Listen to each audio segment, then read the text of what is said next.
summer with Firework Freeze 5-Hour Energy Shots. Available online at 5hourenergy.com or on Amazon. Congratulations to the New York Knicks. They are the 2026 NBA champions. WHSQ and WCBS-FM HD2, New York. Don. Give me a piece of wood. I'll eat it. Hahn. Peter, the most you sweat is at a buffet. And Rosenberg. I'll be honest, the one thing I miss about having an office is the taste of Steve Hart's nuts. This isn't North Dakota. This is New York. This is Don, Hahn, and Rosenberg. The best threesome I've ever heard. On ESPN New York and streaming live on YouTube. Happy Tuesday, everybody. 3:01 of the big city. Don, Hahn, and Rosenberg full frontal today. Like you dream. Till 7. The Mets have been rained out. Doubleheader tomorrow. We got a split doubleheader or no? Split, 1 and 7. Oh, 1 and 7. Okay. We will start on the app tomorrow. We're always on the app, but we'll be app and YouTube only until the first game is over. And then we'll take you up until 7 o'clock right into the first pitch of the second game of the doubleheader. Be safe out there, people. I mean, we went through, this is the second round. Peter, I don't know how it was in New York, and I was obviously in the city yesterday too, but like my mom's okay, but in the town that I grew up in, where my mom is, Hawthorne, New Jersey, it was all over the news yesterday. If you watch the news, a lot of the places that I grew up were like underwater. Not forever, but because the drains. Listen, this is stuff that was built, infrastructure from 150 years ago, and they just can't take 2 inches of rain in 15 minutes, and so it was pretty hairy. People had to be rescued. You see boats. This is happening so often. Wow. Should this just be our talk about it? It's flirting with it, right? It's a good point. So stay tuned to 4:30. I'll give a little bit more detail on all. And I don't mean to have you not do it now, but that's where I was going to go. No. Is like this is what now we're acting like is normal is not really normal. It's insane stuff happening with every other tweet. Yeah, we'll give more detail to talk about it because I think it's worth talking about. But these things are not new. They've always happened. There have always been storms. There's always been floods, and I remember things happening when I was a kid. But it would happen like once a decade. Correct. Not every 3 weeks there's a storm where people are worried you're going to have a major infrastructure problem in a major city. Like every time that there's a thunderstorm, there's something on the news about trees down, floods, people having to be rescued from their homes, like things that seem to happen once or twice a decade or seem to be happening once or twice a week. It's kind of crazy. But the overall point is be safe because we're expecting another round tonight. And, I think that maybe the warnings are a little more because we didn't even see it coming yesterday. Now we're a little bit better prepared for it, but just be careful. If you don't have to be out, don't be out. I know that they were talking about people that live in the city that might live in basement apartments, maybe try to get out because there may be that much rain. You remember when the subways get all flooded because, listen, no matter what the infrastructure, you get a bunch of rain in a very short period of time, it's going to be a bit of a problem. So be careful out there, and we'll be with you. There'll be no Mets. The Yankees are out in Chicago. Looks like they'll be able to get their game going. We got a big show today. I don't know if you saw this, Peter, but Plexico Burress compared to 2011 with the Jets being in prison. Wow, So there's that. We now have a little bit more information on Kyle Shanahan. Not a lot, but a little bit more information on that. The talk about it Tuesday coming up at 4:30, ENN at 6. But the place that I wanted to start, Peter, we are now inside a week from the trade deadline, and the Yankees won a game last night in Chicago against the White Sox with a lineup that you're not writing home about, okay? Schumann, Rice, of course, Goldschmidt, who's really been struggling, Dominguez, who's a kid, Volpe, everybody wants out, Grisham's had a disappointing season, Caballero, Jones just got called up, and Sanchez at catcher. There was not one person in the lineup that is batting anywhere close to 300, okay? OPSs that are all in the 6s and 7s for the most part. Not the lineup that I think a lot of Yankee fans expect, and you're not going to see that when you don't have Judge, you don't have Bellinger, who's going to be out for the next 4 to 6 weeks. We found that out yesterday, Peter. And of course, Mr. Postseason, not in the lineup that you're going to be struggling to find offense, and that many people are screaming about the deals that they absolutely have to make because of the injuries to secure not just a playoff spot, but a chance to go to the World Series. And we're going to hear some sound from Buster Olney and from Jeff Passan. Buster was on the morning show with DiPietro and Rothenberg, and Passan was just on with Kay. Peter, there's not a lot to do. No. And the Yankees don't have an appetite for just basically getting rid of all their young players in these trades and be held hostage or held up by some of these teams that are out of it so the Yankees can make a run, and then all of a sudden all these older players get old, and now you don't have a farm system to fall back on, right? They want to be careful with this. I know all the fans want to go for it, but there's not a lot out there to do. And I just wonder, Peter, maybe because I'm not a fan of the team, and people can jump me for not being a fan of the Yankees, but you watch what happened last night. That's the best of the American League Central, the Chicago White Sox. That's likely going to be a playoff team, representing the American League Central in the American League in the postseason. You've got the Tampa Bay Rays, who have a third of the payroll the Yankees do, in first place. And you have out west garbage. All right, there may be a team that finishes under 500 in the American League West. And when I see the Yankees with a punch-and-Judy lineup score 9 runs against what's the best team in the Central Division, isn't it a reminder, Peter, that there's not much to do for this team to go to the World Series? I'll believe the Rays when I see it. I don't want to disrespect them. They've been in first place for much of the year. But I'll believe they'll beat the Yankees when I see it. You should be getting Judge back. You will get Bellinger back. Peter, I know you want to go for it and be all in, but can you kill Brian Cashman if he looks at it and goes, why? We should be able to go to the World Series regardless. We've got most come-from-behind victories of any team in baseball. We've got a ton of heart. Like, I know Yankee fans don't appreciate that because they want guarantees across the board. But look how they've played without Judge. I know they don't hit, but they pitch better than anybody. What do you want this team to do? It's a very interesting question because, you can't convince fans to care about, like, finances. And nor should you have to. It's hey, the fans are the reason these teams have finances. So it's not their responsibility to think about what's fiscally responsible.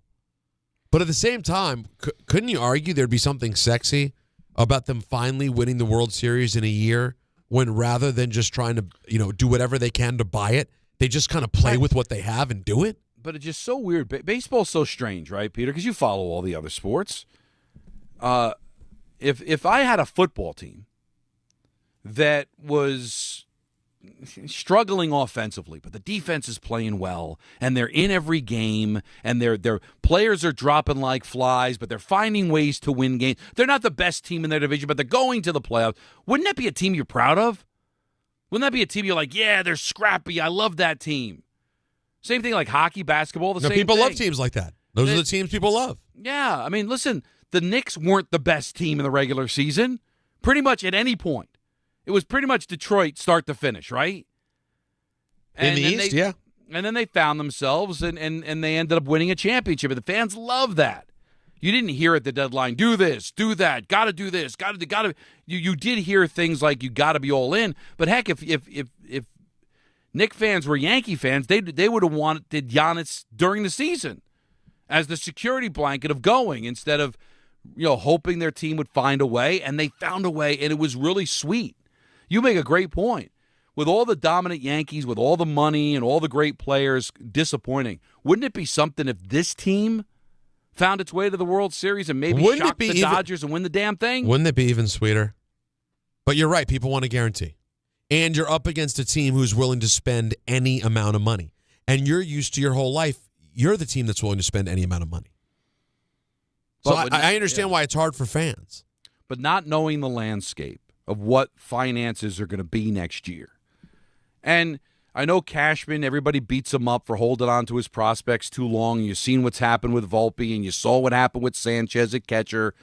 But these same fans who are like, you got to be all in, you got to try to win it now, will be the first fans 5 years from now that are killing the team for missing the playoffs because all the aging players will be on their way out, and there'll be nobody down on the farm to call up because you traded for all of them to try to win a league that you might be able to win anyway.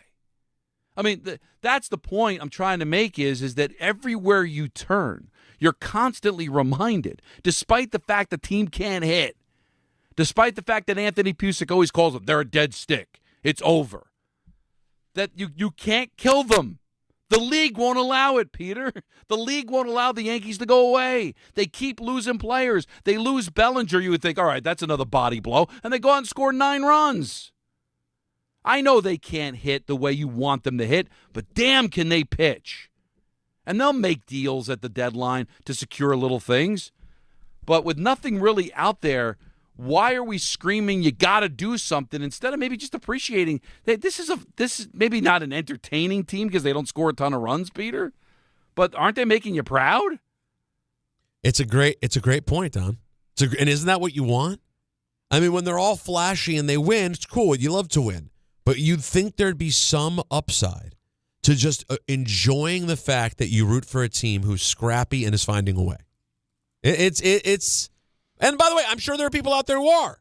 But come on, the kind of people that we hear from are the kinds that complain. I think that sometimes Yankee fans forget that that the landscape has kind of changed in the sense that it's not being cheap and even fiscally responsible. It's just, what exactly do you want? Who is the player you want? You want Mason Miller? He's going to cost a fortune. Yeah, the Dodgers will probably get him because the Dodgers don't give a damn about tomorrow or anything else. And I guess that's what the Yankee fans want. Why can't we be like that? Why can't we be like the Dodgers, have a $500 million payroll, and win a third consecutive title and spit on the future? But I don't think the Yankees, believe it or not, are dancing in that area. From the financial standpoint, I know it sounds ridiculous, but that's kind of where you're at, where they're not going to add another $50, $60 million of payroll. They don't have a general manager that wants to throw a bunch of prospects at a closer who might be sitting there when you're down 2-1 in Game 7 that's not going to be able to come into the game because you're down a run. You know, the Dodgers may do it. It may work. But at some point, the Dodgers are going to pay the piper for it. And I guess there's a reason why the Yankees are always there. And I know the Yankee fans don't want to hear that because they want to win that elusive title, but nothing's guaranteed to you anyway.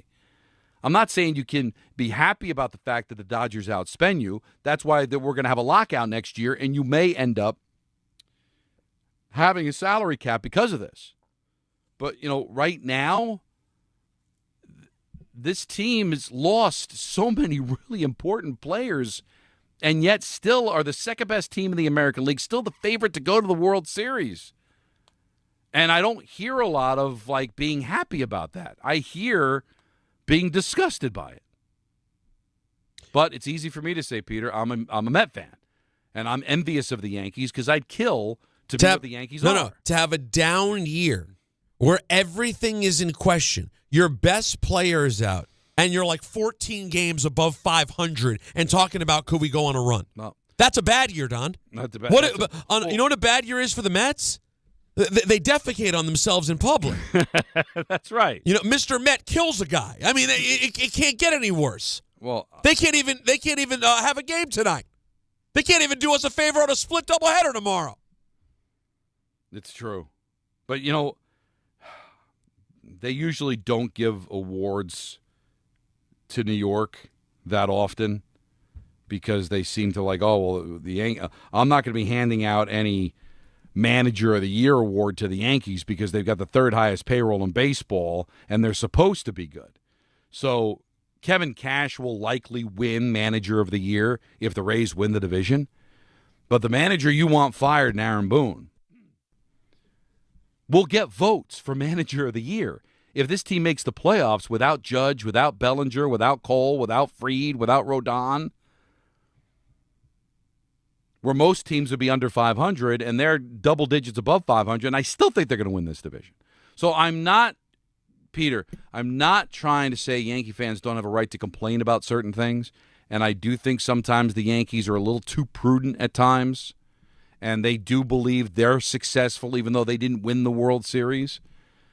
I'm not saying that they have no right to complain, but at this particular point, with there really nobody of any major movement to go out and get, in a year where they just seem to be able to survive no matter how many injuries they have, that would it be so wrong to just be kind of happy where they are right now, that they're in a position that the World Series is still on the table?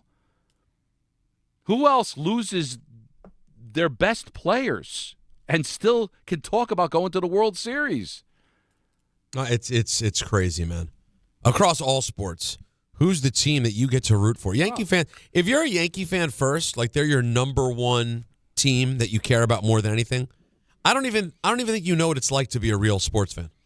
Honestly, Don, I'm not even just saying that to be that guy, but like you have to also have another team that you love just as much. Like Anthony can understand what it is to be a sports fan because he roots for the Rangers, and they bring him back down to earth on the regular.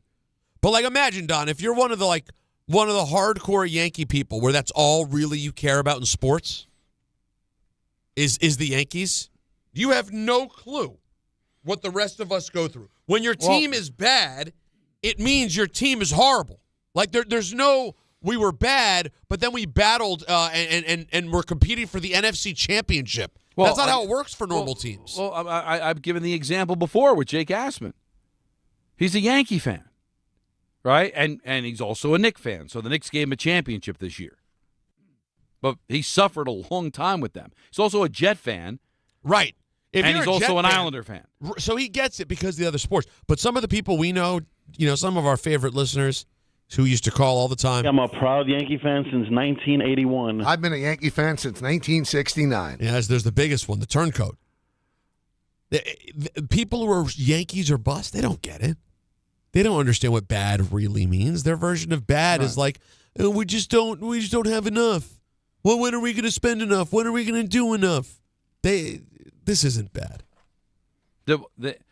Again, Yankee fans have had a right to complain. This year may not be the year that they should, because they could still – I still believe, and we're going to take your calls, full bank at 1-800-919-3776. There was one line open, and it's ringing, so I don't know why I gave the number.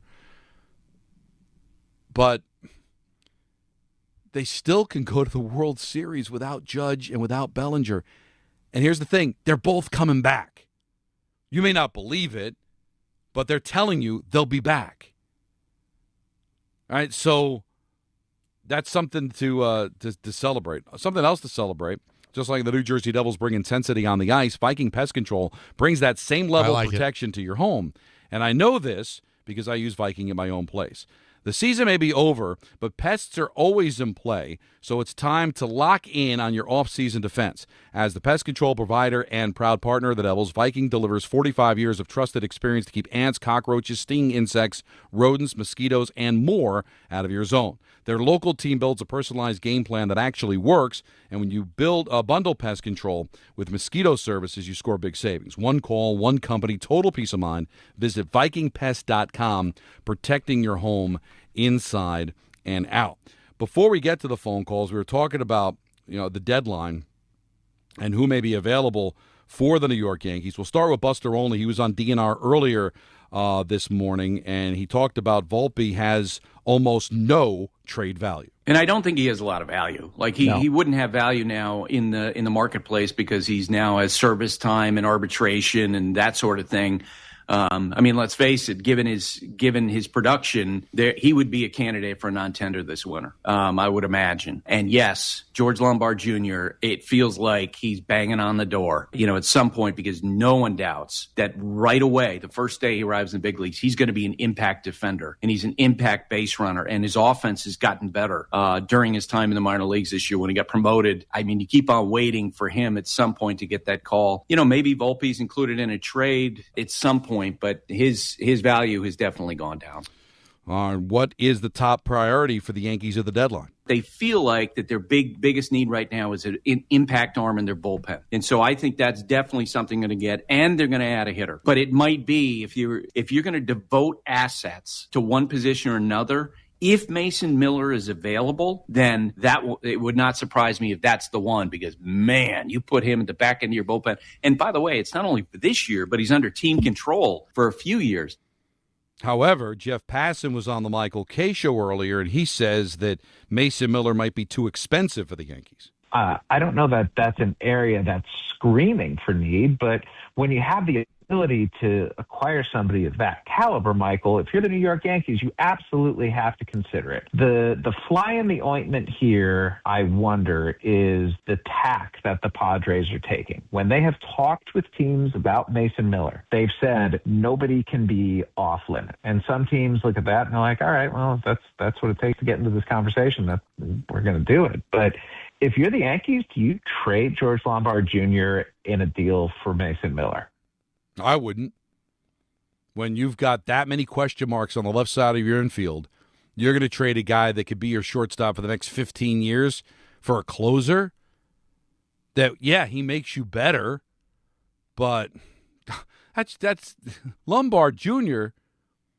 That's what we're talking about. That's the rarefied air you're talking about, to get that kind of personnel from San Diego, and that's why we say the Yankees are going to get held up. Remember, the Padres are only a couple of games out of a playoff spot, so if they're going to deal him, they're going to deal him for something earth-shattering, and that, to me, is earth-shattering. Your calls, 1-800-919-3776, 4:30, Talk About It Tuesday. We've got Kevin Shattenkirk's going to join us at 4 o'clock, because you know this time of year the Shoulder Check charity is going on. Dave Maloney's been involved in that for a long time, to raise awareness for mental health. So former Ranger Kevin Shattenkirk's going to join us at 4 o'clock. 4:30, Talk About It Tuesday. We've got 6 o'clock, ENN Peters back. Looking forward to that. And we're taking up until 7. Why? Mets rained out, doubleheader tomorrow. So we're just getting started. Don, Hahn, and Rosenberg on a Tuesday on ESPN New York. There are a million reasons to love New York. Making your budget stretch isn't one of them. According to an independent study, Amazon prices average 14% lower than other retailers. Get food, fashion, furniture, and more shipped straight to your building. Plus, another study found Amazon Prescription Pass customers pay nearly 1/3 less out of pocket. Learn more at aboutamazon.com. Miller time. People think it just happens, but that's not true. You know what you gotta do? You gotta go say hello with some beers. Make the plans. Forget the couch. Go to that thing. Play the game. See them in person. Talk to that stranger. Live a little. Small acts of rebellion that bring us together. Because legendary moments start with a light. It's Miller time. Celebrate responsibly. 2026 Miller Brewing Company, Milwaukee, Wisconsin. 1-877 Cars for Kids. KARS Cars for Kids. 1-877 Cars for Kids. Donate your car today. 1-877 Cars for Kids. KARS Cars for Kids. 1-877 Cars for Kids. Donate your car today. Ready to get rid of that old car? Donate it to Cars for Kids. Call 877-CARS-4-KIDS to speak to a friendly live agent. Donation is super easy, and your car can be picked up as soon as tomorrow. Go to carsforkids.org now or call 877-CARS-4-KIDS to donate your car today. 1-877 Cars for Kids. KARS Cars for Kids. 1-877 Cars for Kids. Did you know you can donate real estate too? Go to carsforkids.org. That's cars with a K. This is Bart and Carlin on ESPN New York.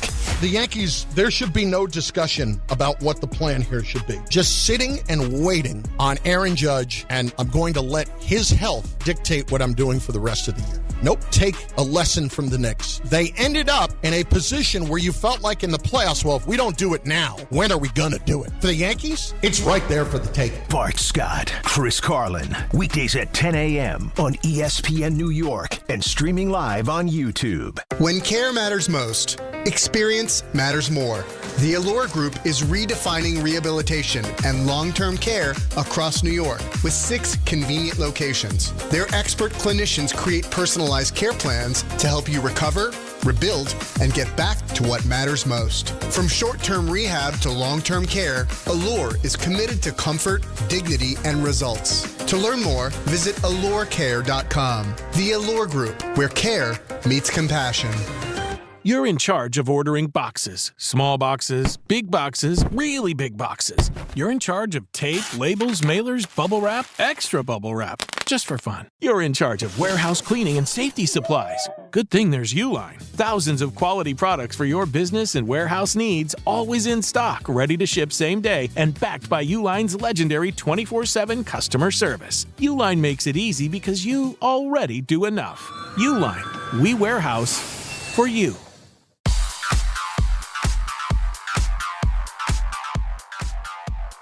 Now let's take a look at the traffic with Brandy Scott. Hey there, guys. Good afternoon. We've got some rough weather headed our way and a flash flood watch in effect. Mets already rescheduled today's game. We'll have a split admission doubleheader tomorrow in Queens. Slow crawl on the BQE westbound, trying to make your way into Brooklyn. Crash on top of the Kosciuszko Bridge involving a box truck and a couple of pickups. 2 lanes are out. You're jammed from Queens Boulevard. Not moving much on the belt eastbound. An accident over by Coney Island Avenue. Long line of brake lights go back to the Verrazano. Not too bad at the inbound, George, even with roadwork on the upper deck, about a 5 to 10 minute ride. Heaviest delays to the outbound, George, Cross Bronx westbound, bumper to bumper from the Bronx River Parkway. Outbound Lincoln and Holland tunnels about 10 to 15 minutes each. This report is sponsored by Mothers Against Drunk Driving. For victims of drunk and drug driving, your grief is unique, but you're not alone. You always have a place at MAD. Visit MAD.org. I'm Brandy Scott on 880 ESPN New York. Progressive presents the Passionate Sports Fan Checklist. Signed jersey of your favorite bench warmer? Check. 14 bobbleheads that look nothing like the players they're emulating? Check. Twin TVs so you can watch the game on 2 different networks simultaneously? Check. Life-size wall sticker of your favorite player that routinely freaks you out at night? Check. A second life-size wall sticker so after the first one freaks you out, you see the second and you're like, oh right, the wall stickers. Check and mate. Bundle your renters and auto insurance with Progressive and save on protection for the things on your checklist. Get a quote at Progressive.com. Progressive Casualty Insurance Company affiliates and third-party insurers not available in all states or situations. Covered subject to policy terms. Hot damn! Twisted Tea Hard Iced Tea just got harder with Twisted Tea Extreme. The hard iced tea taste you know and love, but with an 8% kick of alcohol.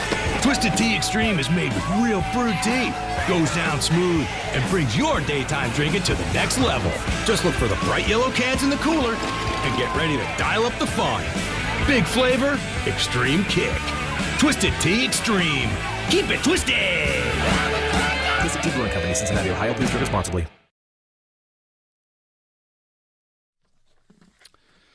Don on the Rosenberg. Take you up until 7 o'clock. Mets rained out. Doubleheader tomorrow. It's a split doubleheader with games at 1 and 7. Oh, yeah, Peter baby. Back after. Let it go. I don't know if it was a hectic day for you or what it was. You don't know what? I don't know how you felt about yesterday's day off. Oh, based on what I was doing? Yeah. Am I allowed to say it? Should I not say it? I mean, no, it's nobody's business. But No, here, we'll do it this way because the people in the room know what we're talking about. Yeah. Peter. Yeah. Was yesterday a good day or a bad day? Was yesterday a good day or a bad day? No, it was a nothing day. All right. Well, there'll be another day. that sounds right. How about this? There'll be another day in a couple of months. Yeah, so that sounds about right. I'm gonna not say anything and say this. Yesterday, I had a day that was perfectly American. Okay. It was people trying to get what they're owed from other people who have lots to give and just decide, I don't feel like giving it to Right. you. And then you go, can I get what I'm owed? And they go, no. And then like during the proceedings of which you can tell they don't really care about said thing. And God only knows when the people who don't have the power will ever get the money that they're owed. Right. So you would have rather worked. Oh, absolutely. Oh, my God. Well, I spent the whole day sitting in a chair staring at a computer, but I didn't get to look at your beautiful face. and have some fun and talk about pro sports like I enjoy, like you dream about. But don't worry, we were only going to have a 6:30 today, but thanks to Superstorm Sully or whatever's going on. Turncoat. I missed that.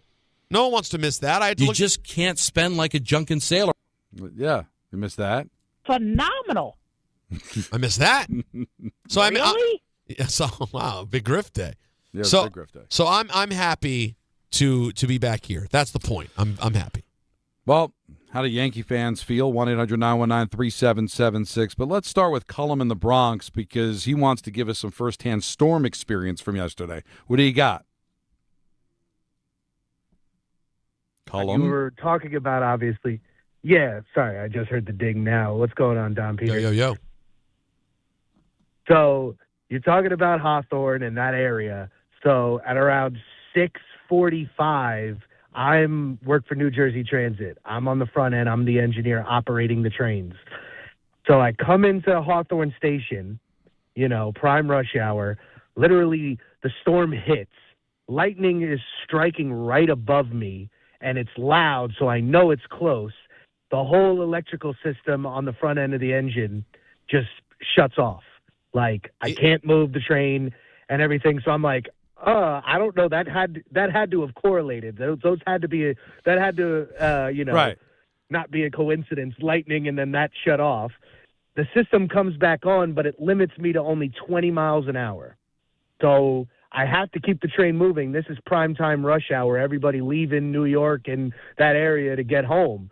So I start moving. The system comes up to about normal speed, which is 60 miles an hour on the train. So I get up to speed. Absolutely pouring rain. I can barely see in front of me on the train. And as I'm going in between Hawthorne and Glenrock, massive tree down. So I try to slow down the train. And I realize I am not going to be able to stop before I hit that tree. So the rules is what we're taught is if you can't stop, hit it as fast as possible, blow the tree apart, and limit the damage. Oh my God! So I sped up, hit the tree, branches, everything flying all over the place. I at least safely pull into Glenrock Station, so that if there's any issues, we're at least at a station that people can discharge safely. I jump out of the train. I call on the radio, tell the dispatchers what happened. I jump out the train to go to the front end of the train to check. Thankfully, it wasn't serious damage. There's just a lot of branches and everything lodged into the wheels and stuff. So pouring rain, I'm yanking out tree branches, trying to clear it out. And I'll call him a good Samaritan. Guy gets off the train and sees that it stopped. I think he was on the front, so he probably heard the tree explosion. And the right side of where the train was probably 2 feet of water. So unbeknownst to me, this guy jumps in the water and starts drudging his way up to the front of the train to give me a hand. And as I see him coming, he falls not once, not twice, but 3 different times in this huge puddle of water. And I'm trying to yell at him. He's got to be in his mid-50s or whatever. And I'm trying to yell at him. I'm like, I appreciate it. But, I got it. I'm just clearing branches. We're good. And he's just trying his best just to give me a hand. And I'm like, by the time he got there, I think he pulled one branch out and I was done. And I'm like, God damn. That's wild. What were you doing, buddy? Well, Colin, this is, I'm sure. Yeah, I ended up, It's not what you signed up for, I'm sure, being a conductor. But no, it's crazy, and thanks for all the detail of what people had to go through. That's a lot of detail. Where we play the Sasso softball, we're going to play on August 22nd. And by the way, Chris Carlin's been added to the roster. Oh my God! On August 22nd at 5:00. So we're going to have more details as we get closer. But the field that we play on. So if you could picture the field, Peter, down the third base line into the outfield. When you hit the street there, Wagra Road, right there is an underpass. I don't know if you can picture it or if you've ever seen it. It's an underpass under the train. It was completely underwater yesterday, where people were having to get rescued by boat to get out of there. Cars were stuck on Route 208 not far from there. It was like Armageddon.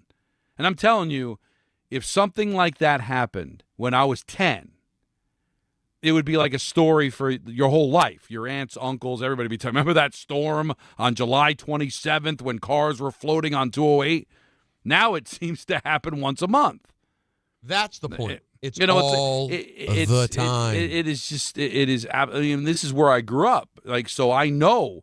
I lived there. You know, basically the first 40 years of my life almost, and my mom's been there forever. So I've seen every storm. I've heard every story, and there were maybe 2 or 3 of these things the first 30 years I was alive, and now it happens 3 times a year. Kind of crazy. Let's go to Jimmy in Connecticut. You're on ESPN New York. What's up, Jimmy? Jimmy? Jimbo? Jimmy? Going once? No, Jimmy. Going twice? No, Jimmy. 3 times a lady. Sam is in Cleveland. You're on ESPN New York. Hello, Cleveland. Hey, Don. How's it going? What's up, baby? All right, so just kind of wanted to debate you or just maybe kind of answer some of your questions from the beginning of the show. Yeah. I definitely see where you're coming from about the Yankees and why we can't just, enjoy things more, especially when we're still able to win some games right now with as many crazy injuries as we have. But I think what we're upset about is when you look at, like, last night, for example, it's just how sloppy the play still is from a lot of our supplementary players. In the first inning, Jazz, he just, pretty much didn't catch the ball. It was a very catchable ball that kind of led to the White Sox putting up a 3 spot when we could have just gotten an out off the rip. Volpe drops that pop fly that could have ended the game. And, yes, they still won. They were up by 4 or 5 at the time. But it's those types of mistakes, they're still being made by the same players that we have seen kill them in the postseason year after year. And they still just kind of persist on, like, no, these are the right players when, like, they really haven't gotten much better at fixing those things. And we want those things fixed because it's not sustainable. Well, allow me to retort. Volpe's a mess, okay? And I think they would admit that he's a mess. But they invested so much in shortstops they could have signed as free agents. They didn't because they didn't want to landlock this guy. Lombard Jr. is their future. They know it, and they're probably planning an exit strategy as we speak. But, when you talk about failures in the postseason, though, Sam, and I'm not going to defend the fact that they're poor fundamentally, and it was an embarrassment in the World Series 2 years ago against the Dodgers. But one of the embarrassing moments was Judge. You're not doing anything with Judge. I mean, he's usually a great defender. He dropped the fly ball. Your problem has been they haven't been able to hit. That's what's just so frustrating. That's the reason. Yeah, there's errors here and there that have cost them games in the regular season, but wouldn't you admit for the most part, the reason this team has failed in the postseason is they have not been able to get clutch hitting more than the fundamentals. For sure, 100%. And it's that right now it's like, okay, they scored 9 runs yesterday. They've barely been able to score over 5 during this stretch. And you're looking at what some of these other supplementary players have done throughout this stretch since Judge has gone down. No one's really stepped up except for Ben Rice. Like, he went down, he's come back to earth, and you're looking at this and you're thinking about, okay, how can we prepare for the postseason? Like, teams like Tampa Bay, they still gave us problems. And then also we're talking about, okay, you just get to the World Series, like the AL is just wide open. The Dodgers, they're going to have a little bit more prepared to match up with, to match up against us. I think we want to be able to finally match up with those teams. All right, well, let's worry about the Dodgers when you get there, and we'll see if the Dodgers even make it. You know how wacky baseball can be. And, Sam, thank you for the phone call. But you see what I mean, Peter? Just in that dialogue, right? He admits that it's really been their offense and their big guns who you're not getting rid of that haven't hit in the postseason. You're not getting rid of Aaron Judge. And he hit last year, just came up short. But you're going to pick apart the fact that, all right, their fundamentals aren't great. I can admit that. But they're actually winning more than they're losing without Judge. They've kept their head above water. They've stayed alive in this race. And yet we're still complaining about them not hitting. Well, how are you supposed to hit, Peter, with no Judge? Bellinger was out. Before Bellinger was out, Grisham was out. Right? I mean, you know what I'm saying? Like, there's reasons why they're struggling offensively. And yet on the day that they lost Bellinger, or found out that they lost Bellinger for the next month and a half, they go out there and score 9 runs. And you're going to complain about Volpe dropping a pop-up. I know Volpe stinks. Everybody knows Volpe stinks. But, Peter, they're still finding a way to win games. They just took 2 out of 3 from Philadelphia. That's right. Philadelphia's a playoff team. I mean, so why can't you accentuate the positives instead of just always harping on the negatives? You won a game 9-5, you're going to complain that Volpe dropped the fly ball.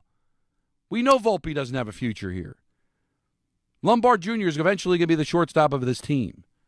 But, Peter, why pick at the scab when the overall body is on its way to the playoffs? Well, but this is also just a culmination, or not a culmination, but it's a build-up, Don. It's not just happening. This year isn't happening in a vacuum.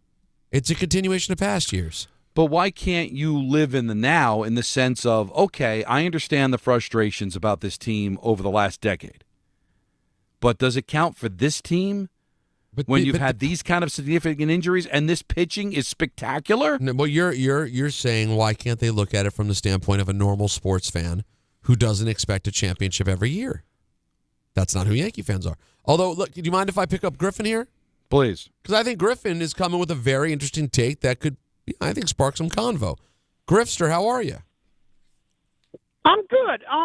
Maybe they might kill me all over Twitter. They might kill me all over YouTube chat. Let them.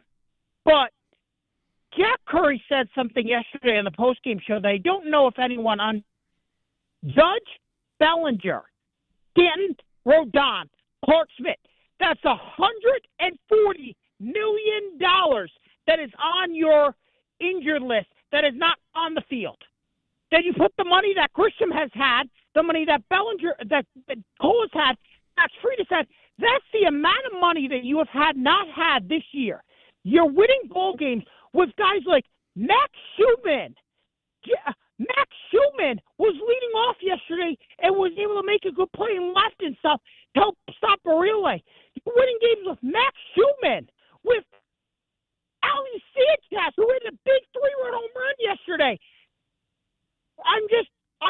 I understand that this is not good with the amount of injuries, but if you get fully healthy, like they're expected to, you add that in, they are clearly capable of doing anything. And the crazy thing is, I know Aaron Boone won't get any votes, but his odds should be higher than they are, because how are we 2.5 games out of first place with the amount of injuries and the amount of money that is sitting on our IL this year?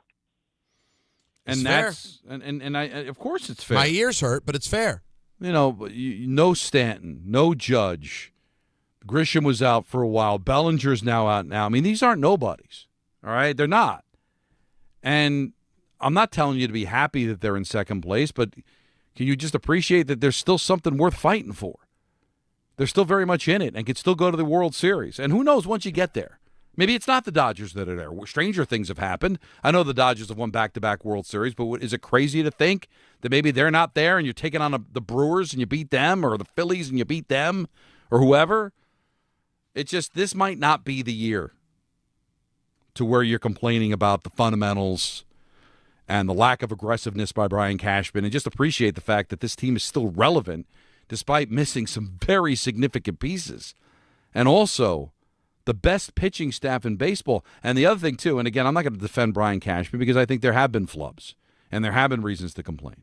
But one of the biggest reasons was he didn't develop any pitching. Your Game 7 starter is probably Cam Schlittler, who is developed by the Yankees. True. So they're finally bringing pitchers up that from the minor leagues that are helping. It used to be Andy Pettit, and then they bought everybody else. So this might be the year where let's just lay off all of the stuff. You can get back to it next year if there's a season.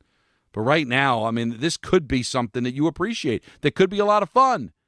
That's kind of atypical of them. That they now are kind of the underdog in the sense, forget about the money. They're behind the Rays. The Dodgers are the ones that are gobbling up all the players, and they'll probably make the biggest splashes next Monday anyway. That now you found yourself in a situation where you're not supposed to win, and maybe you do. And if you don't, I'm sure you'll be there to complain once the season is over, and we'll be here for you. 1-800-919-3776. Kevin Shattenkirk to talk about the shoulder check tragedy. charity, which is coming up tomorrow. So we'll talk to him about that at 4. Talk about it Tuesday at 4:30. ENN at 6. Take up till 7 o'clock. Don, Hahn, and Rosenberg, ESPN New York. Good Karma Brands is proud to be an equal opportunity employer, providing equal employment, development, and advancement opportunities to all teammates and applicants.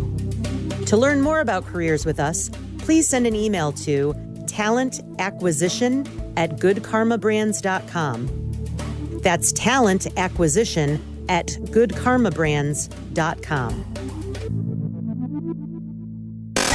This is the Michael K. Show. Here's the one thing I think is the conundrum for Brian Cashman. If Judge doesn't come back, now doctors reportedly are telling them that he is going to come back. When that's going to be, anybody's guess. But if Judge doesn't come back, by making trades and using collateral to get players back to fill holes, are you throwing good money after bad? I think they can make the playoffs without Judge. I don't think they can win a championship without Judge.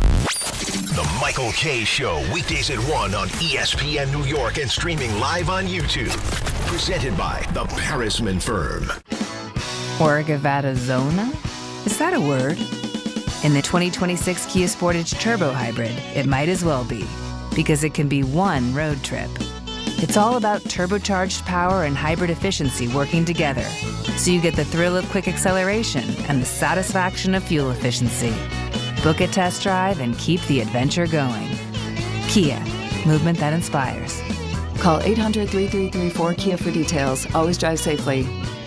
At City Harvest, we believe no New Yorker has to go hungry. With your help, we're on the road 365 days a year, rescuing over 77 million pounds of nutritious food and delivering it free to millions of New Yorkers, transforming surplus food into sustenance, sustainability, and smiles, rallying thousands of New Yorkers to power a network of nourishment across our city. One day, one meal, and one New Yorker at a time. That's how we feed good. Donate at cityharvest.org. Mornings with DiPietro and Rothenberg. Do you know Sven? I do. Yeah, Sven Butenschak. Nice. You know him? He was on my team. Yeah, Sven Butenschak. When was the last time you talked to Sven Butenschak? Not recently, but he's my buddy when we played here. So if you saw him walking down the street, be like, Sven, it's me, Rick. Yes. Big hug. Really? Oh, yeah. You know what became of Sven? DiPietro and Rothenberg. Morning 6 to 10 on ESPN New York and streaming live on YouTube.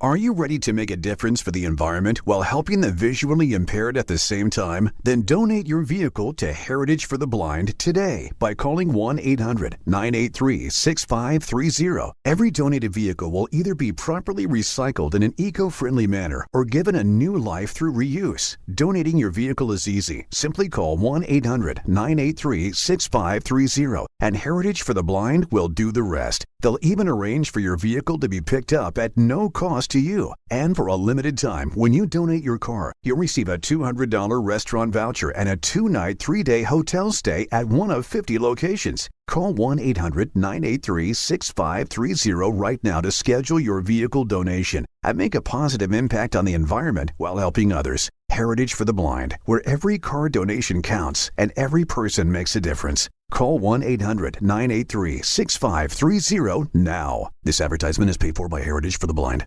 Download to see if you qualify. Not all customers will qualify. Transfer fees may apply. No Albert subscription required. Albert is not a bank. Albert Instant Loans are issued by FinWise Bank, member FDIC. Not an actual client. Terms apply. Kylie, what's wrong? I just got hit with a car repair bill. I'm behind on rent, and I feel like I can never save any money. Have you tried the Albert app? Albert is your financial assistant, helping you find ways to save and create custom budgets to actually grow your money. Plus, you can get up to $10,000 for big expenses, or advance up to $1,000 fast when you need cash right away. Albert can get me up to $10,000? Exactly. Albert spots you in a pinch and helps you grow your money in the long run. I'm downloading Albert right now. Download the Albert app and use promo code CLEAR to borrow up to $10,000 for whatever you need. The Albert app helps you budget better and save more money so you reach your financial goals faster. Download the Albert app right now and use promo code CLEAR to borrow up to $10,000. Use code CLEAR to borrow up to $10,000. Congratulations, New York. The Knicks did it. Through battle after battle, they dominated to become this year's NBA champions. Day in and day out, the hard work paid off, and you were there every step of the way. Enjoy the crown. Own it, because this year is your year. a part of your legacy that will never be forgotten. So celebrate this moment, show your pride, and shop the largest selection of official NBA gear at NBAstore.com. A Fanatics experience. The New York Red Bulls take on the Orlando City SC this Saturday, August 1st at Sports Illustrated Stadium with kickoff set for 7:30. Celebrate Hometown Heroes Night with Red Bull New York and be among the first 10,000 fans for an exclusive beach towel giveaway. For your chance to win a family 4-pack of tickets, enter now at ESPNNewYork.com or through the ESPN New York app. Don't miss Julian Hall and Antoine Griezmann when the Red Bulls host the Orlando City SC Saturday, August 1st. Secure your seats at NewYorkRedBulls.com. 4 o'clock, we'll talk to Kevin Shattenkirk about the Shoulder Check charity. Oh, I'm struggling with that today. And then at 4:30, talk about it Tuesday. ENN at 6. You ready to get back on the horse, Peter? For ENN? Yeah. Yeah, I think I can handle it. Yeah, I think you can. Now, real quick, you don't happen to have the ESPN on the television, do you? I do not, no. So our good friend Ryan Ruocco is on doing a good WNBA conversation, obviously coming out of All-Star Weekend and all of those things. And I'm going to send this to the group chat. He looks terrific.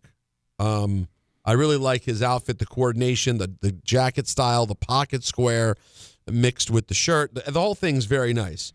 I just sent a text. Did it come through? I will take a look. And I want you to know I'm not a fraud. I texted it to him as well. And I said, tremendous look. Why am I watching you from your sink? Well, that is very odd. This is not. He's on with Malika Andrews right now. I mean, this isn't Yo-Yo Bumchuck doing some podcast. This is middle of the day ESPN business. It's NBA Today, for God's sake. Right. And again, he did the job physically, which is the most important part. He looks great. But why did you just say, hey, I'm going to lay the camera in my sink?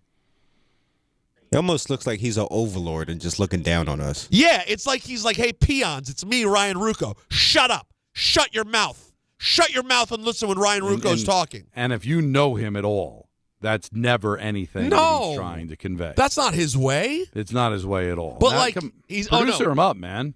He's in a hotel. Okay, that's what it looks like. And we got to talk about the accommodations that the WNBA is giving him, or ESPN, I suppose. I would think it's ESPN. He's in a hotel room. I can tell that because no one's regular door in their house has that thing up top. You see the little thing that slows the door down when it's closing. Oh yeah. So he's in a hotel room. So I guess he has limited options. But again, this is one notch away from setting the camera up in your toilet. Yeah, I don't know who thought that was a good idea. Hey, Ryan, do us a favor. You look great. Can you put the phone in the sink? We want to see all the way up your nose. And also, Peter. Yeah. Unless there's a ghost in there, the picture you sent me, it sounds like there's somebody with him. Or it looks like somebody's with him. Well, what do you mean? Look, the picture you sent me. Oh, I see what you're saying. Right I see what shoulder, you're saying. I see like the haze of a face. Wait, do you think he's about to be pinned by R-Truth for the 24/7 championship? I think so. Keep an eye on the screen. Something's going to happen. We might lose Ryan today. So anyways, shout out to Ryan. Did a great job with All-Star Weekend. I wonder if he got to run into President Obama.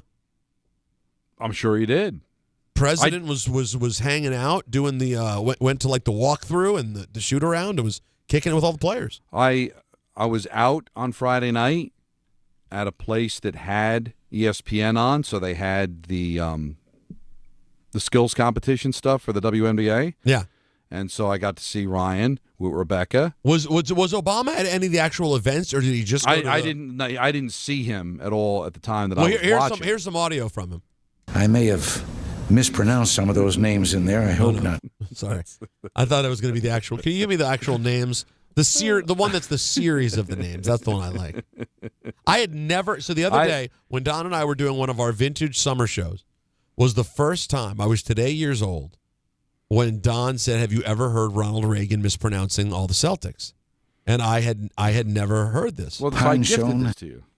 Haveslack, Hahn Schoen, Haveslack, Covens, Dave Cowens, Covens, John Havlicek, Haveslack, Tommy Heinsohn, Hahn Schoen, How did I miss it, Don? I don't know. My guess is what? This is. It has to be. Oh, no, it could be any of them. This could have been 81, 84, or 86 because Reagan was president for all of them. I think it was 86. Hahn shown. Wow. Well, yeah, he was getting a little long in the tooth. Yeah, this was towards the end of his presidency. Well, he had 2 more years left. Half his leg.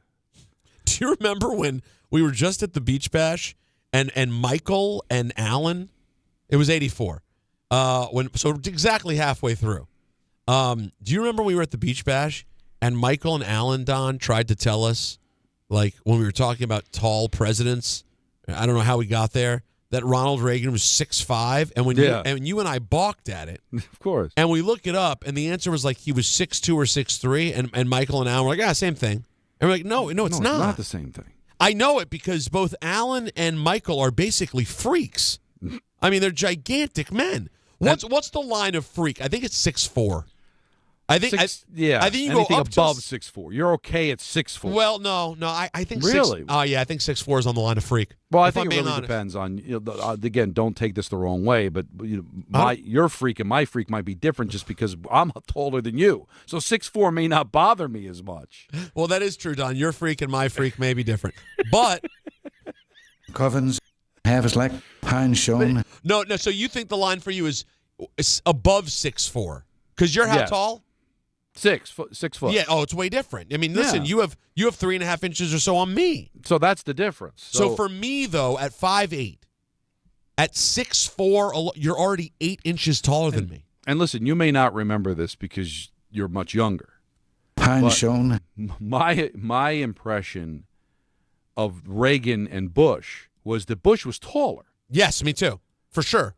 So there's no way, like, if Reagan was 6'4", that would make Bush like 6'5", 6'6". No, there's no way. It was the 80s. Bush was Manute Bol. He was 7'7". No, it's just it makes no sense. And they just, but the way they both downplay, like, oh yeah, whatever. And I'm like, what do you mean whatever? You know the difference. You can agree though, Don, whether the line of freak is above 6'4" or not. You can agree.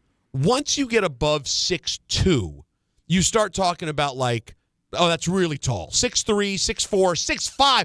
Once you get to 6'5", 6'6", now it's like, hey, are you a ball player? No, but it bothered because I brought it up yesterday with Declan. I was driving Declan to his camp, and he was talking about, he's like, I can't believe Willie Mays hit 755 home runs. I said he didn't. That was Hank Aaron. He's like, well, what's the difference? No, that's a big difference. They're different people. Like when Michael and Al were like, no, it was 6'4", 6. No, there's a difference between 6'2" and 6'4", 6'5". Yeah. I just can't throw out. Well, no, it's a difference. It's a big difference. There's no question about it. It's a big difference. I thought, you know what? I thought that we were dismissed at the Beach Bash, and we should have made more of a deal about it. Well, it's always ganged up on. It's always intellectually. You have to understand. I know we got a break. We got to get to Shattenkirk, but when you go to the Beach Bash, Don and I are in an interesting situation because we're Michael's co-hosts, for many, many years. Everyone else there at the radio station, respectfully, with the exception of Carlin, who just doesn't give a damn, it's an ass-kissing contest. It's who can buddy up with Michael more on the air. And so Alan saw an opportunity for him, and him and Michael are playing their tall games together. They're literally looking down their nose at the rest of the world. In this case, you were stuck with me among the shorts, even though you're much taller than me. But also among the righteous. Thank you. The Short but the Righteous, the name of my 13th book. A great charity. We've been really behind it for many years. The Shoulder Check. It's going to be the 4th annual coming up tomorrow. And a member of that and is a former Ranger, Kevin Shattenkirk, is going to be joining us next. It's Don, Hahn, and Rosenberg here, just getting started on a Tuesday on ESPN New York.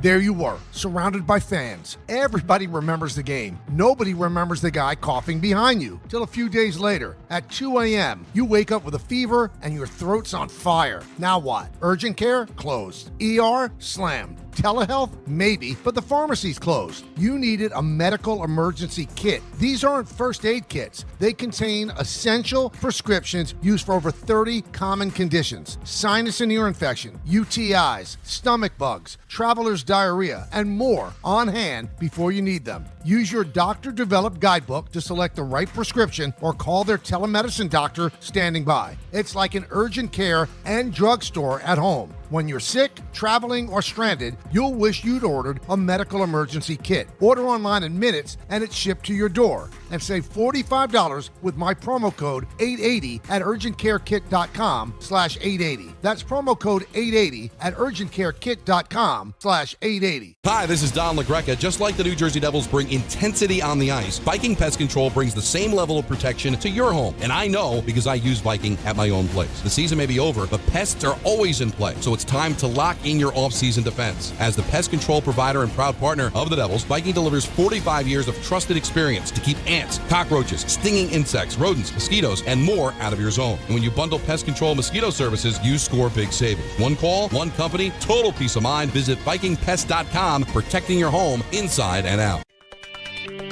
When you manage an active facility, disruption is not an option. Tricon Construction specializes in healthcare, commercial, and industrial environments where work needs to happen without shutting operations down. That takes detailed planning, clear communication, and safe, disciplined execution. Because when patients are inside, tenants are working, or production has to keep moving, every decision matters. Tricon understands how to work around your business professionally, safely, and efficiently. For complex work inside active facilities, choose Tricon Construction. Visit TriconBuilds.com. That's TriconBuilds.com.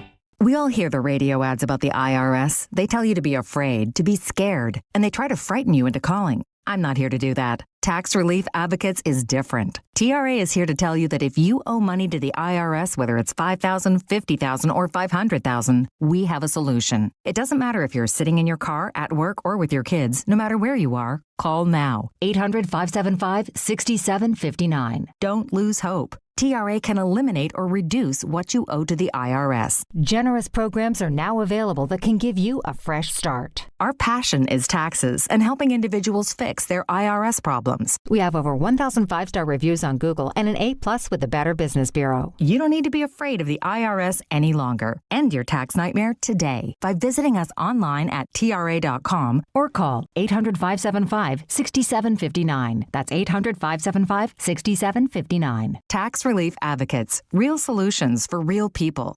880 ESPN, WHSQ, and WCBS-FM HD2, New York. A Good Karma Brands radio station. The fourth annual Shoulder Check Showcase is tomorrow, July 30th, at the Maritime Family Arena in Sacred Heart University in Fairfield, Connecticut. The goal is to raise awareness for youth health, mental health through Shoulder Check, a movement founded by Rob Thornton after the tragic loss of his 15-year-old son Hayden to suicide. Today, that movement has inspired more than 80 current and former NHL players, professional teams, colleges, and youth athletes across North America to take the Shoulder Check pledge, reach out, check in, make contact. And to talk about that is former Ranger Kevin Shattenkirk, and he joins us here on Don, Hahn, and Rosenberg. It's Don LaGreca and Peter Rosenberg. Welcome to the show, man. How you doing? It's great to see you, Don. How's everything? I know, I miss you, man. I mean, it's funny how sports is, right? You get to see a lot of each other, and then obviously you went to Anaheim and now out of the NHL, and now I don't get a chance to see you as much. Hopefully you're doing okay.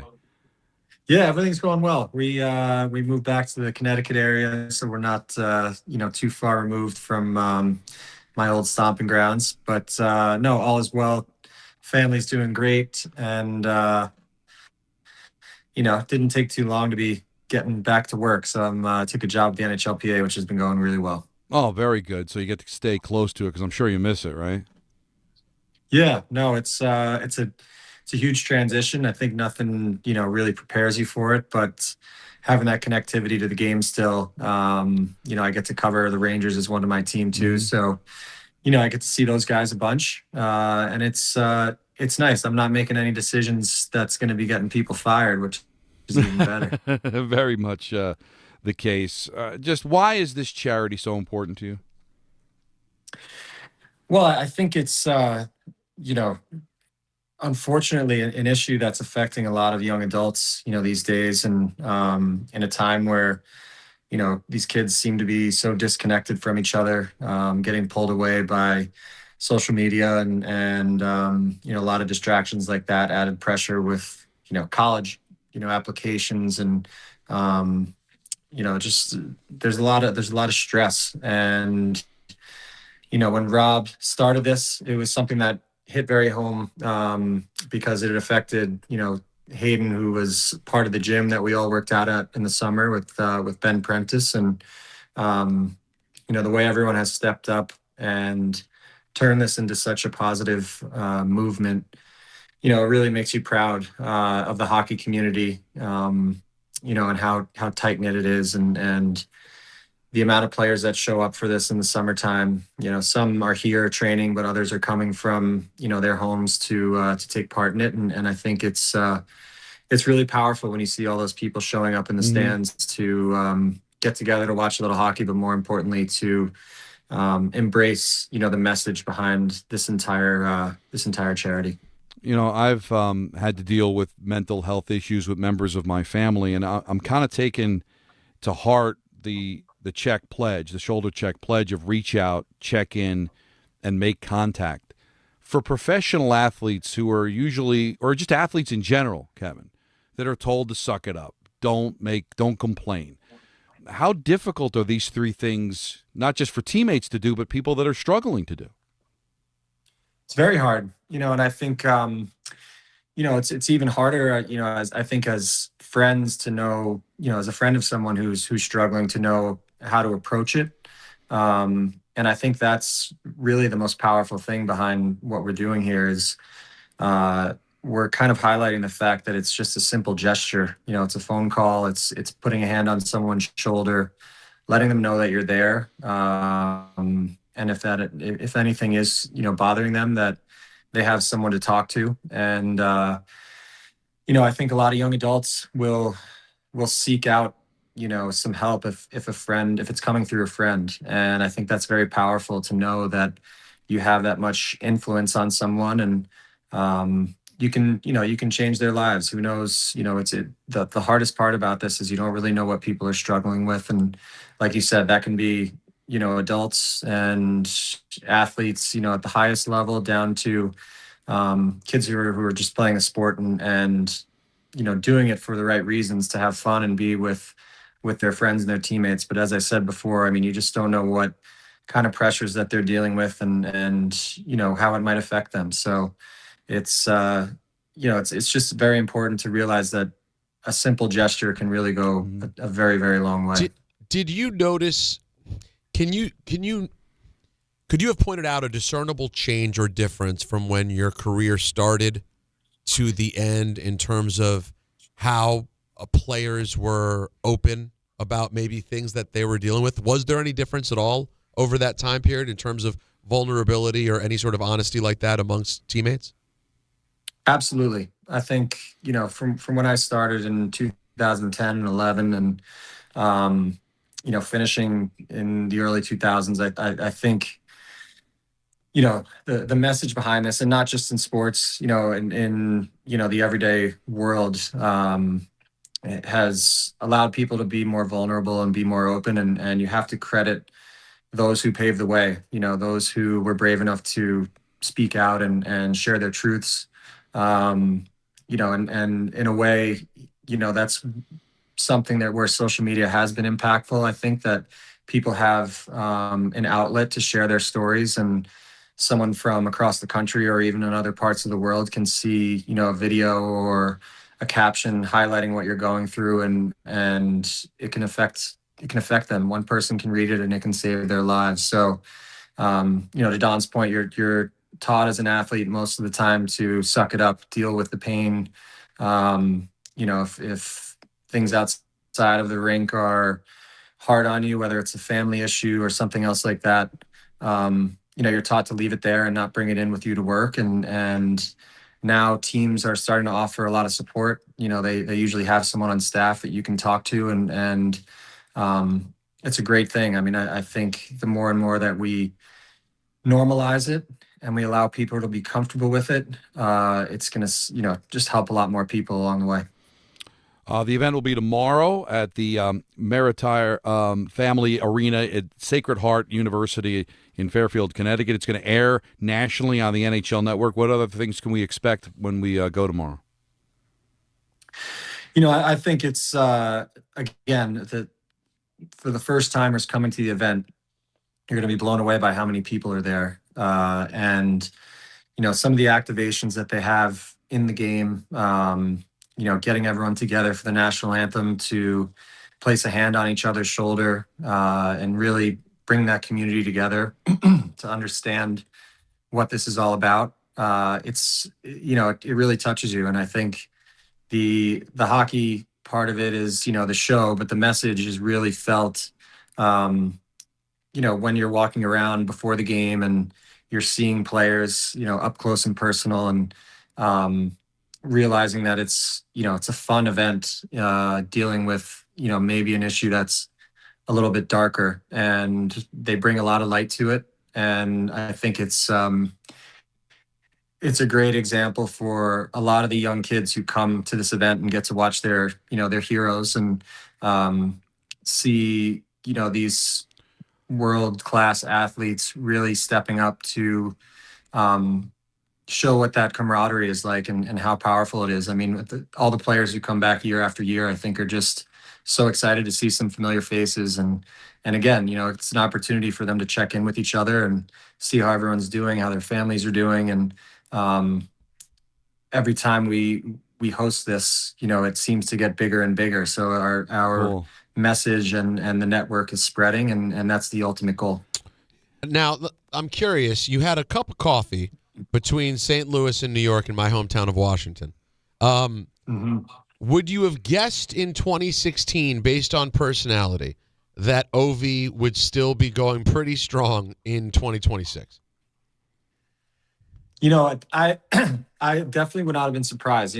First of all, the guy never gets hurt because no one can hurt him. He's a beast. But his, passion for the game, his charisma, every day in the locker room, was something that I always admired. I mean, he's obviously, one of the biggest stars in the league, and at that time, probably the biggest next to Sidney Crosby. And his attitude every time he came to the rink, it lightened the mood. He's constantly having to sign autographs and be pulled in so many different directions to do so many different things, but he does them with a smile. He gives every fan, the time of day and makes sure that he leaves a positive impact on them. And, it's great to see how he's obviously adapted over the last few years to the coaching change and, losing some of his best friends to retirement. But, it just shows, what difference it is when you're dealing with the greats of the game and how much they love it and how long they, are willing to stick it out in order to continue their legacy. Kevin, you played over 1,000 games in the NHL, counting the playoffs. Only 2 seasons with the Rangers. What was that experience like playing in New York? It was fantastic for me. I mean, I think living out a lifelong dream of playing in the NHL was one thing, but then getting the opportunity to play for the Rangers was almost like the cherry on top. I think you don't have that. Many players don't have that ability to choose to go to their hometown team, and that opportunity presented itself. And it was really a no-brainer for me. I think while we were there, we certainly had our struggles, and it wasn't the most successful 2 seasons of my career by any means. But I still feel, so much love when I go to Rangers alumni events from fans and people who, were supportive of me the entire way through. And even afterwards, when I left and went to Tampa and won a Stanley Cup, I mean, I can't tell you how many messages I got from Rangers fans just saying how proud they were. And with the way things ended in New York and seeing me go on and find myself again. So, I really appreciate the New York sports fans. I think for me being back around in this area this year and watching the Knicks, win the title, like it was a testament to how great the sports fans are here. And you have to embrace, the criticism because, the praise is just that much better when you get it. And you won the title in Tampa, and that was obviously during the COVID season. So what was that whole – we all went through it, right, having to wait so long to finally get a chance to play. But how was it for you as a player to just go through the change of a team and then have that all go on during that kind of crazy season? Yeah, it was nuts. I think we, at the time when the season stopped, we were rolling.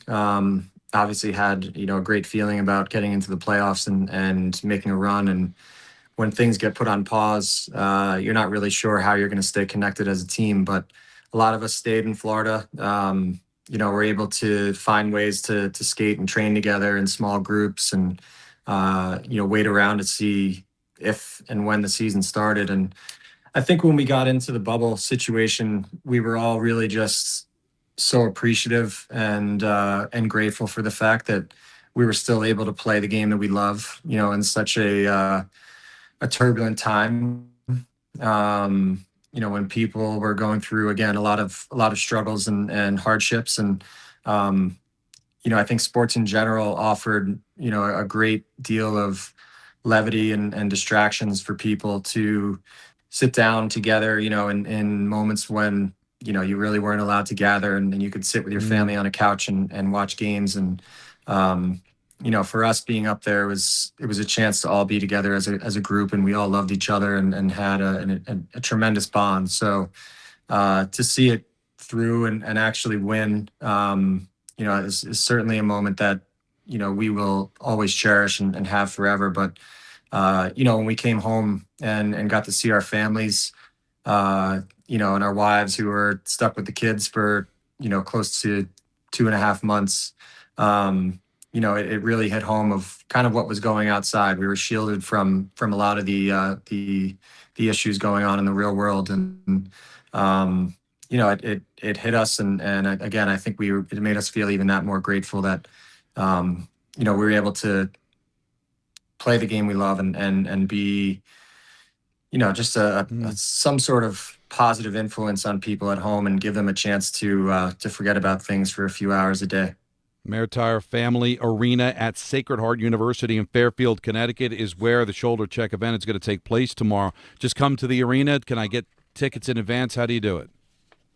There's tickets. If you go to Shoulder Check to their Instagram page, there are tickets being sold on Ticketmaster, which helps you choose your seat too. So you get a little optionality there. But when you get to the arena, I think the activities are starting at 4:00, going for about 2 hours. They'll have a bunch of stuff going on for kids and for the families to get involved in. And yeah, 6:00 is showtime. So, they'll have plenty of great surprises there. But, usually, like I said, you want to be there for that national anthem, and really feel, the weight of it and how powerful, the message is embraced as the game starts. Well, Kevin, you were always great to deal with. Hockey players in general are always amazing to deal with. But, especially you always made me feel a part of the team when I was there and always feel connected to you. Stay in touch. Good luck with everything you're doing with the PA and good luck with this charity, man. I really appreciate it. Yeah, thank you, guys. It's been great to be back home, hear your voices on the radio again. It's a part of what makes me feel like I'm back home. So that's awesome, man. I always appreciate having you guys and getting this opportunity, and hopefully we get to see each other, away from the camera and catch up. All right, thanks a lot, Kevin Shattenkirk, everybody, and of course the event is tomorrow, and that's at the Maritire Family Arena at Sacred Heart University in Fairfield, Connecticut. Check it out. 4th year of doing it, and we've had Dave Maloney's been behind this for a long time, and you just hate to hear that this is all involving the tragic loss of a 15-year-old, Hayden to suicide. And it's something that's really important to me, Peter, having what my aunt went through, and we haven't really gotten a handle on it. Because sports especially, rub some dirt on it, don't complain. And even today, when you hear like what Simone Biles went through when she stepped away because of mental health, it's still scoffed at in a lot of ways, right? Because you're supposed to be tough. You're supposed to be a professional. You're supposed to fight through it. Well, it's one thing at that age. It's one thing at that level. But think of what these kids, the pressure they're on. You know, a 15-year-old, he's thinking about performing. Is he going to be able to get a scholarship? Is he going to be able to maybe get into junior hockey or make it to a minor league team or something? It's amazing. When we were kids, Peter, and we played for the fun. You know, and then by the time maybe you got to high school and to college, you started thinking about maybe this is something I can do professionally. I'm seeing it with my son now. He's 8 years old, going to be 9. You start to feel it, ratchet it up. Like you're preparing them for a future in that sport. That's a lot for a kid to have to deal with and the pressures of that. And not everybody can handle it. And I'm sorry, there's still an atmosphere around sports to suck it up, don't talk to people, don't say anything. And that's the worst thing you can do in situations like this. So that message, that pledge, that shoulder check pledge of reach out, check in, make contact, it's just so vitally important. It really is. Yeah, it's not something that's understood. So the most we can hope to do is talk about it, give people information, give people resources. Because whenever you find out about something like this happening, you just realize how sick people. And I'm not saying sick in like with a pejorative tone at all. How quite literally sick people get and aren't telling anyone. And then it's too late and you go, oh my God, how could you have gotten to that level of sickness where this was possible? So fantastic work that we're doing and glad we could help them have the conversation. And the thing is, Peter, when an athlete is injured, you see them limp, you see that it affect their play, and then you go over and you can talk to them because even players don't even want to talk about when they're ailing from something in their body. That pledge of reaching out, checking in is a way to check, man. Hey, how are you okay, man? Not just physically, but mentally. You need any help? You need to talk. You need to take a break. Things like that are very, very important. Sam in Bayonne, you're on ESPN New York. What's up, Sam? Good afternoon, gentlemen. Thank you so much for taking the call. Realistically, the only reason why I'm calling in, and I listened to that entire interview, that gentleman just really seems like a really good individual. He kind of gave me vibes of David Wright, I'm a diehard Mets fan. So I just really calling in to say that was a great interview, and it's a unfortunate, dark topic that unfortunately does exist in our world. So kudos to that dude. And if I may, Don, if I could just ask one question, since it's not easy to get on the horn with you guys. All right. You and I are very, very similar Mets fans. Where do you, and I hate to bring even more anguish to the conversation, but where would you rank this season as far as one of the worst? I started becoming a fan in the 80s. I'm 46. But you and I are very similar. So I rank this towards the very top as far as misery as a Mets fan. But thank you, gentlemen. You guys, I love you guys always, man. Thanks for the time. Thanks a lot, Sam. I mean, maybe that's an idea tomorrow for the top 5, but this is up there. It's not the worst. You go back to the worst team money can buy with Vince Coleman and Bobby Bonilla. Those were just awful seasons where so much was expected. I don't know if things, Peter, this year were expected to a level of a championship. It just, we thought they'd be better than the 83 wins. That's why they made the changes in the first place. And to have this be as disastrous a season as it is puts it right up there. I guess it really depends how old you are. There's a lot of seasons in which I'd suffered and was disappointed. This definitely ranks up there. It does. It's just what ends up being a waste of a season. And Jeff Passan was on with Kay earlier. We were playing some of the sound. That they're blowing this up, Peter. Like I don't think Lindor's going anywhere. Certainly Soto's not going anywhere. But like everybody that Stearns brought in, they're movable contracts. He thinks the Mets are going to be the busiest team at the deadline by Monday because all those guys are going to get dealt. And Peralta might be a guy, and they're not going to get the return that they gave up to get him. But they've got a chance to make this right. I was getting into it with Michael. I was on his show at the end earlier today about what a disaster the Mets are. I think they can get out from this. It's admitting you made a mistake and moving on. And, Peter, if he gets rid of all those players and admits that he made a mistake, that's a huge step forward. Because a lot of times general managers refuse to admit they made a mistake and double down on their roster moves and make things worse. So if he gets rid of all these players, Peter, that's a strike for Stearns moving forward because there's a lot of guys that wouldn't admit they made a mistake. That is a fair point. And at least it gives you some hope that you're not there's nothing worse than someone who's failing and in denial of that, because that means there's no hope to it changing. Yeah, exactly. Just, hey, chalk it up to, hey, I tried, didn't work. We're going to try something different, and we'll see. We'll see ultimately whether it works out or not. Certainly this season, an absolute disaster. Speaking of disasters, talk about it Tuesday. Not the idea of talking about it, but what we're going to talk about. That's coming up next. We've got ENN coming up at 6, and in case you missed it, Mets rained out, so we got a full vehicle today until 7 o'clock. Don Hahn and Rosenberg, ESPN New York. This is the Michael K. Show. Here's the one thing I think is the conundrum for Brian Cashman. If Judge doesn't come back, now doctors reportedly are telling them that he is going to come back. When that's going to be, anybody's guess. But if Judge doesn't come back, by making trades and using collateral to get players back to fill holes, are you throwing good money after bad? I think they can make the playoffs without Judge. I don't think they can win a championship without Judge. The Michael K. Show, weekdays at 1 on ESPN New York and streaming live on YouTube. Presented by the Parisman Firm. When care matters most, experience matters more. The Allure Group is redefining rehabilitation and long-term care across New York with 6 convenient locations. Their expert clinicians create personalized care plans to help you recover, rebuild, and get back to what matters most. From short-term rehab to long-term care, Allure is committed to comfort, dignity, and results. To learn more, visit allurecare.com. The Allure Group, where care meets compassion.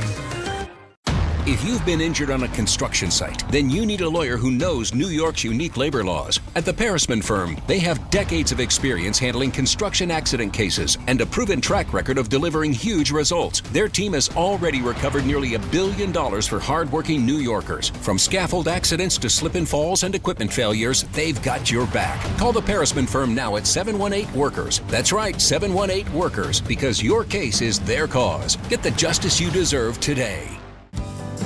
Hey, it's Alan Hahn. At Rings End, they're there to help realize your modern design visions. That's why they partner with Marvin. Engineered for big ideas, Marvin Modern Windows and Doors deliver effortless elegance, expansive views, and industry-leading innovation, all in a modular system designed to meet the exacting principles of modern architecture. Experience Marvin Modern at a Rings End showroom today and create something stunning with them. Rings End is a certified Marvin installing retailer.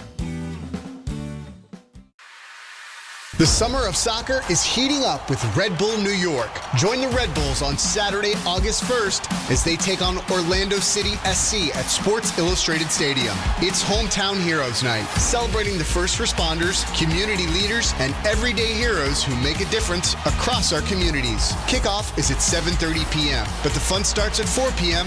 on the Boulevard with 3 hours of pregame entertainment. Get your tickets today at NewYorkRedBulls.com. Harry Douglas here to help you get in on the sweet life with Cotton Candy 5-Hour Energy. It's that classic throwback cotton candy flavor, but with 0 sugar and a 5-hour energy boost. I keep these with me so I can tackle that sweet tooth with a tasty caffeine kick and no guilty sugary aftermath. Bring on the sweetness with Cotton Candy 5-Hour Energy Shots. Cotton Candy 5-Hour Energy. Available online at 5hourenergy.com or Amazon. It's Rich Eisen for Pella Windows and Doors. Sometimes teams take a timeout to regroup and call the right play. When it comes to your home, Pella Windows and Doors always has the winning game plan. They do it every day, and that's why your neighbors trust them. Visit Pella.com/Eisen today. Right now, Pella Windows and Doors of New Jersey is offering buy one, get one 50% off windows and doors, and no payments, no interest for 24 months. Some restrictions may apply. See local showroom for details. Offer ends July 31st, 2026.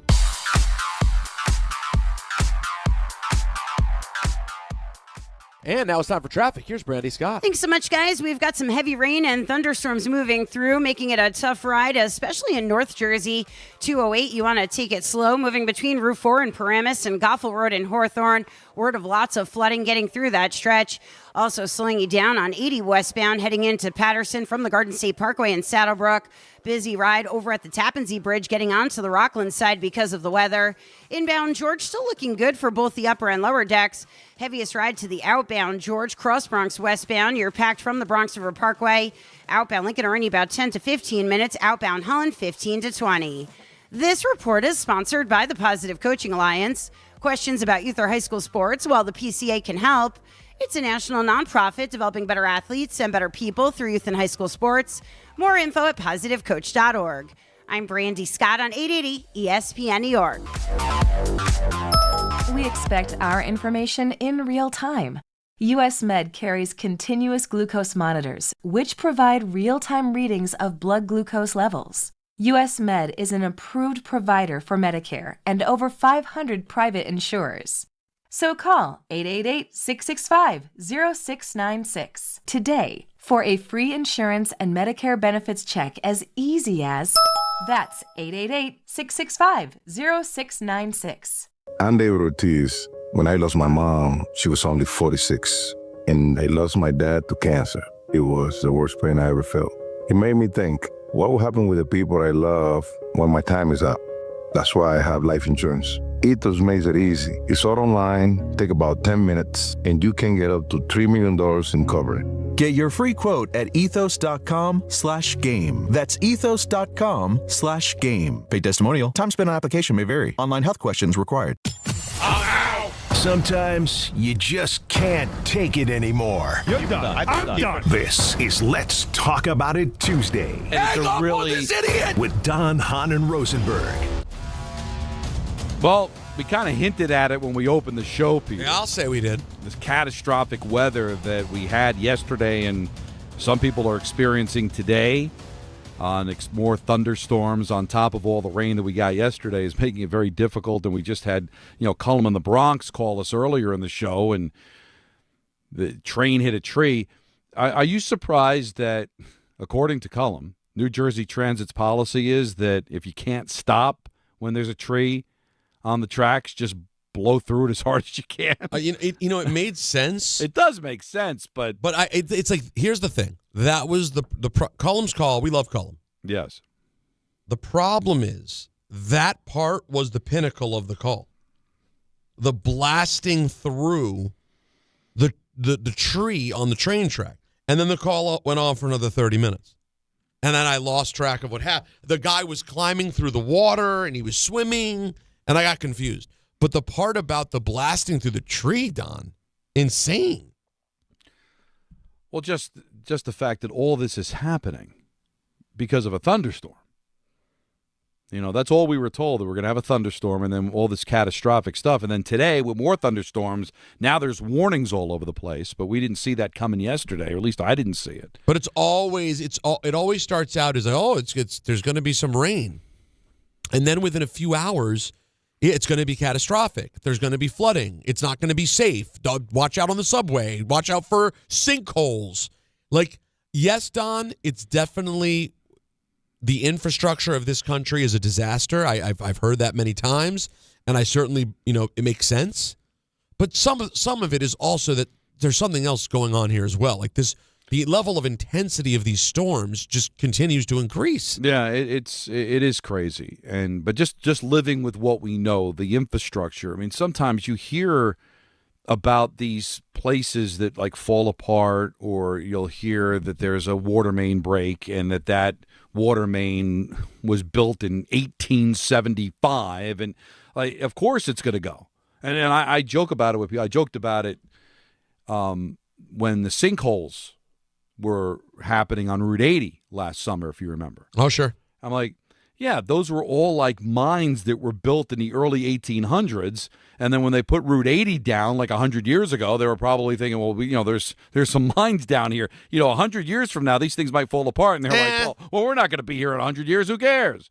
100 years later, now we're having to deal with this, and obviously there's engineers, and they check on all this stuff, but a lot of it's just that when they built these things, there wasn't this kind of rain, this kind of intensity.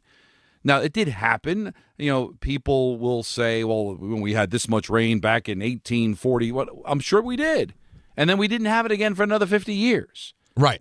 That's the thing, is that we joke around. My mother-in-law would always joke around if she found something in the house from a bunch of years ago. She'd go, oh, that was from the flood. When you had a flood, it was like, oh, that was. Remember that flood 30 years ago? Oh my God, it was so devastating. Good thing we never had that again. It just seems like those things are now what happened every 30 years are now happening every 3 weeks. It's crazy, And for the most part, we've been able to handle it because we know what to do and we're rescuing these people. But you shouldn't be driving home from work afraid you're going to drown because there's a thunderstorm. Right. You know, but Don, it's a bad thunderstorm. It's bad. Still. I know. I used to drive through things that felt like, oh my God, it's Sodom and Gomorrah. This is the end. But really, it was just bad rain and you kept driving. Now, Don, it does that for 3 minutes, and I'm trying to cross Central Park, and I go, I don't know if my car can get across this. I might float off. Yeah, and that's what you got to be careful in seriousness, because there might be people listening that might hit an area where there's water, where in years past you've thought, oh, it's just a couple of inches, I'll just drive through it, and then you're not able to drive through it, and then your car floats away, and God forbid gets taken away, depending on where you are. If you're close to a river, these things happen, and that's why you just got to be careful, man. Not placing blame or just saying that this is the world we live in now, where it seems like every storm seems to be worse than the other, and we just have to be prepared for it. Instead of, just complaining about it, we've got to be diligent and realize that these are things that can happen. So if you're in the car right now driving, just be very, very careful, because when a storm comes, it might just not be the inconvenience of traffic you're going to have to deal with. It might be something pretty serious, and just be aware of what you do in case that does happen. And one of the things is that you see a body of water on a road that's not supposed to be there, don't drive through it, because you don't know where the hell you're going to end up. Well, that is the tough part, because you're trying to measure like, hey, this looks pretty bad, but I think I'm fine. And figuring out where that line is a little tough. But yeah, you're right. If it's in question, it's not worth the risk. No, it's just it's spooky now. It's kind of crazy. So, and hurricane season's now, on the horizon too. You got to deal with that. So, yeah, so we find ways to be able to fight through these things, and most of the time it's just an inconvenience, or we get home a little bit later, or we might have to get water out of our basement and stuff like that. But every once in a while something happens that can be kind of scary. But just do me a favor, just don't pretend. Just don't pretend with me that it's normal. Just don't play the reindeer game of it's always been like this. There's always been bad storms. I refuse to stick my head in the ground and not look up at the fact that the frequency with which this happens is markedly different. Well, yeah. And by the way, Don, it's not just that. There are fires now. You know that the fires happening across Europe, this doesn't happen. So like, if you want to turn a blind eye and just go, I don't know, things just happen, great. But if you were paying attention, Don, and this was Sim City, you'd go, man, I keep seeing different huge events happening. Probably want to keep an eye on this.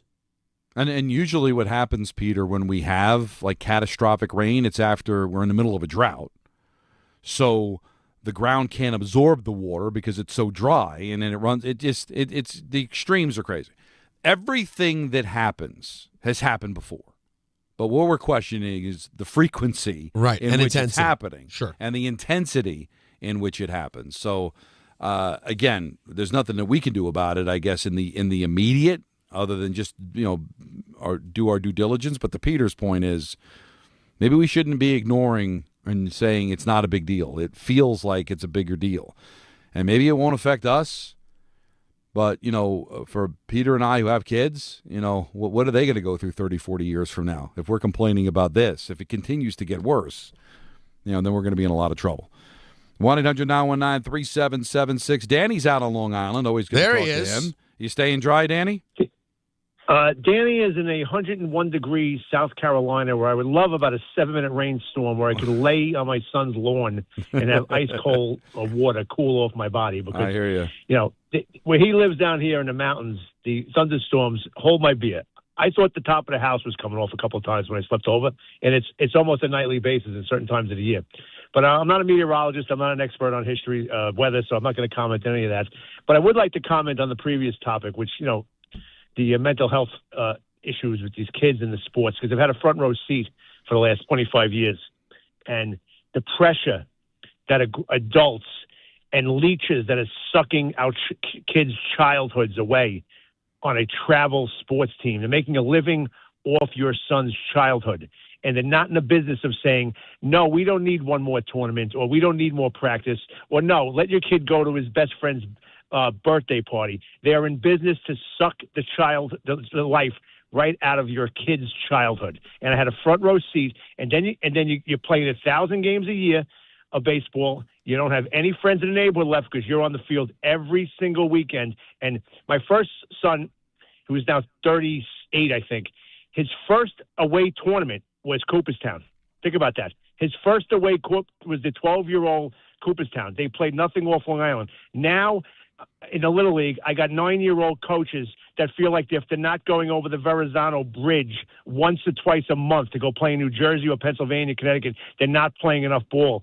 And the parents are afraid to get off the merry-go-round because this is what it's become. And you want your kid to be on the team. What's the alternative? And then my son gets to college, and he had a very uneventful, productive career. He managed to pitch for 4 years and never have a Tommy John surgery because my son took good care of himself, and I took good care of him until he was 18. And you got coaches that lie to your face.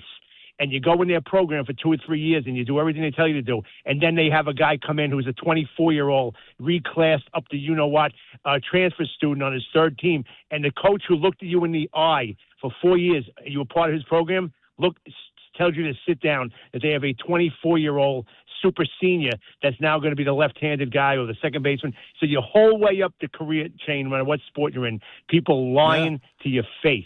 And these kids are suffering for it. And you see college kids commit suicide. When my son's career was winding down, I was on the phone, hey, feeling like everything okay? I was so worried that something that was his identity, even though it was a healthy choice, a healthy amount, was, and he has a great bunch of friends back in his house and in his neighborhood that he played all the time. You know, I felt like this is something that he did for so long. And you're just stepping into it, Don, and there's no way to get out of it. And it's sad. You can talk to Kay about it. He probably gets the front row seat now, listen, too. I'm going through it now, Danny, and thank you for the call because I agree with everything you're saying. Now, Marco's 8.5. You know, he'll be 9 December 5th. So he plays the regular ball in town, you know, during the spring. And then there's a travel ball in the summer. Then there's fall ball. And then in the wintertime, there's a clinic once a week at the gym that he plays. And he'll do the clinic, and he'll play in the fall, and he'll play in the regular league. Peter, I couldn't do the summer. It's like you got to give the kid a break. You know, just because like is he playing for fun, or am I trying to make him the next Aaron Judge? If I'm trying to make him the next Aaron Judge, I guess this is the prudent thing to do. But he's 8. I have no idea whether he'll be good enough to play in high school yet. I think he will because I think he's got a great swing and I think he's got talent. But first of all, I want to know that he loves it enough. Second of all, I want him to have a childhood. You know, but he's right. But his friend's in travel ball, so he wants to be in travel ball. So so it just becomes a vicious cycle. Where does it end? Where, all right, it ends up that you end up getting a scholarship or you end up getting drafted by a major league team. But for the 99.9% of everybody else, it's just getting chewed up to get spit out and be done with. Well, that's and then what? That's the question that I have. How do you decide as a parent, you know, what is the reasonable amount? Like, yes, your kid likes it, but do they like it so much that they want to literally give up, you know, so many other things about their lives? And if they give those things up, is it worth the trade-off? Right. You know, like for Danny's son, for example, who even went on to have a college career, but then it still ended. Maybe he would tell you it was all worth it. I loved the game so much that giving every spare minute for all of high school and college was worth it. But, Don, I also wonder, are there people who give it all and they go, man, it was cool, but I missed out on trips and I missed out on girls and I missed out on so many things that you're never getting back. But the thing is that when Marco gets to be 16 and he goes to me, I want to play, that's all I want to do, okay. But at 8, he shouldn't have to be making these life decisions. At 8, I want him to play soccer. I want him to play basketball. He's gonna be doing hockey this year. I want him to try everything to find out what he truly loves. I wanted to be a baseball player. My dream was to be a Major League Baseball player. That doesn't mean that'll be his dream. And I don't want to live vicariously through my son. I want him to have his own life and make his own decisions. And that's how my dad was with me. Anything I wanted to do sports-wise, my dad let me do it. But he never forced me into anything. You know? It's like if your kid shows you that with the amount that they play, they're good enough to have potential, great. if you're not able to see it, so you have to keep playing them every second until they get there, then maybe they don't have it. And you're just going to force it on. You know what I'm saying? Like, by the time you get to an age where the decisions have to be made, hopefully they've shown you that there's something there that's special. But you shouldn't have to completely take away the rest of their childhood to show them that. But I got to tell you, I have not, the coaches in my town, I have not sensed what Danny was talking about yet. And the travel ball really just came down to the fact that I didn't think it was fair to Jalen. You know, where we're traveling all over the place in the summer with Marco, and what's Jalen going to do? Just be, playing in the grass while he's playing baseball? I mean, I want them to have a childhood.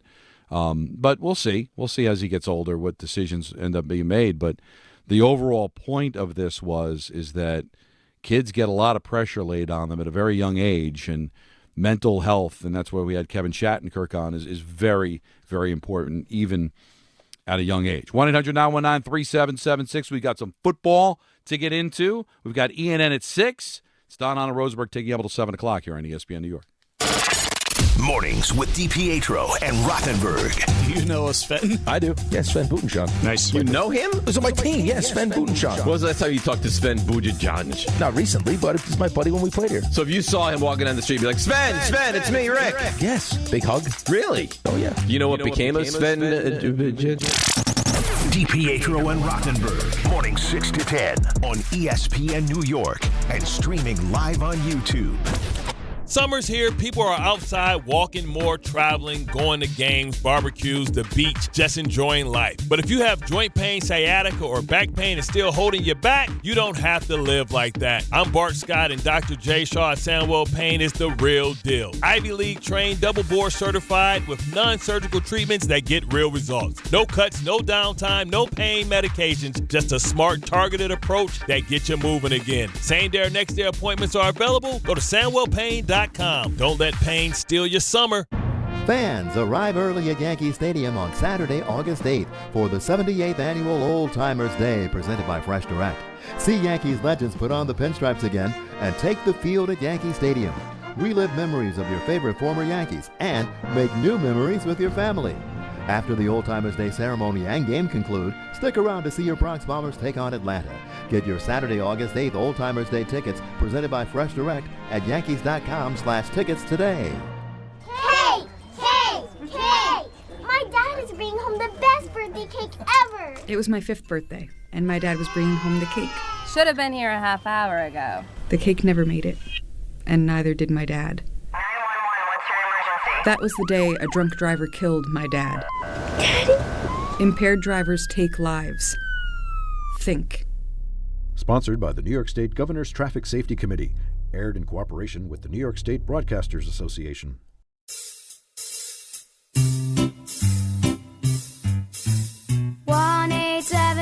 Cars for Kids. KARS Cards for Kids. 1-877 Cards for Kids. Donate your card today. 1-877 Cars for Kids. KARS Cars for Kids. 1-877 Cars for Kids. Donate your car today. Ready to get rid of that old car? Donate it to Cars for Kids. Call 877 Cars for Kids to speak to a friendly live agent. Donation is super easy, and your car can be picked up as soon as tomorrow. Go to carsforkids.org now or call 877 Cars for Kids to donate your car today. 1-877 Cars for Kids. KARS Cars for Kids. 1-877 Cars for Kids. Did you know you can donate real estate too? Go to carsforkids.org. That's cars with a K.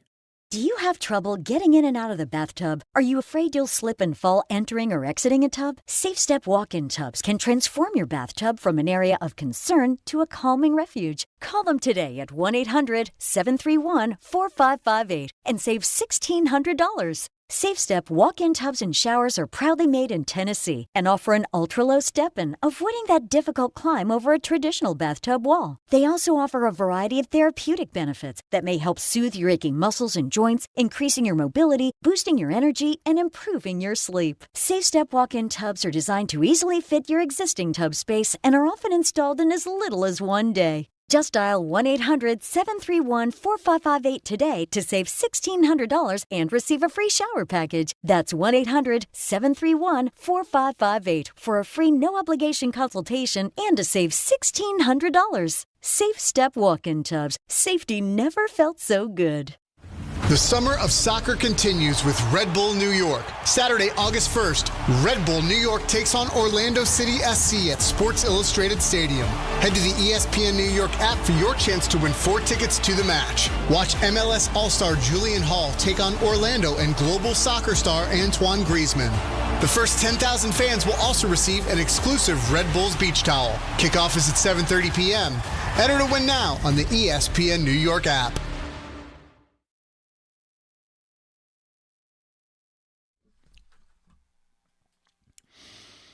It's on Hahn and Rosenberg with you till 7. Mets got rained out. Doubleheader tomorrow. Peter's back in the fold, and it'll be the Wolf Pack the rest of the week. And then Allen jumps in on Monday, and I go on vacation. Yeah, we just really can't all get together. Well, it's the summer. That's what we do. Yeah. She loves. Get her. But Hahn shown.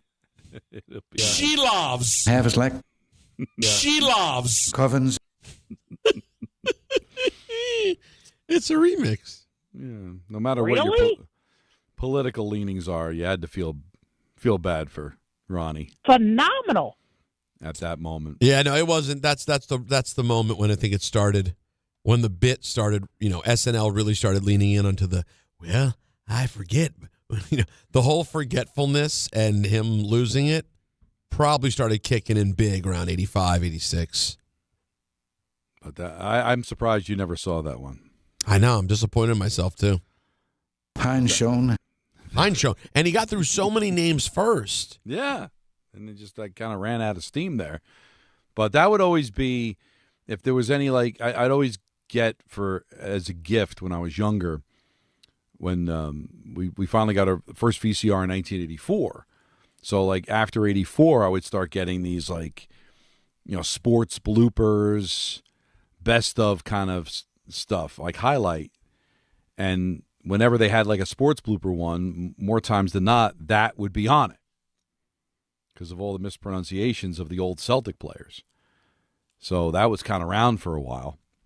So I'm surprised. That's a bad job by me. Not Covens, have us like Hahn shown.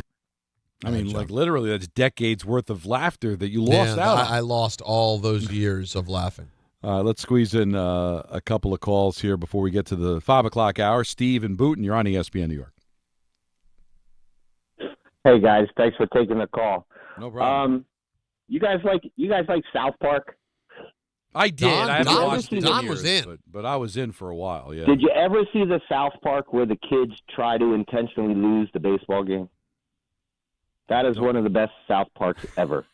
So they basically try to lose because I remember again 40 years ago, around the time you're talking about 80, 86, you played football from August to Thanksgiving, basketball from Thanksgiving to St. Patrick's Day, and baseball from April 1st till you were done, 4th of July.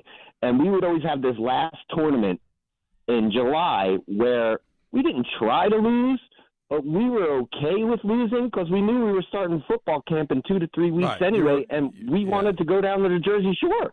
You were about done. We're done with this for now. Yeah, you wanted to be a kid, Steve. I get it. And that's the way I was. I mean, I played baseball and I played football. And then when baseball season was over, that was it. If there were these things, Peter, I didn't know about them, Steve. But when baseball season was over, it was over. And when football season was over, football season was over. When I started, probably around you too, Don, they started putting the innings limits in. It wasn't pitches, but it was innings. You could only throw 6 innings a week. But we played in 4 different leagues with the same coaches who threw us in every game in every league. And thank you for the fault. The only restriction I remember having when I was a kid was not being allowed to throw a curveball until I was probably in high school, just because they didn't want to hurt my arm. But for all I know, that's just been my dad saying, I don't want you throwing a curveball. But I pitched every game. Now, how capable do you think you were of throwing a decent curveball when you were that little?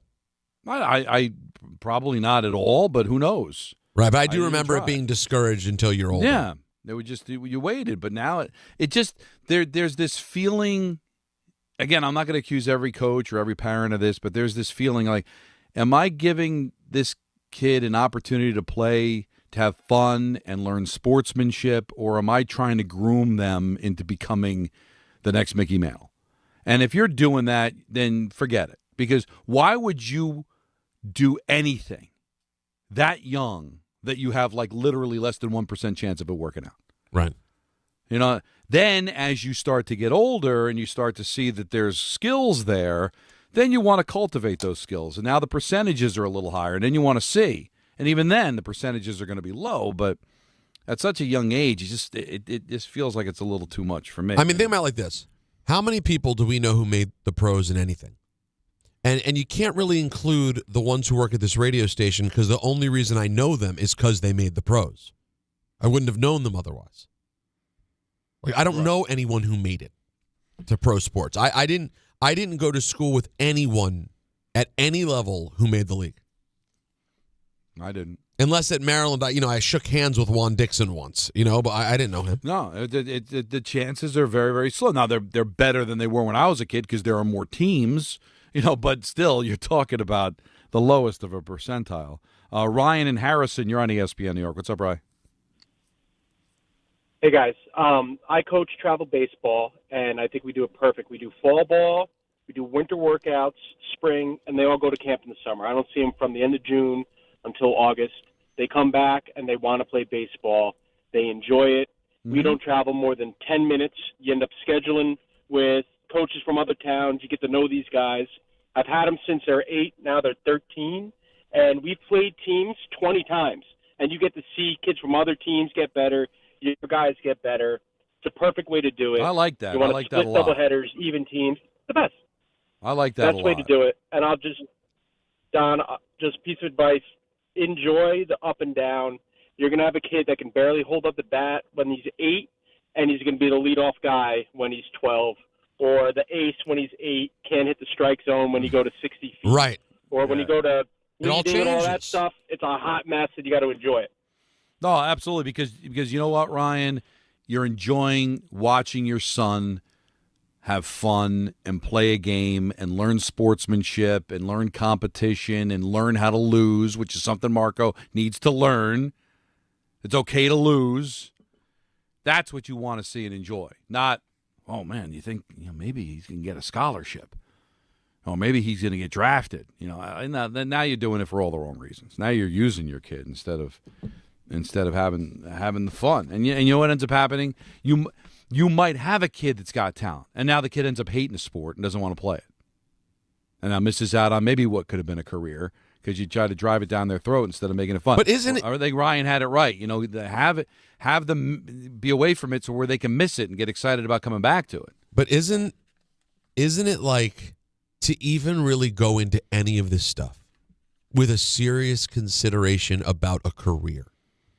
Unless they're coming from like the DNA of a family where it's like in there, aren't you basically playing Tonka trucks? But I got to tell you, Peter, and maybe if I don't know if you're going to have any more children, or maybe Maya will turn out to be an athlete, and you'll be following her whatever sport she decides to play. I don't want to make this just about guys, but Jalen's just not into sports. That's why I don't have to worry about it with her. I don't think you mean it to be that way, but. Hey, listen, I know you sent pictures of Maya. You believe she's the most beautiful girl in the world, and she is, right? Nobody looks at their child more than through the eyes of the parents. So any little bit of skill, you'd be like, hey, this kid's got it. And then you get caught up in it. So I don't think you intentionally go, I'm going to get my son ready to play because he's going to make the major leagues. No.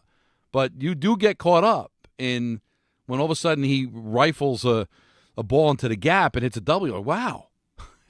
And then you get caught up. It's easy for parents. That's why you need coaches to kind of just rein you in and when that happens, rein you in. 1-800-919-3776. We've got Jet Sound. That's right. I can sense the excitement. Don, Hahn, and Rosenberg at 7 here on ESPN New York. Hey, this is Jalen Brunson. What's up, Knicks fans? This is Josh Hart. Knicks fans, it's Mikal Bridges, and this is your home for New York Knicks basketball. This is 880 ESPN and the ESPN New York app.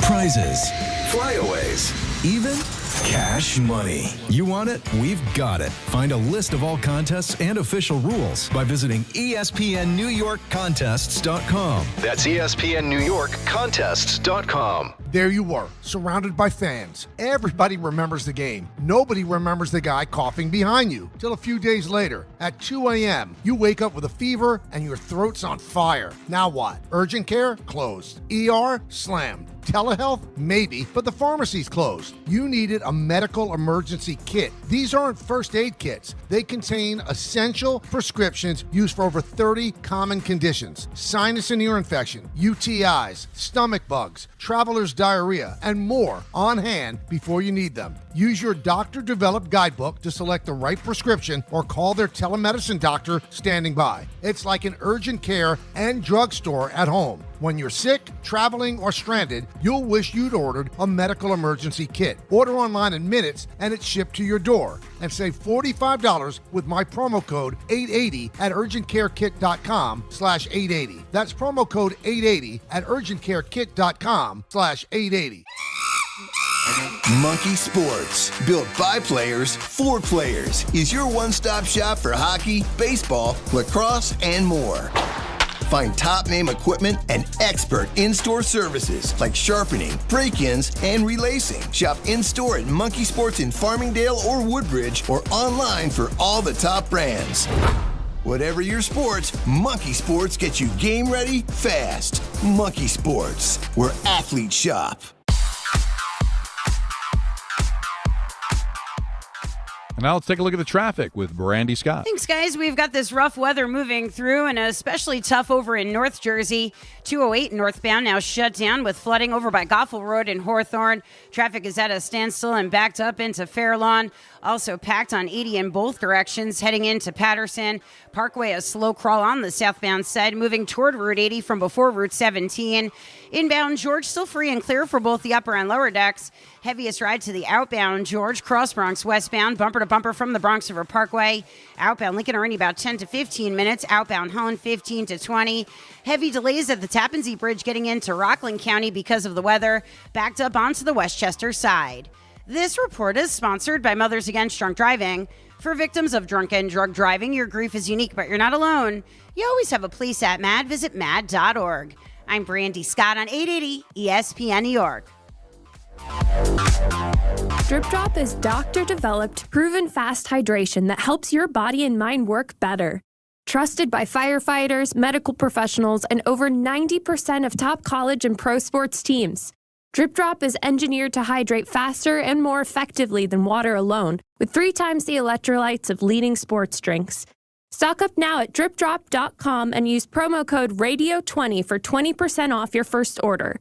That's dripdrop.com, promo code RADIO20. Rich Eisen here with some advice. If high-interest credit card debt is grinding you down, it might be time to call an audible with a SoFi personal loan. It consolidates your debt into one low monthly payment with no fees required. And with as soon as the same-day funding, you can make the right play fast. Call an audible on your debt today at SoFi.com/debtplay. Loans originated by SoFi Bank N.A., member FDIC. Terms and conditions apply. NMLS 696891. Fast funds terms apply at SoFi.com/debtplay. Congratulations to the New York Knicks. They are the 2026 NBA champions. WHSQ and WCBS-FM HD2, New York. 5:03 in the big city. Don, Hahn, and Rosenberg with you till 7 o'clock. The Mets got rained out, so that means full frontal. 2 more hours of the big show. I know I bring this up only like once a week, once every 2 weeks. I just want to say for the record, I don't think for most people the term full frontal means a complete radio show. I mean, you say it. You have now started saying it where you just know. You just treat it as if that's what people know. When you say full frontal, it means a full radio show. I'm not seeing an issue here. You're not making any kind of point. I just want to remind people that it's not about nudity, but it's about the show is going to go till 7 o'clock, which is our scheduled full show time. No, I understand that, and I understand that we have a video vehicle here with the YouTube. I don't think anybody's expecting nudity when I say it. I think they know what I'm talking about, and I just decided to take a little ownership of that. You say it, but it's now the only phrase that we say for a full show. No, it's the only thing I say. It's my thing. Why can't I have a thing? No, Don, I want you to have the thing. I just need to tell people in case. Do you really think you need to tell people? Are there people that are right now? You know what? Call us right now. If you listen to the show and when Don says full frontal today, have you ever been confused? 1-800-919-3776. Okay, now, Don, it is 5 o'clock, the holiest of hours. But I did miss one thing, though, for the talk about it. Go ahead. Very briefly. Mm-hmm. My friend Chanel's, who's a wonderful person who helps me out on a lot of stuff, her mother passed away last week, suddenly. I'm sorry to hear that. Very sudden. Only 69 years old. Okay. That's very young. Yeah, very young. And instead of my friend Chanel going on her bachelorette party, because she's getting married in a few weeks. Oh, that's tough. Yeah. It's a Friday the 21st, I believe. Actually, I'll be working I may have to leave a segment early because I have to get to the wedding. But instead of going to a bachelorette party, she's now, handling her mother's funeral arrangements.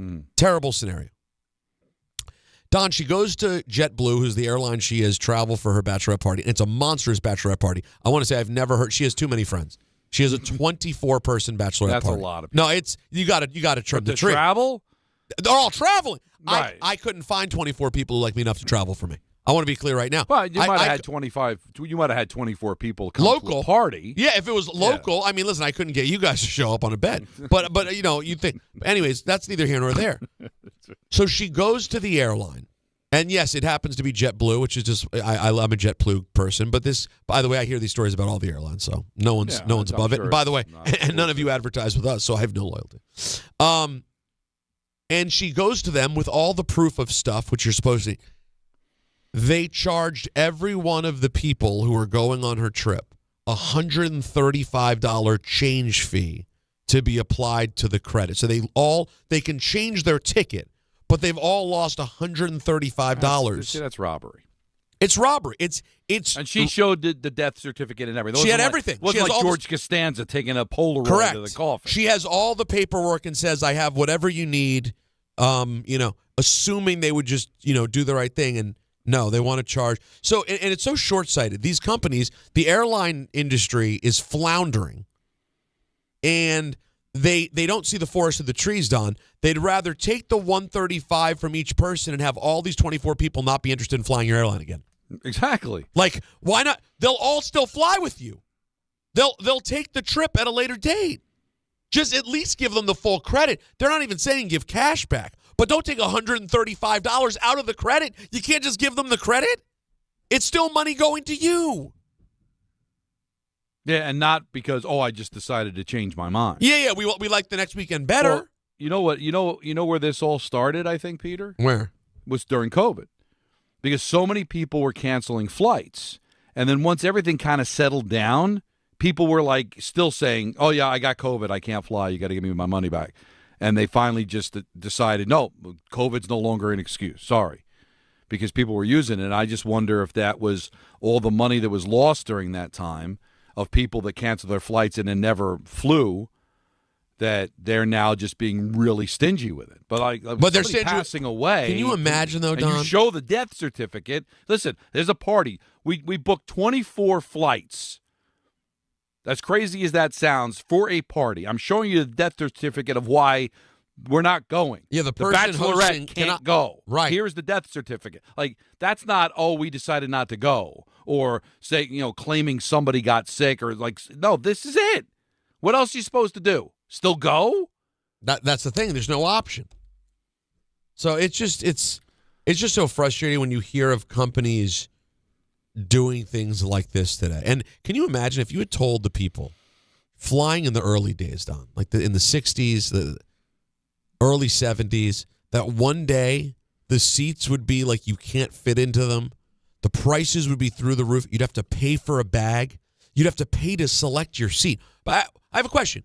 Why am I buying a ticket if I have to pay when I'm selecting my seat? Was there an option I could be on the plane with no seat? Right. So why are you making me pay for every single seat? I have to pay for 37F? Now, listen, I'm not flying 37F. Look at me. But at a time when I was, seriously, that's crazy. I know. It used to be so much more luxurious and it was never, I'm not saying inexpensive, but it just seemed like you got a lot more for your flight. And listen, most people nowadays, Peter, like a lot of people are flying because they have to, whether it's business or because of emergencies. Like there's probably less a percentage of people flying because they just want to, and it's a lot, man. It's crazy. I mean, I go through traveling, with the Devils and with the Rangers before that. It's crazy. You should see the things that I'll stuff into a carry-on before I'm going to pay money to have a bag. Oh, I mean the length to which you'll go? Yeah. I feel you. I do everything to avoid having the only to time check. I'm taking a carry-on, if I'm not on the Devils charter, is if like I'm gonna I got no choice. I'm going up for 8 days, and it's like there's no way. But otherwise, I'm not. It's ridiculous. And even when you have the carry-on, if God forbid you're Group 4, there's no overhead room anymore, and you still have to check the damn bag. You're lucky if you'll be able to pick it up at the gate. Otherwise, they just are throwing it in baggage anyway, and you still got to go and get it. Natalie and I are going on vacation. We're going to Mexico. You and I discussed this. Yeah, because you're good because you can't drink the water. I'm good. So it's a big deal. We're going to Mexico on the 8th of August for a week. And in booking the trip, even though the business class is not like particularly special on either of these flights down, like they're the regular ones. They're just like 2 seats together. There's no sort of bed or any sort of crazy thing. Right. But I did it mainly because traveling with the baby, to be stuck in one of those mini rows like I just did to Europe both ways, we booked Maya a seat and we had a coach row. And I'm like, oh, it's fine. We'll have a whole row. There's no room in front of you to do you can't physically move with the baby. So while she's under 2, even though my parents are going to yell at me that it's too dangerous and I shouldn't do it, I have a plan and I'm going to have it handled. Don't you worry about it. We're going to enjoy having Maya in lap while we can for another few months. So we bought 2 business class tickets instead, so we can at least have a tiny bit of room on the flight to be able to stand her in front of us for a moment if we need to. Or God forbid, feed her a meal. There's just no room to do anything. And by the way, it's not as if coach tickets are cheap. No. It's not like when we booked our tickets to go to Italy in coach, it was like, oh, nothing. No, you're still talking about $1,100, some insane amount of money. So it's just, the consumer currently is treated like garbage. It's like the conversation we always had about jet season tickets. It now applies to everything. We all keep spending the money so they don't care. But the problem with travel is you can't really stop. No, I mean, everyone wants to take a vacation. Unfortunately, God forbid, like my friend Chanel, people have reasons she had to go fly to Belize because her mother was there and passed away. There's always going to be a reason you have to travel. So the airline companies can give you worse service, less space. This is our talk. I'm sorry, we did a second talk about it. What do you want? It's Tuesday, for God's sake. But it's really, it's a nightmare. And I know I give you a hard time about why don't you guys travel more? You know what? You're doing it right. No, it's a big expense and uncomfortable. And then you talk about how traveling via air was easier than wasting the time to drive. But how early I got to get to go through security and all that. Like if it's a drivable place like Boston or DC, forget, I'll just drive.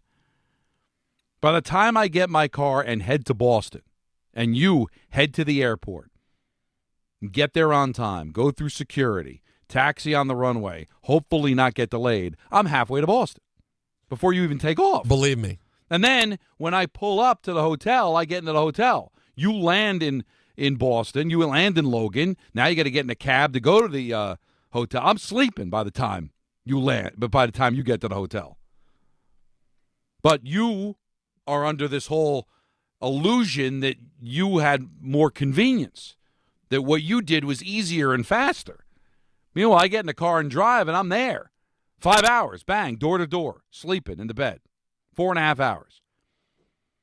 You might have been in the air for 50 minutes, but how long before? How long through security? Exactly. How long did you taxi on the runway before they let you off the plane? How long did you have to wait for the bag? How long did you have to wait for a cab? How long was the cab ride to the hotel? And also this Thursday, for example, when I fly to Minneapolis for SummerSlam, you're praying you take off because who knows what this weather is going to be like for a few days. And once things get backlogged, it's just a mess. By the way, I saw my friend Chanel posted on Twitter that JetBlue DM'd her the exact same offer. Come on, guys. I'm not trying to be the big media personality bullying a company, but you got to do right by people, man. At least having to deal with travel when you've just gone through a tragedy, it is the worst. Travel in the best of circumstances is a headache. In the best of circumstances, Don. Let alone when you're dealing with the worst things that happen in life. If you can't show compassion, then what are we doing? Right. What are we doing? At least you let you on the plane first. Really? Crazy. That was a good one. We had to do a secondary one. Shut up. Shut your mouth. I'm seeing the drops load up already for some drops are loading up. You turncoat for ENN. It's going to be some good stuff today. Oh, and also that Fakakta March drop, whatever it is, drop madness, is that what we call it? That's what we're going to do? No, we know drop madness is dead as a doornail. No, it's back, I heard. Peter, look at me. It's back. It's back? Yeah. What, you mean it? Yeah.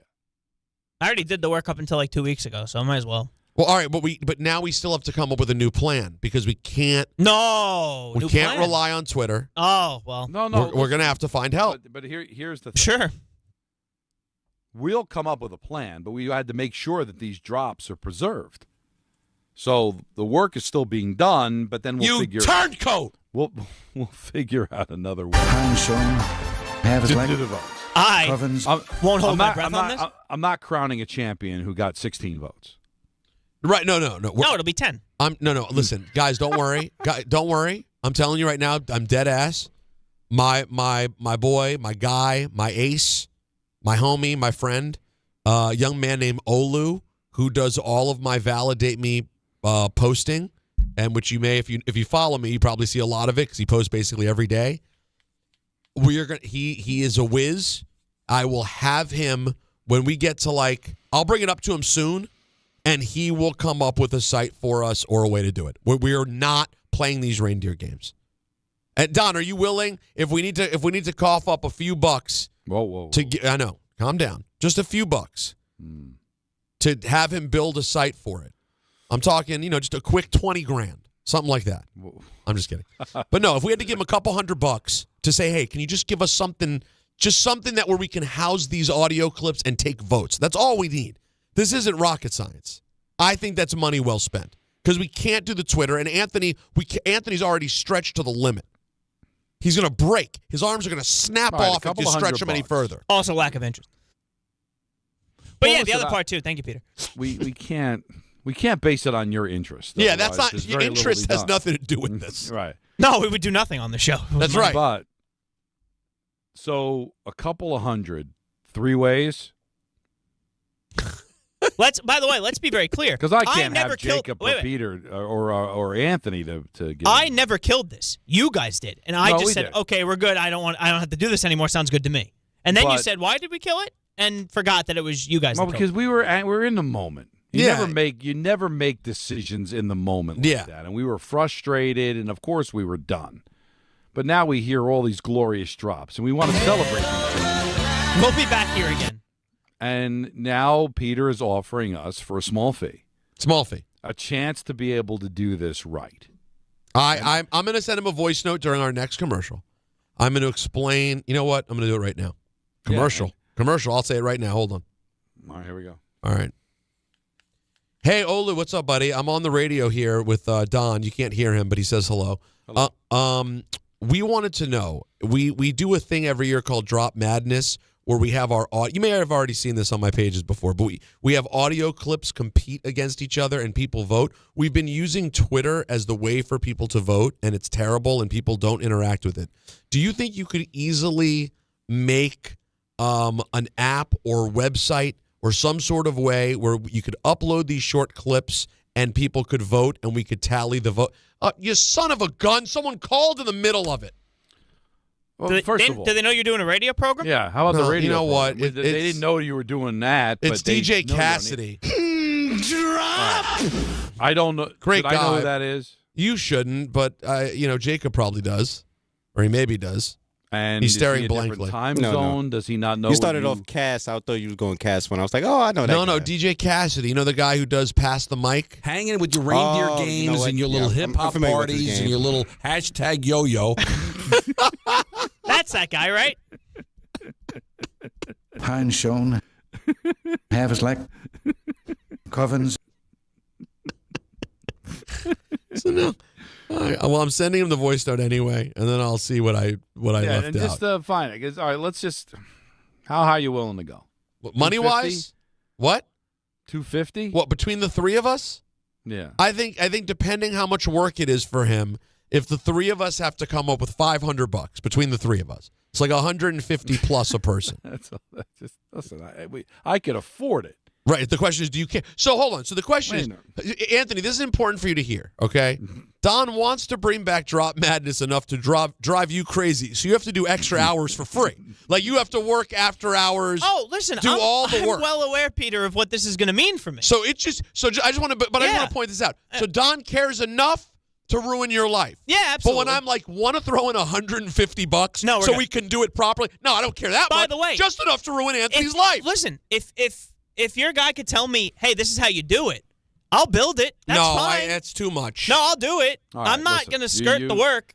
But he does code and stuff. He knows how to do this stuff. You presented it in such a way that, I think I could pay $150. Yeah, I think we come up with $500, and you say, hey, can you handle the site for us? I think that's money well spent. If we want it to be good, and we can say, hey, it's dropmadness.com or whatever it is, you play the drops, you vote for the drops.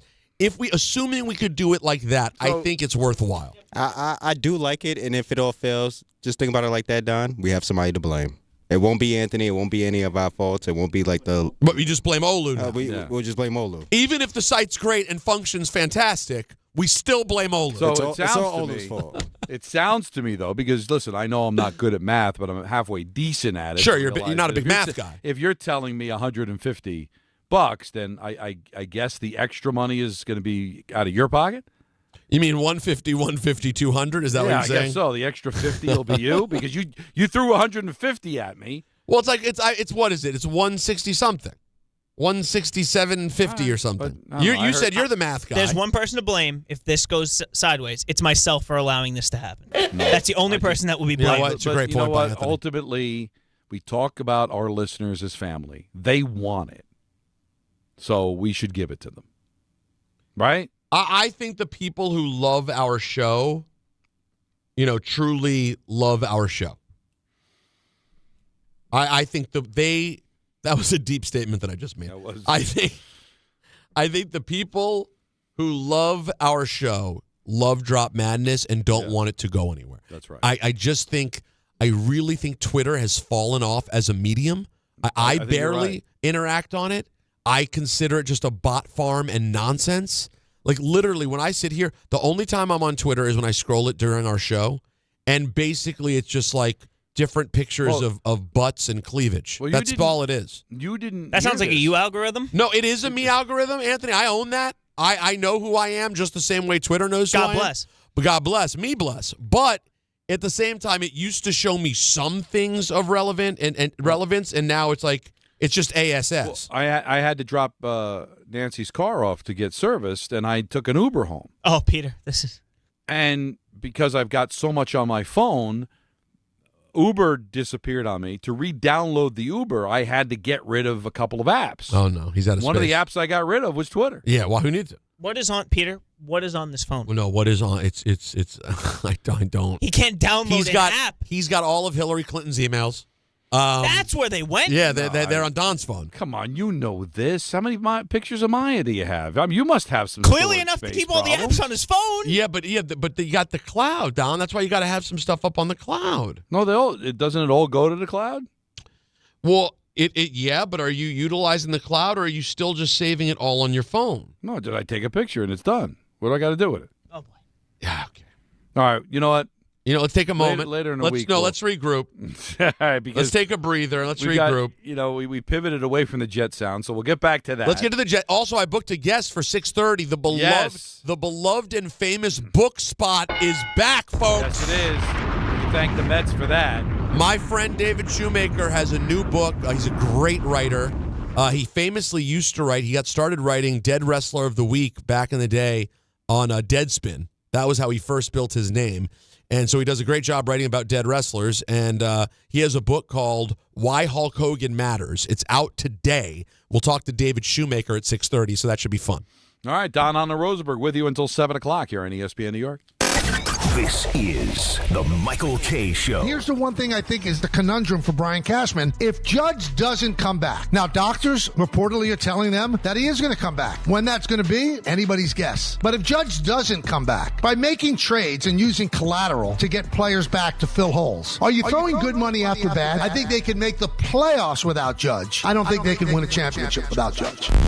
The Michael K. Show, weekdays at 1 on ESPN New York and streaming live on YouTube. Presented by the Parisman Firm. When care matters most, experience matters more. The Allure Group is redefining rehabilitation and long-term care across New York with 6 convenient locations. Their expert clinicians create personalized care plans to help you recover, rebuild, and get back to what matters most. From short-term rehab to long-term care, Allure is committed to comfort, dignity, and results. To learn more, visit allurecare.com. The Allure Group, where care meets compassion. 1-877 Cars for Kids. KARS Cars for Kids. 1-877 Cars for Kids. Donate your car today. 1-877 Cars for Kids. KARS Cars for Kids. 1-877 Cars for Kids. Donate your car today. Ready to get rid of that old car? Donate it to Cars for Kids. Call 877-CARS-4-KIDS to speak to a friendly live agent. Donation is super easy, and your car can be picked up as soon as tomorrow. Go to cars4kids.org now or call 877-CARS-4-KIDS to donate your car today. 1-877 Cars for Kids. KARS Cars for Kids. 1-877 Cars for Kids. Donate your car today. Did you know you can donate real estate too? Go to carsforkids.org. That's cars with a K. Hi, thanks for calling Uline. Wait, did the phone even ring? Nope. Oh, okay, so you answered before the ring. But now you're going to put me on hold, right? We don't do that here. We're real people answering the phone, ready to help with your order when you are. Uline has thousands of quality products for your business and warehouse needs, always in stock, ready to ship same day, and backed by Uline's legendary 24/7 customer service. Uline, we warehouse for you. Tricon Construction is growing across New Jersey, delivering larger, more complex commercial projects with the precision today's developers expect. Because when the timelines, capital, and reputation are all on the line, you need more than a contractor. You need a true construction partner. Tricon brings experienced leadership, disciplined project management, and a team built around accountability and execution. From planning to completion, they build with purpose, professionalism, and pride. For serious commercial projects, build with Tricon. Visit triconbuilds.com. That's triconbuilds.com. The summer of soccer is heating up with Red Bull New York. Join the Red Bulls on Saturday, August 1st as they take on Orlando City SC at Sports Illustrated Stadium. It's Hometown Heroes Night, celebrating the first responders, community leaders, and everyday heroes who make a difference across our communities. Kickoff is at 7:30 p.m., but the fun starts at 4 p.m. on the Boulevard with 3 hours of pregame entertainment. Get your tickets today at NewYorkRedBulls.com. And now it's time for traffic. Here's Brandy Scott. Thanks so much, guys. We're going to start off again in Jersey. A little bit of good news on 208 northbound over by Goffel Road in Hawthorne. Flooding is easing out a bit. Left lane is back open. You're still jammed there from Route 4 in Paramus. Turnpike southbound. If you're heading over to the Goethals Bridge, stick with the car lanes if you can. We've got a crash in the truck lanes by Interchange 13. Delays there go back to the eastern and western spurs. Inbound George, really not too bad for both the upper and lower decks. Best of it's the outbound side, southbound Deegan and Henry Hudson. Cross Bronx westbound, slam from the Bronx River Parkway. Outbound Lincoln Ernie about 15 minutes. Outbound Holland closer to 20. Hitting the brakes on the Staten Island Expressway westbound, heading over to the West Shore from the Verrazano on through. This report is sponsored by the New York City Department of Transportation. Speeding ruins lives. Drivers, watch out for pedestrians and cyclists and slow your turns to less than 5 miles an hour. I'm Brandy Scott on 880 ESPN New York. In a contracting business, you're either growing or you're grinding. Success is no longer about hard work alone. It's about using AI to accelerate impact. ServiceTitan is the only integrated intelligence that seamlessly automates your entire workflow, from first call to final invoice. Born in the trades, built for visionaries ready to stop operating and start automating. ServiceTitan, AI for the trades. Your ambition just met its match with Robinhood. You push yourself in everything you do, scanning headlines for insights, keeping an eye on the market. Robinhood puts you in control of your money, all on one platform. You expect more from yourself. Expect more from your money. Get started today at Robinhood.com/yourmoney. Again, that's Robinhood.com/yourmoney. Your money, your move.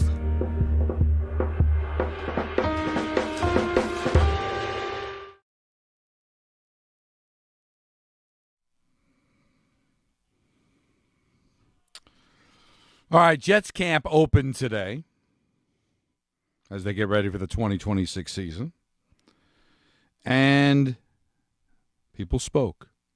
One of the people, the quarterback of the New York Jets, Geno Smith. I want to start by saying, I really feel like coming out of OTAs, I feel like we built some positive momentum.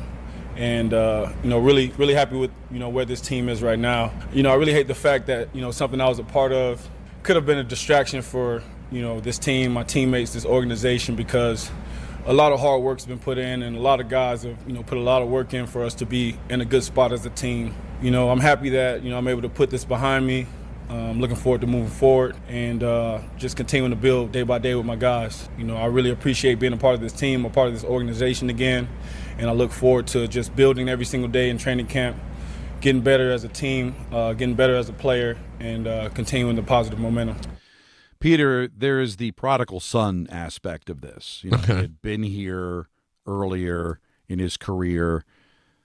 I wouldn't say coming back a conquering hero. He did have success in Seattle, but the last couple of years, last year in Seattle. There was some conquering. And that 1 year in Vegas, not good. But it seems like the attitude is right. Obviously he was addressing the off-field stuff that he was worried would be a distraction. It looks like he's been able to overcome that, and now we'll see. Listen, if he plays like he did the bulk of the time in Seattle, with the weapons the Jets have, with an improved offensive line, they should score some points. It'll just a matter of what Geno Smith you're going to get, but it seems to me, Peter, he's got the right attitude. I'm not mad at it. I mean, listen, we got to – things were going the wrong direction. Can we start getting them to head the opposite direction? I think he sounds like at least he's still focused. He's still on the right path. And obviously the first story now sounds like it was maybe really not an accurate depiction of what was going on. Right. And then maybe the second thing was just sort of a random circumstance that's not that big a deal. You add them up, it looked like a really not great start, but it sounds like his head's on straight. Sorry, thank you, Griffin. Sounds like his head's on screwed on right and heading the right way. Hey, which way is it going to go, Peter? Is it going to go Ryan Fitzpatrick? Or is it going to go Justin Fields? We'll have to wait and see. I'll say this. It can't be Fields. I'd be shocked. I know, but remember last year, it was, this team might be able to win 7-8 games. We both were high on Justin Fields. We felt like the change of scenery, he's got some talent. He was a high pick. Maybe he finds it. He never did. So Geno Smith's kind of the same thing. Is he going to be the way he's in Seattle, or is it going to be the way he was last year in Vegas? We'll see. If he's the way he was in Vegas, this will be another 4-win season, and they're gonna obviously draft a quarterback, but they're gonna show Aaron Glenn the door. If he plays like he did in the beginning of Seattle, this is a team that maybe can win 8-9 games, be in the hunt for a playoff spot. So we'll see. Geno Smith on the Jets' expectations. I have high expectations for the team. I believe we have not only the right guys in the locker room, but, in the coaching staff and the front office. And, there's a lot of things to be positive about, as a Jet fan and as a player and as a part of the organization. I expect us to go out there every single day, be who we are, which is a team full of, hard-working men, guys who love the game, and a lot of talent on this team as well. So I look forward to building with these guys. I look forward to being a part of this team and seeing where we could take it. There's an opportunity, right? To go back where it failed, to go back to prove people wrong. He's only 35. It's not like he's, an old man here. I think there could be something left to be the bridge quarterback. All right, get you through this season, then whoever the quarterback is next year, whether they trade up or it ends up being a not-so-great season and you're able to draft the quarterback without having to make a trade. Either way, there's a new quarterback next year that he can maybe mentor and then may play a second season. We're already seeing, I guess it was announced in Vegas that Kirk Cousins is going to be the starting quarterback, and it's not going to be Mendoza. So, maybe just erring on the side of, let's not throw kids to the wolves here, and maybe Geno can be that. That's the best-case scenario. And that's the hope that Geno Smith can have a chance to maybe win some games here and then be that bridge quarterback for the next guy. Let's see here. How is he viewing his opportunity with the Jets? God has blessed me to be able to play this long, and I view each and every opportunity, each and every day as a blessing. It's truly a blessing and a gift from God. And so every day I get a chance to go into this locker room with my teammates, step on that field with my teammates, to be coached by, great coaches.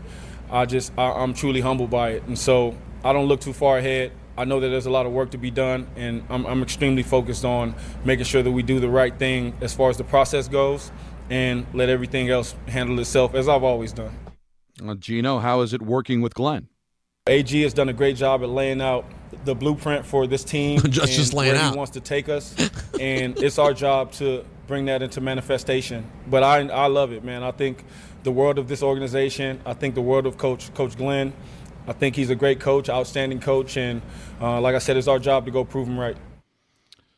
Breece Hall's still here. You maybe didn't think that at times when it looked like he was going to get traded or he'd want to be out of here because he didn't get a contract. Well, Breece Hall is still here and a major weapon for this team, and he spoke about stability within the organization, and it's good. Yeah, I just feel like in the past we've had a lot of craziness and turmoil and stuff, a lot of switchover, turnover, and I feel like now with the guys we brought in and the people we have, coaches we have, with the change of the staff and upstairs and through our coaching staff, I just feel like it's a lot more organizational stability, which helps the players because I feel like the players are only going to be as good as the organization is. You can't have good players and not have a stable organization and still have a good team. So I feel like now AG's done a great job, Woody's done a great job.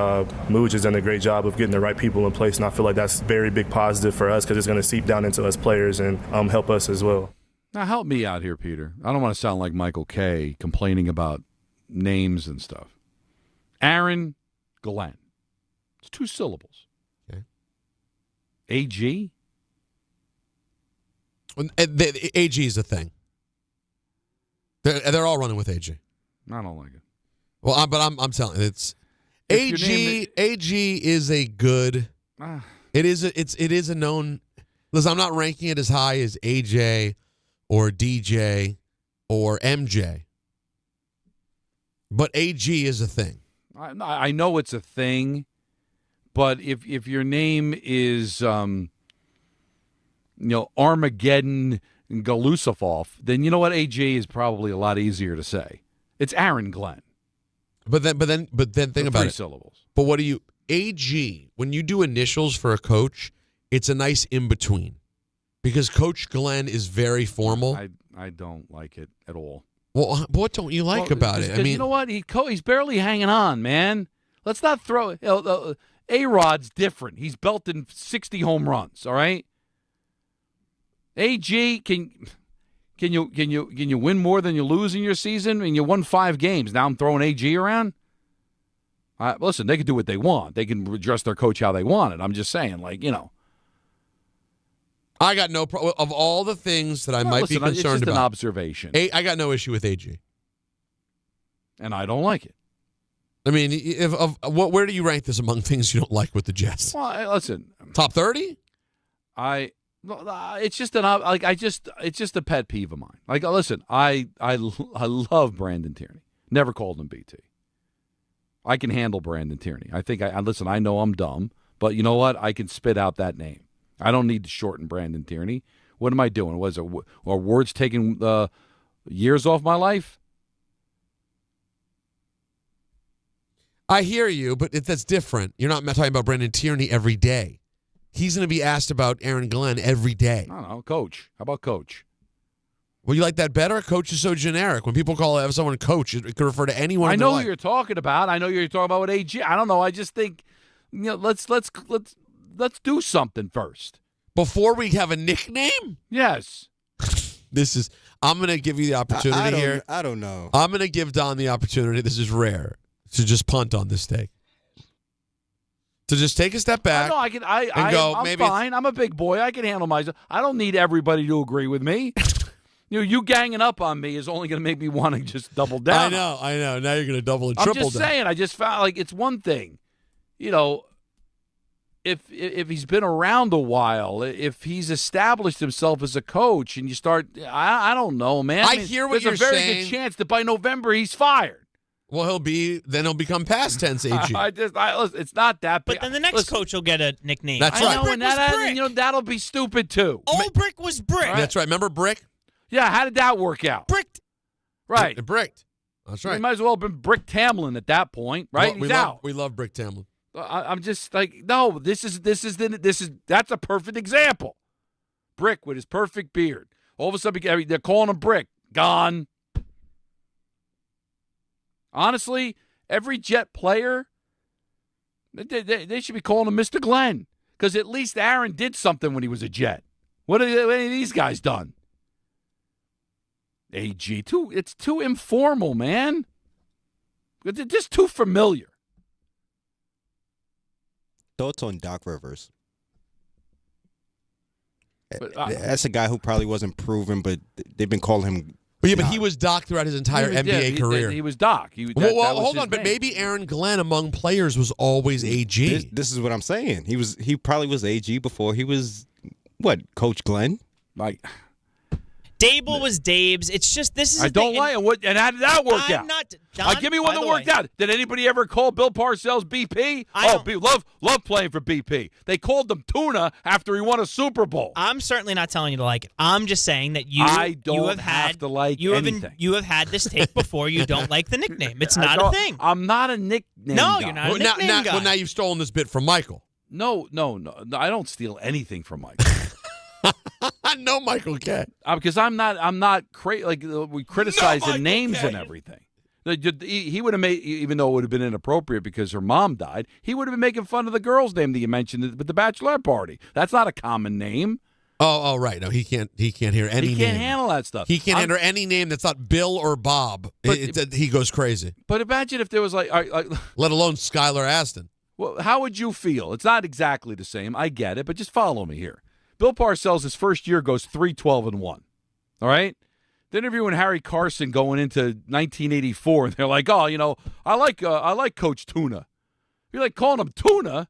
Yeah, because he's a dead fish. They went 3-12-1. He's probably going to get fired. The counterpoint, of course, is since there's so many nicknames out there, if Aaron Glenn didn't have a nickname, you'd think there'd be more concern because they're not as familiar or comfortable with him as they should be. He's an established player.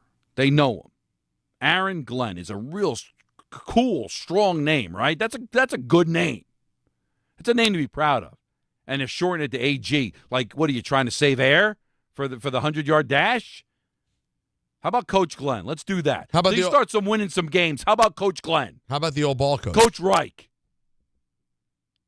No, Frankie and AG. God, everybody's just too familiar, Peter. I see what you're saying. I don't think you do. I think you just want me to shut up and say, hey. I call him Mr. Don. Breece Hall, hey, BH on Glenn's second year. I wonder what they do call Breece Hall. Honestly, I think everybody that comes to New York, even though he's played here before, it's like you bite off a little more than what you could chew at first. You know what I mean? Like, you don't realize it. And I think, like, him being the first year, he dealt with the highs of the highs and the lows of the lows. And I just think, like, he knows what to expect. He knows what he wants. He knows what he wants to see out of the organization, out of the players, out of the coaches. So I just think it's very to the point and, very direct. So I think it's very good for us to see that, like, okay, this is a standard. This is what we got to do. This is how we want to police the locker room, the weight room, practices, everything like that. So it's definitely been a little bit better for us. So 1-800-919-3776. I don't need anybody to agree with me. I'm just giving you my thoughts. I'm not trying to win over hearts and minds. I'm not trying to win anything. I'm just getting my opinion out. That's all. Clearly, the staff does not agree with me. It's just how I feel. That's all. Well, listen, you've made your point. Loud and clear. I hear you. They're going to take it under advisement, and we'll just see what they're happens. not going to pay attention to me. They should. But that's just... You're not into nicknames. That's DLG.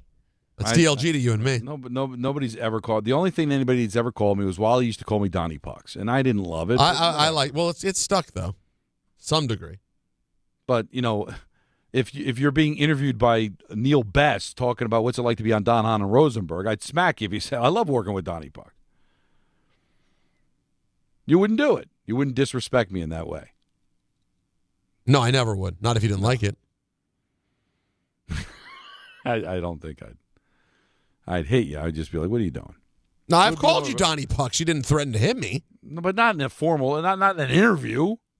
When they do the 30 for 30 for Don, Hahn, and Rosenberg, you're not going to be referring to me as Donnie Pucks or DLG. No, I won't. Or Sweet Donnie LeG, which I was called by What about Don Juan LaGreca?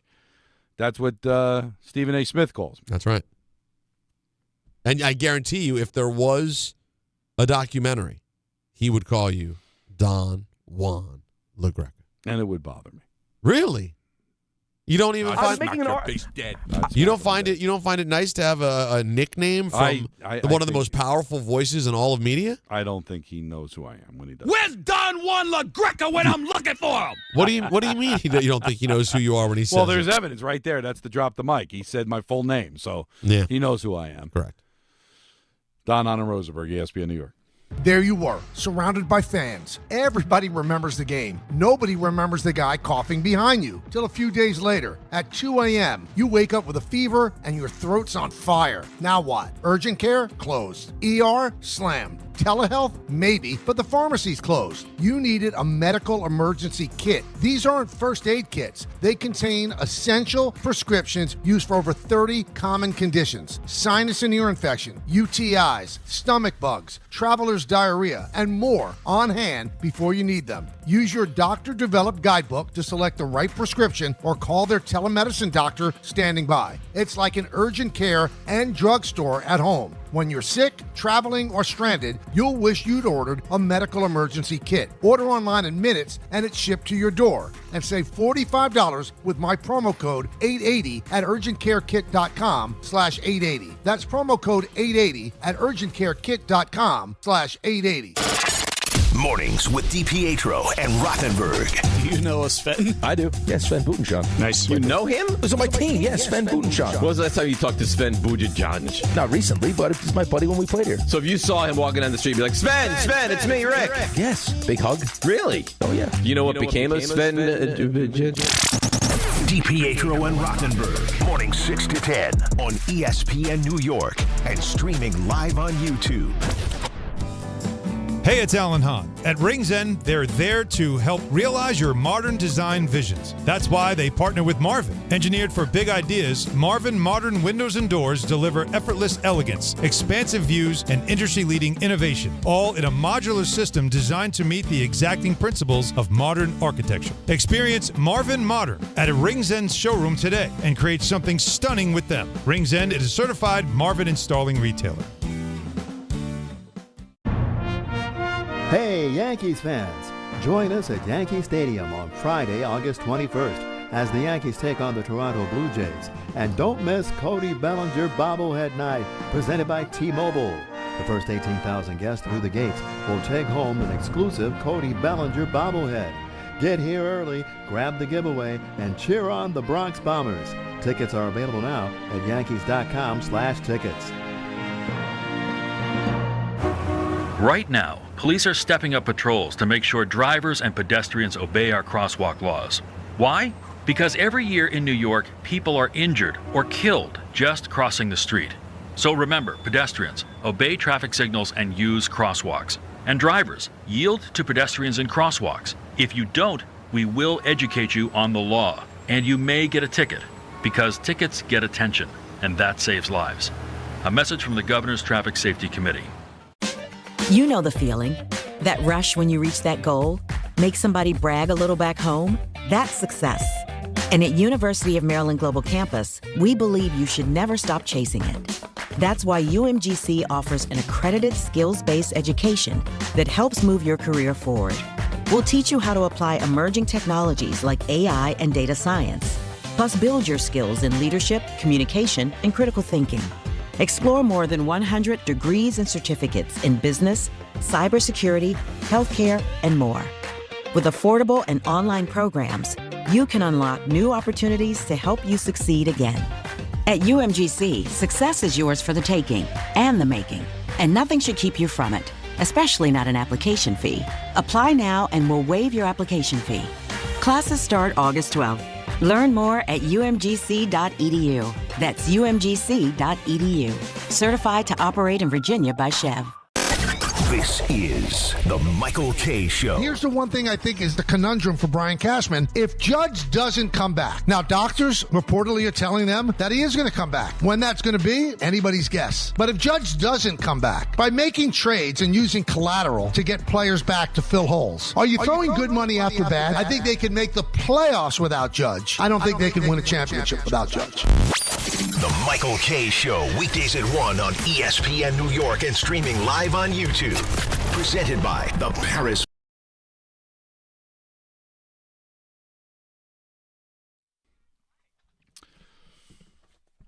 Don on and Rosenberg till 7. Mets got rained out. Doubleheader tomorrow. That means we're app only, along with YouTube, at the start of the show tomorrow at 3 o'clock.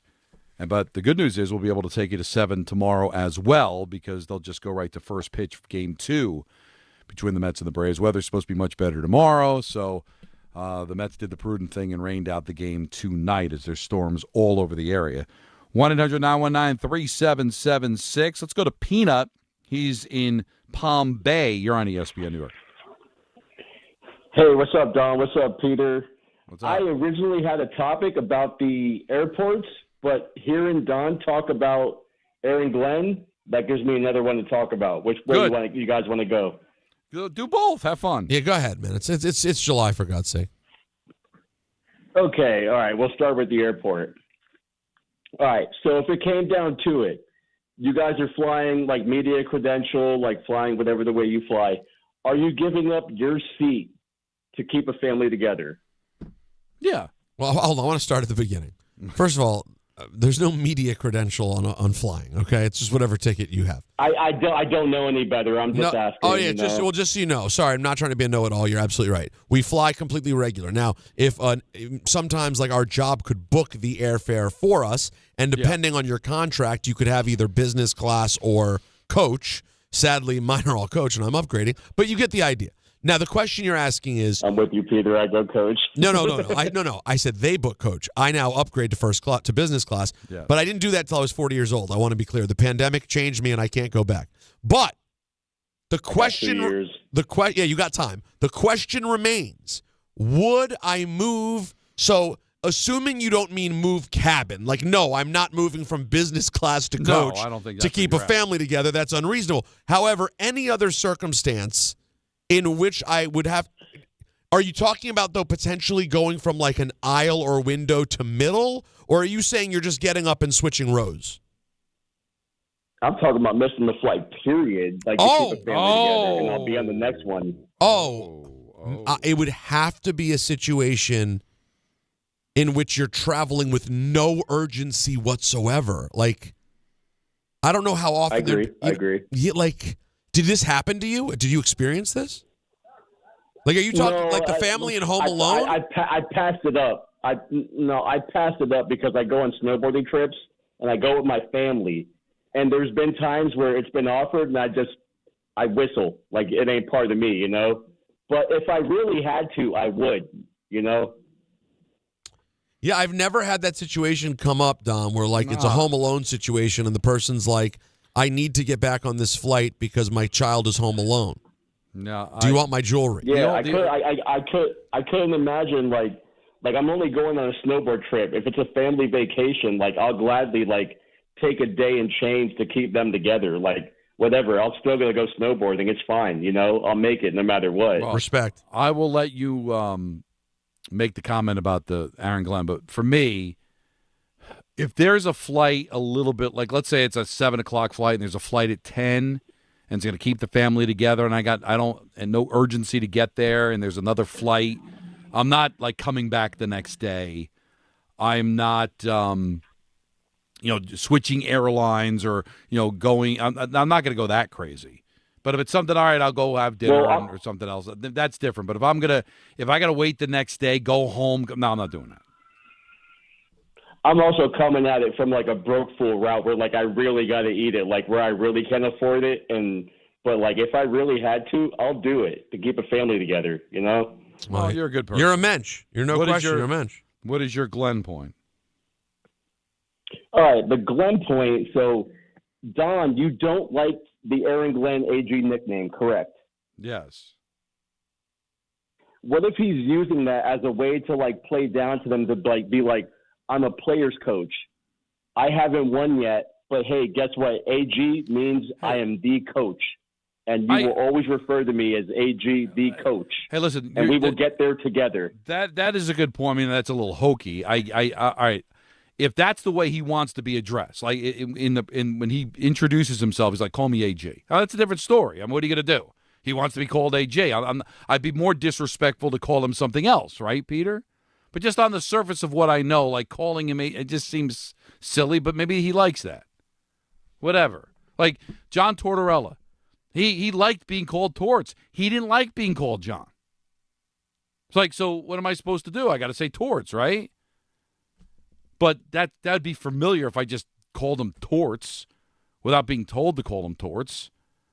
Call him Coach Tortorella. Now, Michael would. Michael refuses to call people by a nickname. He's disgusted by it. But I think he exaggerated with the whole Lawrence thing with Yogi Berra.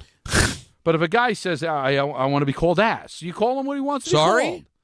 Why would someone want to be called ass? I don't know why somebody wants to be called AG when his name's Aaron Glenn. Now, you call Kevin Negandhi ass, but that's your choice. That's just because he was dressing like an angel. He's got a contract. He got the job. Is that what you mean? Yes.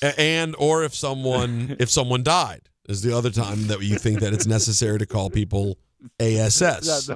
That's different though than AG. But there's a difference between yes and that. Now, ass. I should say though, my only issue with AG is to me there's always only one AG, and it is the rapper Andre the Giant, AG from DITC. From the Bronx, so I always will think. Oh, there you go. See, AG of showbiz and AG. I left that part out of my argument. Yeah, you know what? I think that was polite that you let me get it. You know what I mean? I may have mispronounced some of those names in there. I hope not. Yeah, but Peter's going to get his coming up next with ENN. Don, Hahn, and Rosenberg, ESPN New York. There are a million reasons to love New York. Making your budget stretch isn't one of them. According to an independent study, Amazon prices average 14% lower than other retailers. Get food, fashion, furniture, and more shipped straight to your building. Plus, another study found Amazon Prescription Pass customers pay nearly 1/3 less out of pocket. Learn more at aboutamazon.com.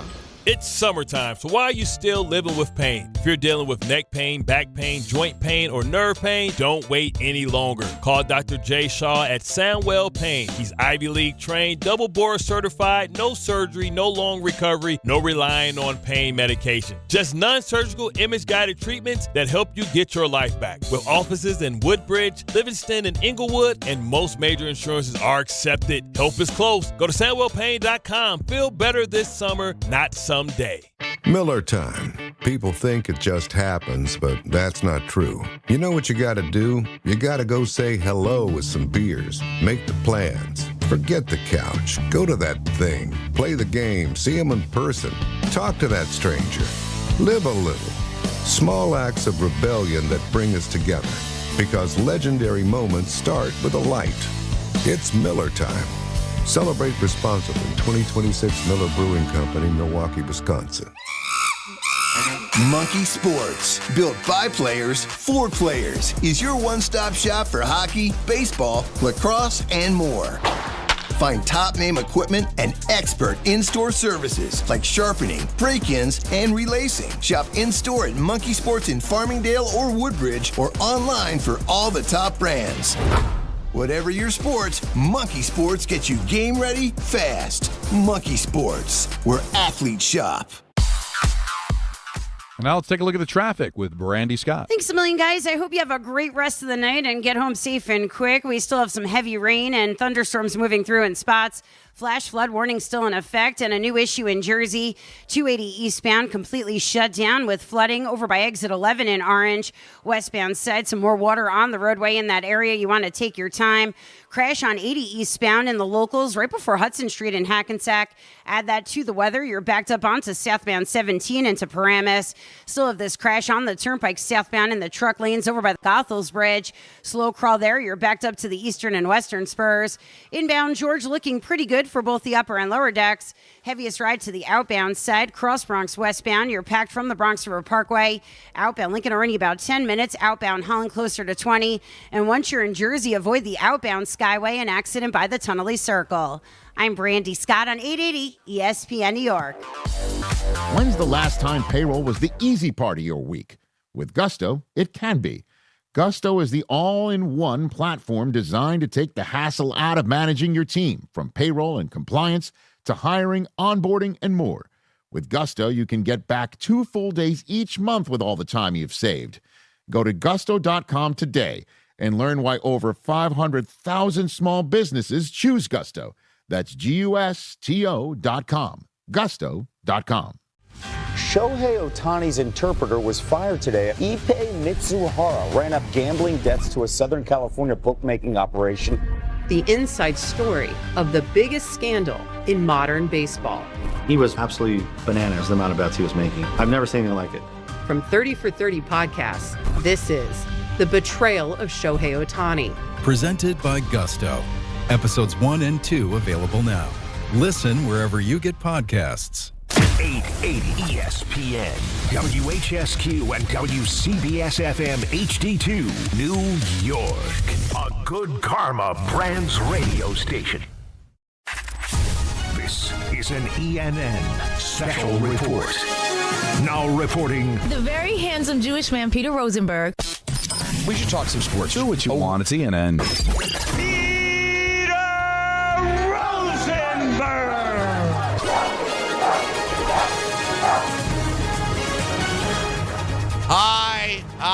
Hi. Welcome, everybody, to ENN. Ray-Ro. You ever watch YouTube? Brought to you by Don. You turncoat. And Don. Your freak and my freak might be different. And Don. You should see the things that I'll stuff into a carry-on. And Don. You got the job, you ass! And Don. Somebody died, ass! And myself. Shut up! Shut your mouth! And Griffin. Phenomenal. God, I work so hard. All I get is one dropped on. That's all I said today, the whole day. Shut up! Shut your mouth! And I don't even know if that was from today. I don't think that was from today. That was from today. Oh, it was? Yeah. I just went looking for one thing, and I stumbled into that one. I was like, that could be Thank used. you. What were you looking? Okay, but the better question is, what were you looking for? Something else, Don? Yeah. Tried to be more Don. He was searching for more Don. He accidentally found me. I was looking for the freak drop, and then when I went back to it, that's what you were I found. looking for. Your freak and my freak might be different. That's right. But you found. Shut up. Shut your mouth. That's right. Good evening to President Reagan. Hahn shown. She loves. Haverslack. She loves. Covens. She loves. I may have mispronounced some of those names in there. I hope not. Skinner.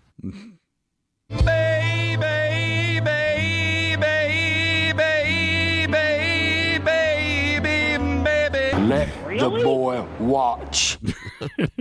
Now, remember when John Travolta said Adele Dazeem instead of, I even forget her name now.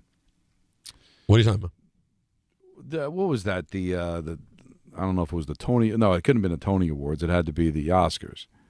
And John Travolta mispronounced the name of the one from Wicked. Oh, yeah. What's her face? Dina Menzel? Yeah, Dina Menzel, and he said Adele Dazeem. Then there was there was something on the internet where, how would John Travolta pronounce your name? Oh, that's genius. Maybe they could do that with Ronald Reagan. How would Ronald Reagan pronounce your name? I love you. There will always be a special place in my heart for the movie musical, and for the songs that create their most memorable moments. Oh no. Here to perform the Oscar-nominated, gorgeously empowering song, Let It Go, from the Oscar-winning animated movie Frozen, please welcome the wickedly talented one and only Adele Dazeem. What do you think happened? Remember they were showing him, like, off the stage, like, staring at the script? Hahn shown. Hold on. It's Adina Menzel. Yeah. It's not close. Adina Menzel or something like that. Right. And what he said, Adele Dazeem. Clearly. Was he sports pickled? Like no. Haverslack. Was it Stay Covens. Classy, San Diego? Like this one. Covens. You just missed the prompter. It says Cowens. You read it as Covens. Covens. I get it. Now this one here is a fumble. You meant to say Havlicek. Haverslack. And it just got But even Havlicek, whatever he said, is way closer. Hahn shown. Hahn shown is way closer to Heinsohn than Adele Dazeem. Adele Dazeem. I don't know why. Adele Dazeem? He gave her a different ethnicity. He did everything changed. I don't know if we ever got the backstory. I just remember in the moment him looking at the script, and I don't know what happened. He could not have come up with that. That's not a mispronunciation. But listen, he got up from it. I mean, listen, he'd already come up from everything there was to come up from. He'd lost his whole career had fallen apart. He bounced back. Hahn shown. It's like I gave you. It's like I gave you a toy. Yeah. And now everybody's played with except you. Well, guess what? I'm going to play with it every day. You're going to make up for lost time. Oh yeah, I'm going to continue to play with it. It's like I just discovered that you can play with this thing. Haverslack, Covens, Hahn shown. It's so perfect because you're a Celtics fan. I know. It's got so much, and now it mixes with this. Adele Dazeem. Haverslack. Great. Was that Anthony? That was pretty quick turnaround. No, that's Anthony's work. Oh, that was. I mean, that's Jacob's work. Jacob? Dazeem. Good job, It's Jacob's work. See, and look, I confused Jacob with a white guy also. I don't want there to be any more speculation. I don't know if I should feel better or worse about this. Yeah, I don't know. Me neither. What's worse? Because That's tough. Confused him with Ty. Yeah, That's all tough. Well, Ty, you're saying Ty's confusing him up, and Anthony's confusing him down. Is what you're saying? I would agree. You suck, Busick. All right, so I wasn't here yesterday, but I assume you weren't. Where were you? Yeah, I'd rather not say. All right. I assume you guys spoke some about the bizarre situation with Eric Bieniemy. Everything I said on ENM was depressing. Yeah, so it was really bad. Eric Bieniemy's wife was apparently shot, and now the son is in custody. It's a mess, and Andy Reid spoke about it. Our hearts go out to Eric Bieniemy and his family. Thoughts and prayers are with them. I can't get into details on it, but things happen sometimes, and Eric will work through it. He's got a great support group here, as does his family, as needed. And and then we'll just let time take care of it from there. But Mia is stable, which is a plus, and so is Eric Jr., and that's all important. Okay. No, the neighborhood kid hit a home run and broke your window. Is things happening? Yeah, that is. Your son shooting your wife is not things happening. Well, they are both things that can happen. There are things that, and listen, I'm not trying to make light of anything, okay? And I know Andy Reid has had his history, issues with his son. And I get that football coaches kind of want to move on. But there's some things that happen and then some things that happen. This is not, listen, he had the right tone. But I just spoke think too long. He spoke too long. I mean, just to throw out things happen. No, this doesn't happen. Because now not only do you have to go, like think of what what Eric Bieniemy's going through. He is going through almost losing his wife. Now she's stable, so it's okay. Now that's one thing. And then there's almost something as equal of your son shot her. So what's going to happen to him? You know, like. That's nobody could wrap their mind around something like that, right? Each individual thing, your son shot someone, you deal with. Your wife getting shot, you deal with. But your wife getting shot by your son, that poor guy. Honestly, I didn't even know how I'd handle that. Thank God so his wife's gonna be alive. They haven't said whether he's going to go away. I guess, and maybe that's the easy thing. None of this is easy. But maybe the smart play, Don, of all the times we've heard coaches being short. Isn't this a great opportunity to be short? It's a personal family thing, and we send our best out. You know what happened? He tried to do that. He just went a bit too far. I don't even want to bring it up, but you want to defend him in the point of he's not being insensitive. He's a good guy. Right? He's not downplaying. He's such a good guy that he wants to give you more. Even though there's nothing more to give, and by giving that little more, it kind of was awkward. You know what I'm saying? Like, he didn't want to be that short. Yeah, he's going through stuff. We've got his back. Next question. Let's go on to football. He didn't want to do that. He wanted to give a little extra where there was nothing extra to give. There's information he's not allowed to give or he doesn't know. So he didn't want to be, I guess, rude to the media, so he spoke just a little too long, and his little too long was things happen. That's not the right words to say. But he's a good guy. He didn't mean anything by it. It was just awkward.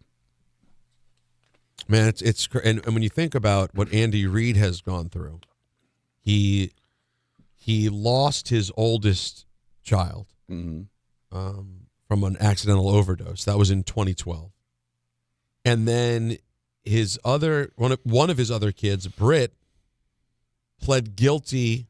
Remember, while assistant for the Chiefs, leading up to the Super Bowl, right? Yeah. And he was intoxicated in a multi-car crash that severely injured a little girl.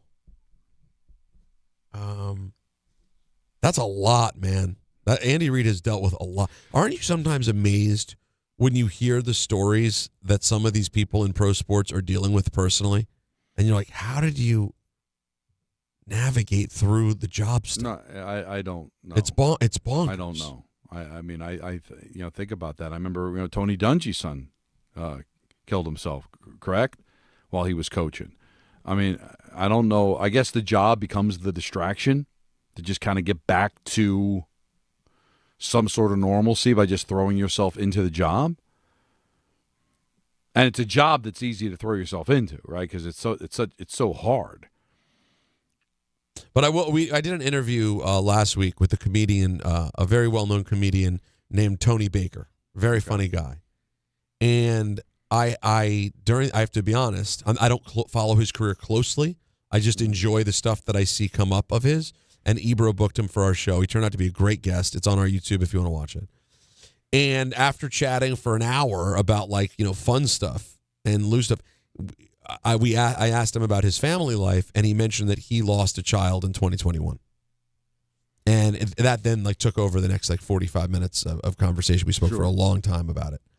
He has an amazing outlook, and just the way he talked about it was very interesting.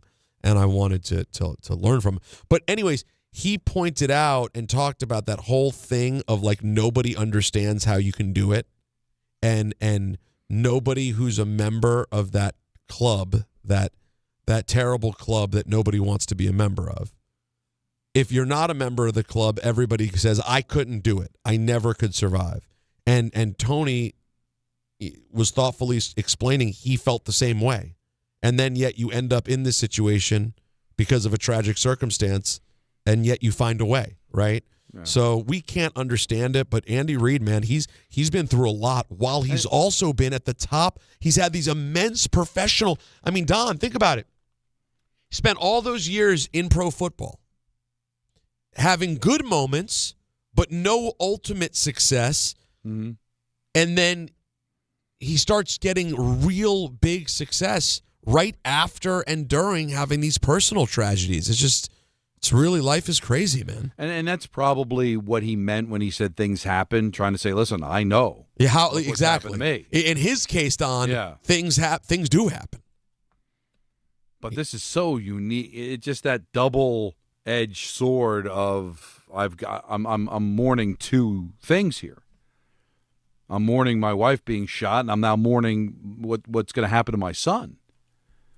I mean, again, I don't know how many kids he has. I mean, but imagine if that's the family, and 2/3 of the family are going through that, and in his own personal coaching life, right, where he doesn't get any credit for anything he does in Kansas City. Everybody says it's all Mahomes, it's all Andy Reid. He leaves Kansas City to try to prove that that's not the case. Can't, and now he's back in Kansas City. So I always thought, it was always weird that you never saw offensive coordinators on that good a team not get a sniff at a head coaching job. So it's something Andy Reid probably shouldn't have to even talk about, right? That's crazy. All right, moving along. Aaron Rodgers, obviously back in Pittsburgh. Sure. And he was asked, is this your last season? Yeah, this is it. I thought last year might be it. And then Mike got hired, and I talked to the wife, and she said, you can do one more year. So I said, well, see if it works out. And then it kind of all came together. So this is it. Wait, when did he get married? Quietly, like a year or two ago? No, that he could talk to the... Was it that long ago? It was last year? It was before last year, yeah. Yeah. Missed it, Donnie. It was a beautiful ceremony. Oh, yeah, no, we enjoyed killer apps. Listen, with everything going on, I'd love to see him continue to play. I love these stories of guys just playing deep into their 40s. I'd like to make it work. This show, well, not this show, the Michael K. show, I think got branded as hating Aaron Rodgers because we talked a lot negative around the things he was saying. But I've always been a fan. I know you have been too, Pete. From a football standpoint, oh, big time. I loved watching him play. And I felt bad for him in that playoff game last year, and I'm glad he's given it another try. I never had any hatred towards Pittsburgh. I hope he has a good season and keep playing, man. I love these stories. I love, the Chris Chelios and Jaromir Jagr and Tom Brady. Play, man. Prove everybody wrong. Enjoy yourself. I mean, he does say things that are wacky, but I've always been a fan. Hell of a foosball player, no question. That's true. The foosball. What's the plan? I want to figure out the plan, Don, when it comes to the quarterbacking. Clint Kubiak was asked, "What's going on at the old QB position?" But I don't really understand. We already know who Fernando Mendoza. Well, you know what? Let's hear from Kubiak. There's battles everywhere on the roster. So it's important for me to be fair to the players is to put the best player out there. When we go out to practice tomorrow, Kirk Cousins is the starting quarterback. He's the guy. And he's going to get a ton of reps. And he deserves them because he's played really good football. But I want Fernando and I want Aiden to push him. So I like that. No, me too. I mean, listen, it's a nice thought to have Kirk Cousins still be your starter. I see what you're doing there. I would bet even money that we see Fernando Mendoza before the bye week for the Raiders. But you might see him week 1. Yeah, I think Kirk will start the season. I just don't think it'll last long. Maybe that's the plan, but like I just think going into camp, you ask yourself, who is the best NFL quarterback? And the answer is the guy that's played NFL quarterback, not the guy that hasn't. Right? Don't hand him anything. And then he goes out there, he's got all of camp, preseason, to show what he can do. And then if he ends up winning the job, Peter, nobody can accuse Kubiak or anybody of just handing You got the job, yes! the first overall pick the job. Like even it ends up being just a hustle at the end of the day, at least outwardly it comes across like he earned it. He came into camp as the backup, and by the time the season opened, he won the job. Listen, it's yo-yo. Of course it is. First of all, by the way, Anthony looked it up. It's week 13 is the bye week for the Raiders. So let me say it like this. I believe by week 9 we will see Fernando Mendoza. There's no soft landing for him to kind of get into it. What do you mean, like schedule-wise? Well, they got the Dolphins to start. All right, there you go. Boom. Right. Chargers, Saints, Chiefs, Patriots, Bills, Rams, Jets, Niners. All right, there you go. Seahawks, Broncos, Browns, bye. Yeah, there's not like, never here's a 3-week stretch where we can ease the kid in. But the intention might be, hey, he's starting week 1, but we're not giving him anything, or we're not making it look like we're giving him anything. Let him go out there and earn it. Now, obviously, if he looks god-awful, then he doesn't take it away. But he'll be given the opportunity. And you know what Kubiak's going to say to him when he gets the job? You got the job, yes! I don't know why he'd be so angry. Unless that becomes his nickname. And then you know how Kirk Cousins is going to feel about his career? Somebody died, ass. I think they call him Cubes. That's not true. They do not call Clint Kubiak Cubes. The way Fernando Mendoza acts sometimes, that he's like maybe his nickname will end up being ass. That's, you know what? You got the job, yes. You got the job, yes. Hahn shown. Okay, sorry. But it is honestly, I could have gifted you something of value. Yeah. That wouldn't mean this much. No. To you is what this letting is, you know about this Ronald Reagan stuff. This is great.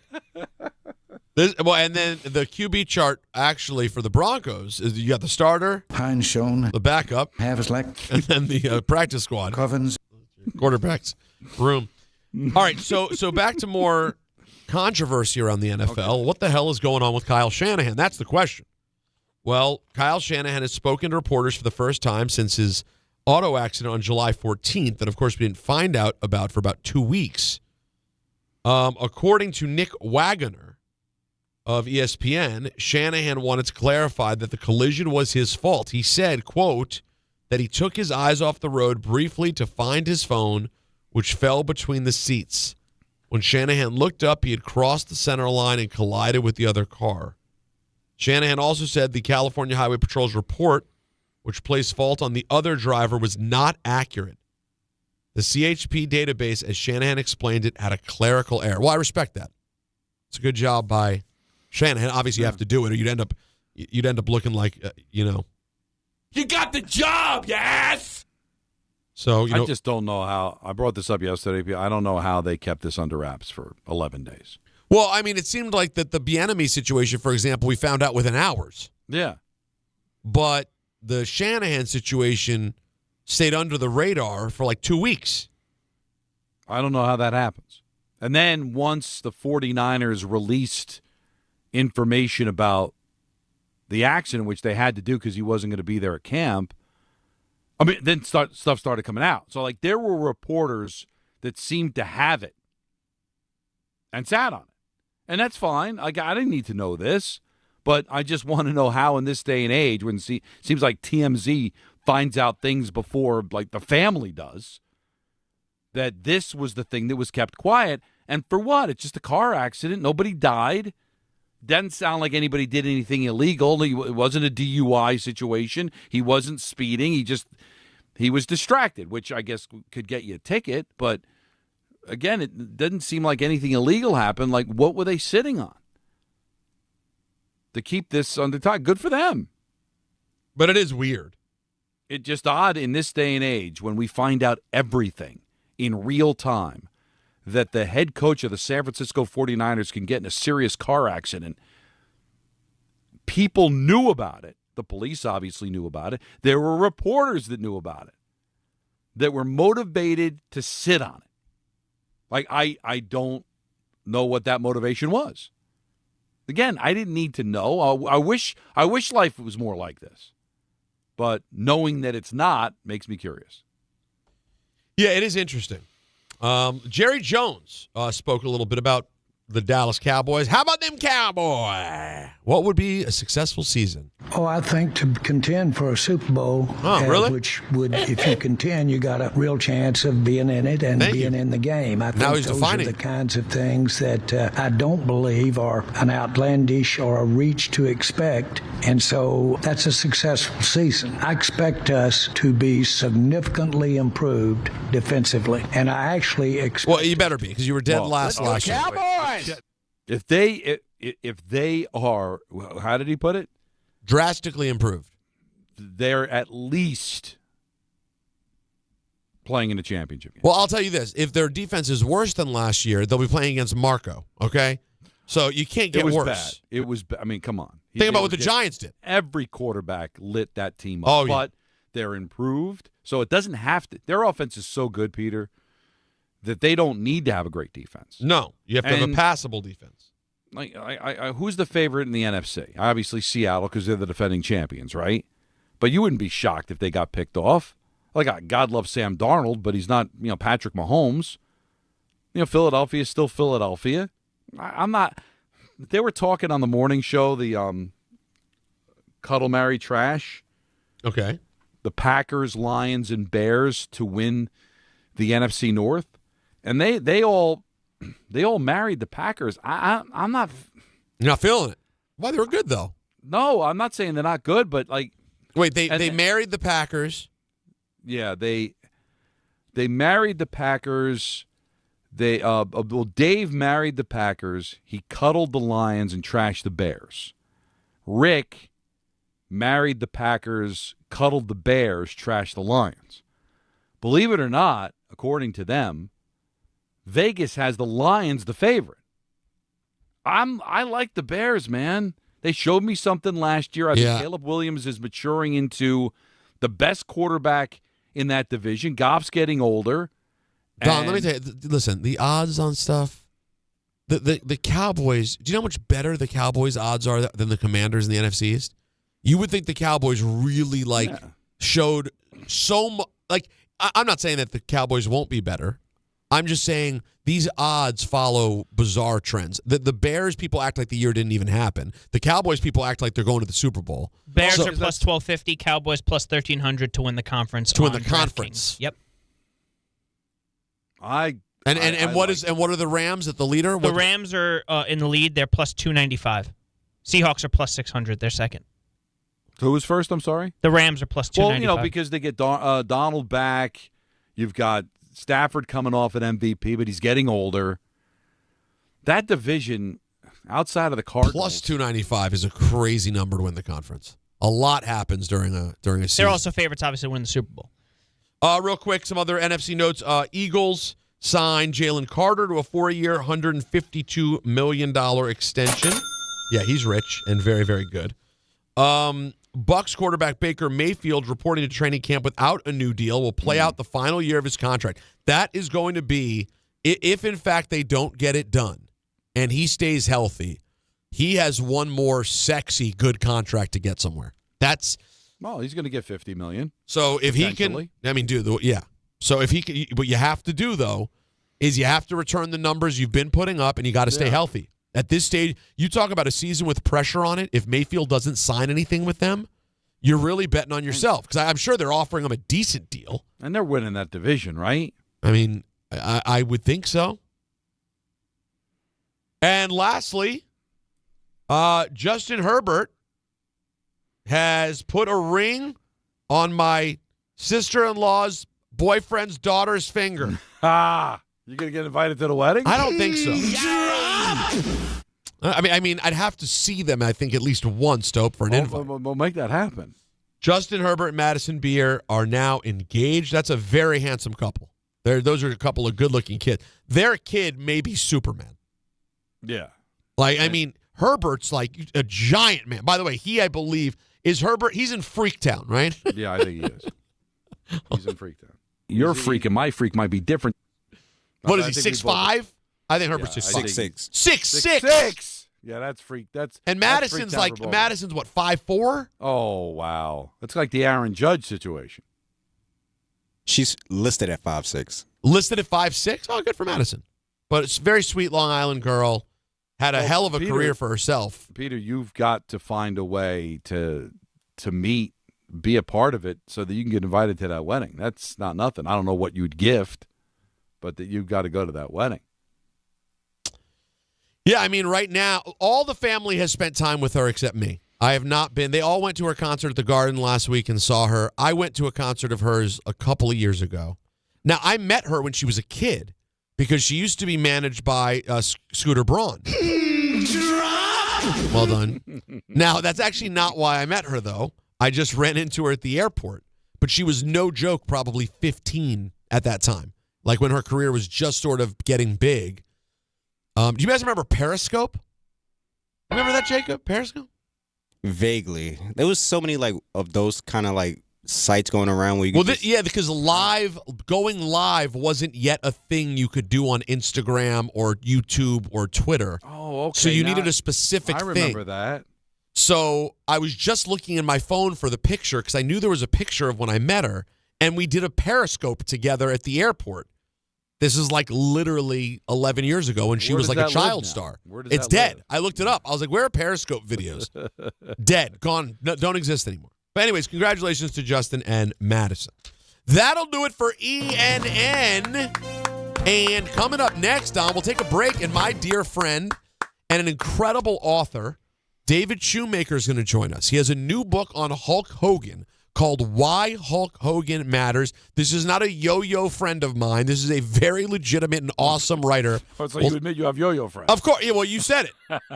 You said hashtag yo-yo, I believe. It's not one of those situations. So he'll join us next, and we'll talk Hulk Hogan.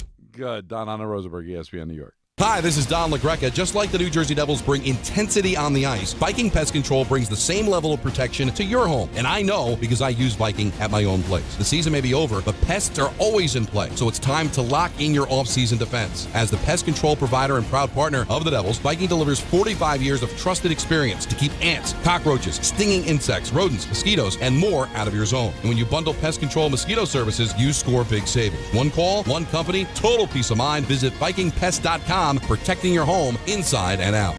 If you've been injured in an accident that wasn't your fault, then you need a lawyer who knows New York's unique personal injury and workers' compensation laws. At the Parisman Firm, they have decades of experience handling all types of accident cases and a proven track record of delivering huge results. Their team has already recovered nearly $1 billion for injured New Yorkers. From construction to car accidents and slips and falls, they've got you covered. Call the Parisman Firm now at 718-WORKERS, where your case is their cause. Get the justice you deserve today.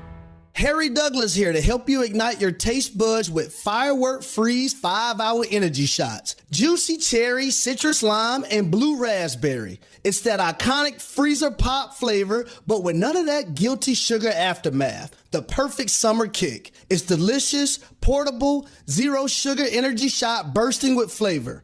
Bring on the summer with Firework Freeze 5-Hour Energy Shots. Available online at 5hourenergy.com and on Amazon. Progressive presents ways to save money that aren't bundling your home and auto insurance with Progressive. I can't believe the deal we got on these seats for the game. Wow, they must be pretty high up here. I think my ears just popped. Yeah, here, put this on. Is that an oxygen mask? An official team oxygen mask. Well, I can kind of see the field. Good, your senses are still sharp. You're going to need them for phase 2 of the ascent.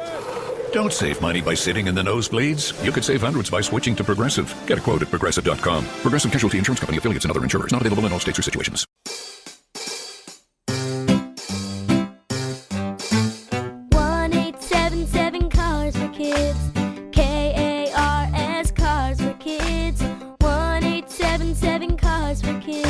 Donate your car today. 1-877-CARS for kids. KARS.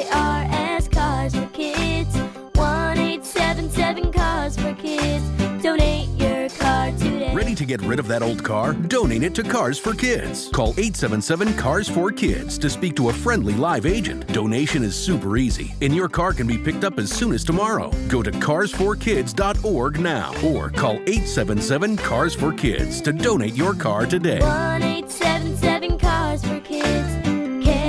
KARS Cars for Kids. 1-877-CARS-FOR-KIDS. Did you know you can donate real estate too? Go to carsforkids.org. That's cars with a K. When care matters most, experience matters more. The Allure Group is redefining rehabilitation and long-term care across New York with 6 convenient locations. Their expert clinicians create personalized care plans to help you recover, rebuild, and get back to what matters most. From short-term rehab to long-term care, Allure is committed to comfort, dignity, and results. To learn more, visit allurecare.com. The Allure Group, where care meets compassion. When you manage an active facility, disruption is not an option. Tricon Construction specializes in healthcare, commercial, and industrial environments where work needs to happen without shutting operations down. That takes detailed planning, clear communication, and safe, disciplined execution. Because when patients are inside, tenants are working, or production has to keep moving, every decision matters. Tricon understands how to work around your business professionally, safely, and efficiently. For complex work inside active facilities, choose Tricon Construction. Visit triconbuilds.com. That's triconbuilds.com.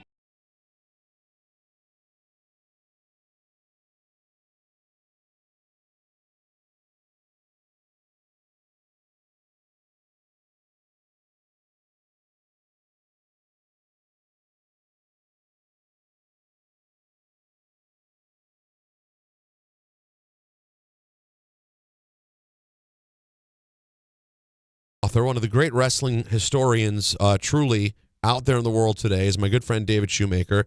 And today, his book, Why Hulk Hogan Matters, is now available for purchase.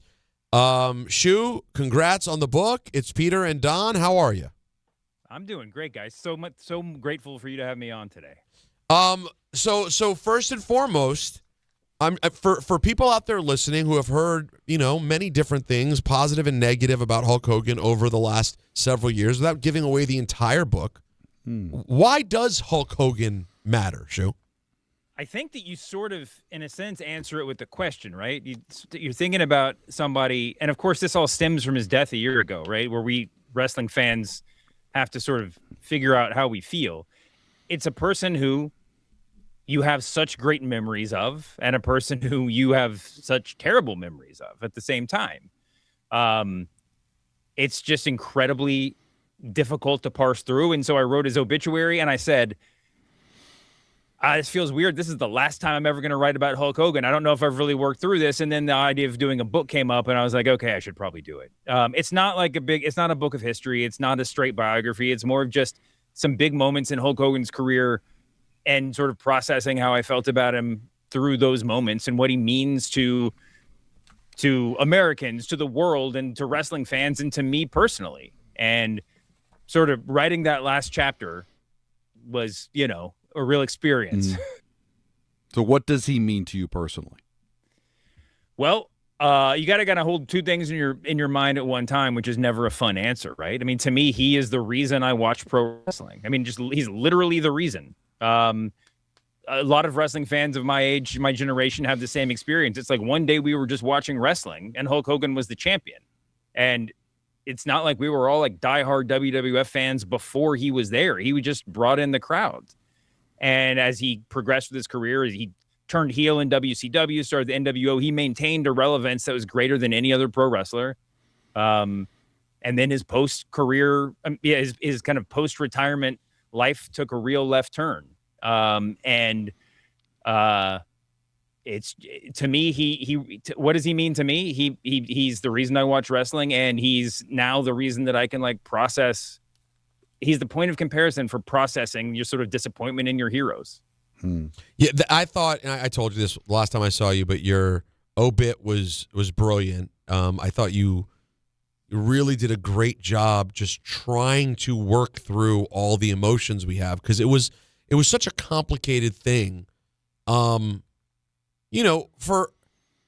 I always said it was obviously a complicated thing for black fans wrestling fans to work through, but frankly, it was a complicated thing for all fans who care about and are offended by racism to work through.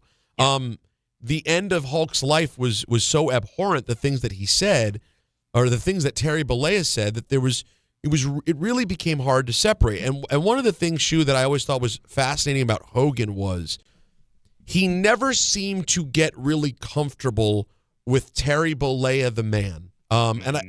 Ric Flair and Richard Fliehr merged into one person, warts and all. And when he goes into a wrestling ring or he shows up at a convention or he does an interview, you get the glamour and glitz of Ric Flair, the character, and you sort of get the insecure guy who struggled with substances and things of that nature. It's all in there. And I think the wrestling world has said, we love you, Ric Flair, including all of those things. Did you get into in the book at all that Hogan never seemed quite comfortable with Terry Bollea, which is why he ended up coming out, and over the last many years when we saw him, kind of became a caricature, still wearing the hairpiece and the gimmick. It just never really worked anymore. No, I mean, and part of that was him trying to go back, trying to recapture the glory of the late 80s, you know, trying to rediscover what made Hulkamania work. And as WWE history since he departed has shown us, it's impossible to recapture that, right? And it'd be impossible for him to do it on its own. I think that it's funny that you mentioned he was never comfortable with Terry Bollea. I totally agree. I always think it was so notable that he would sign his tweets HH, the way that like Hillary Clinton would sign her initials at the bottom of hers if she really wrote the tweet, as opposed to, you know, it being somebody else's tweet. Right. Like he's got to let us know that this is Hulk tweeting, and we're just like, what? When does Terry tweet? Or, you know, like, right. I got to get to know. I want to know Terry a little bit better. All of the old timers, anybody that had a career like anywhere near the scale of Hulk Hogan deals with this phenomenon that you discuss, where the real and the false sort of like become one or become indistinguishable. And that's true even for people like Hogan. I don't know if it's him being uncomfortable with the real man. I think for him, it's just not knowing where the line is. I think Ric Flair, like you said, just embraced it with open arms. Like, yeah, I'm Ric Flair now. Like everything, all the negatives about me are part of my character. And it's really difficult for Hulk Hogan, who was the universal icon. He was Mr. America for so long. You know, once you kind of lose your fastball, I don't know how you rediscover that. Well, and I also wonder, like, it just popped into my head as you were saying it. I wonder if it was easier for Flair to become Flair, because when his whole thing was being the limousine riding, jet flying son of a gun, kissing all the girls, he was actually also living that. Whereas Hulk Hogan's character of being the perfect role model for kids, I think that was sort of always a lie. Say your prayers, eat your vitamins. Yeah, really, he left a few things out of the demand. Exactly. And I wonder if that's the dilemma there. When Rick would get into the ring at local house shows and say, we're drinking at the Ramada after this, you know, and that was just the truth. You know what I mean? Like everybody went back to the bar. And you're right. Hogan had to be something that nobody could be. Looking back now, you say, was he ever anything close to that? But I think it's fair to say that like nobody could be the icon that Hogan proclaimed himself to be. And he probably did as well as anybody could do in that position at sort of maintaining it. But, you know, it's always a tough line to walk. I wrote about in the book, my buddy saw Hogan at an airport during his peak in the late 80s. And now, you know, all the wrestlers complain about people stopping them in airports. Well, Hogan had this figured out in like 1988. He just stared at the ceiling as he was walking through and just said, Hercules, Hercules, over and over again, just to act like he was so obsessed with his then house show opponent that he couldn't be bothered to, and everybody left him alone, you know? Yeah. But it's really tough. The line between reality and you know, kayfabe or unreality, whatever, is just really it's a bizarre life that all the wrestlers live. You know, David, I'm not a wrestling fan, but my Hulk Hogan was Lawrence Taylor. Yeah. Where I worshipped him as a football player, but had no use for him as a man. He separated by saying there was Lawrence Taylor and there was LT. Mm-hmm. But in football, you knew that was a joke. You knew that was him just trying to separate the two. But I couldn't really separate the two because LT wasn't a character. Football player's not a character. But is it easier for you because in wrestling, Hulk Hogan was supposed to be a character? So can you separate? Can you still have Hulk Hogan be your hero and just throw all the negative at Terry Bollea? Yeah, I mean, the thing is, nobody sees Hulk Hogan at the airport and says, that's Terry Bollea over there. Great point. You know? Right. I mean, he's always, if you're out in public, you're always Hogan. The football thing is really interesting. I mean, Lawrence Taylor is a great comparison. And there have been a lot of players in the past decade or so who have had various indiscretions in their personal life or catastrophes or whatever you want to label it. And the team has to sort of weigh, like, is the on-field production worth the blowback? You know, and every time it's a different calculus. You know, I think there's obviously a lot less of that in the 80s and even in the 90s and stuff. So Hogan, I don't think, had to deal with that sort of coming face to face with his sins early on. And his downfall was a very modern situation, right? I mean, it was a sex tape leaked to a blog, you know, and that began the whole thing. But yeah, I mean, it's, I don't know. Sometimes I think it's easier in sports to say, I hate this dude, but man, look at the stats. Two sacks a game, you know, right. When you get, and sometimes as you know, person by person, we just can't deal with it. There's a lot of other wrestlers who fit into that category. We talk about Chris Benoit at the time. I won't go into it, but it's like some people never speak his name and some people are trying to figure out why. And most people lie somewhere in between, you know, it's always tough. Did you, we're talking to David Shoemaker, whose book, Why Hulk Hogan Matters, is out today. Did you go out and speak to anyone for new interviews about this book, or was it based all on interviews you've already done, conversations with friends, personal memories, etc.? It's a lot more personal. I did actually talk to a lot of people along the way just to sort of, there's a couple of things, a couple of historical facts I tried to clean up. But if you read the first chapter, it's all about the like Hulk Hogan becoming a wrestler and the total unreliability of wrestling history, right? There are a lot of great writers out there that do a lot of really hard work writing wrestling history. This is not that sort of book, but because it acknowledges that everybody has a different version of Hulk Hogan's origin story, and usually it involves the storyteller being at the center, right? It was like multiple people are like, I was Hulk Hogan's first opponent, you know, and people are like, oh, I was the one that introduced Hulk Hogan to Hiro Matsuda. Everybody tries to put themselves over in the Hulk Hogan origin story, and so you have 5 different stories that you sort of that converge into one, and you try to suss out the truth, or you just shrug your shoulders.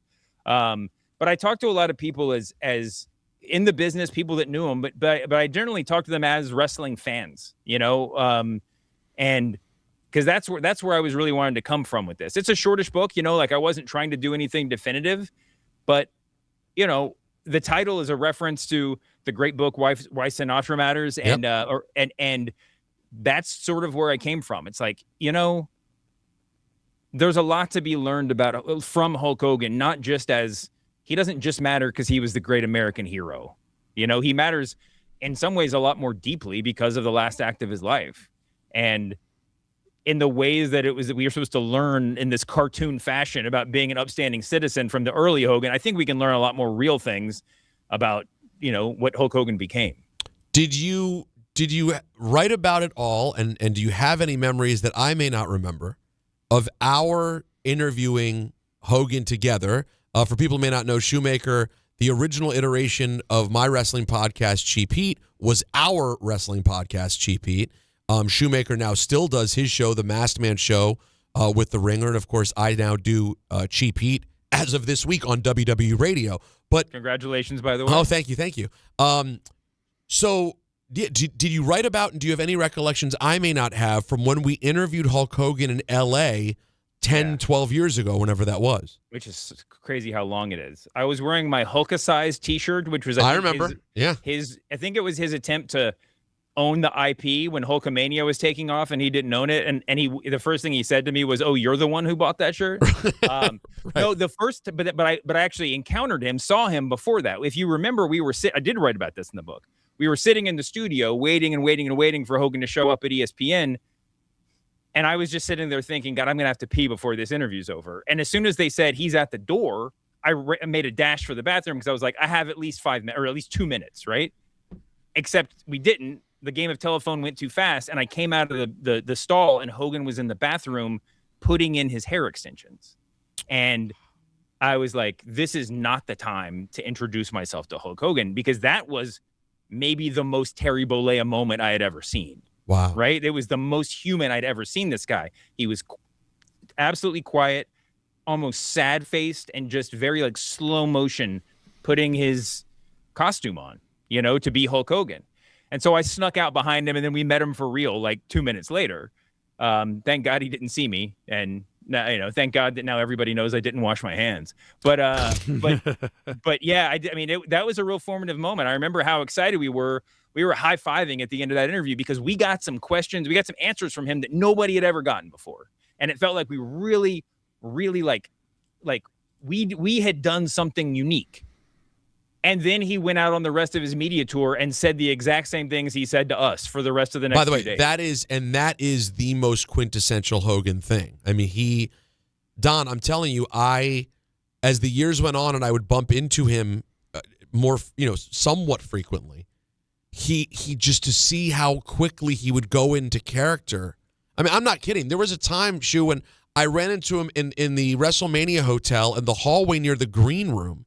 And we're chatting for a moment, and I was like, hey, how are you enjoying the weekend? At this point, I think he's kind of like vaguely remembers my face, and so is treating me like someone but without really knowing me. Yeah. And at some point, within 90 seconds, so I lifted that big giant above my head, brother. And I'm like, are we really doing this? I was like, Hulk, it's cool, man. I was going to go grab a Diet Coke. I'm just saying hi. It was always right there. But those are the things that make him so fascinating. That's why I'm so excited to read your book. Thank you for making a few minutes. I can't wait to read it, dude. Oh, thank you guys so much for having me on. It's our pleasure. The great David Shoemaker, Why Hulk Hogan Matters. Again, a play on the title, Pete Hamill's famous book, Why Sinatra Matters. That was fun. Thanks for letting us do that there, Don. No, that was really good. I'd be interested in reading the book because even if you're not a wrestling fan, he's Thunder Lips or his what channel was his reality show that he VH1. He transcended wrestling. Everybody knows who he is, and I think there's a lot of interesting things about that. We're gonna put a bow on it next. Don Anna Rosenberg, ESPN New York. The summer of soccer is heating up with Red Bull New York. Join the Red Bulls on Saturday, August 1st as they take on Orlando City SC at Sports Illustrated Stadium. It's Hometown Heroes Night, celebrating the first responders, community leaders, and everyday heroes who make a difference across our communities. Kickoff is at 7:30 p.m., but the fun starts at 4 p.m.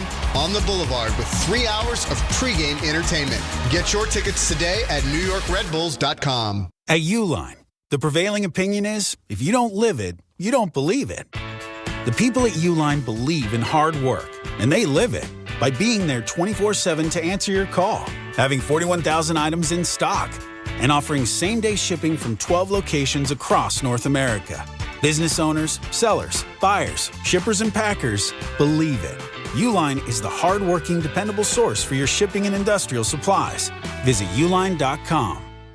Miller time. People think it just happens, but that's not true. You know what you gotta do? You gotta go say hello with some beers. Make the plans. Forget the couch. Go to that thing. Play the game. See them in person.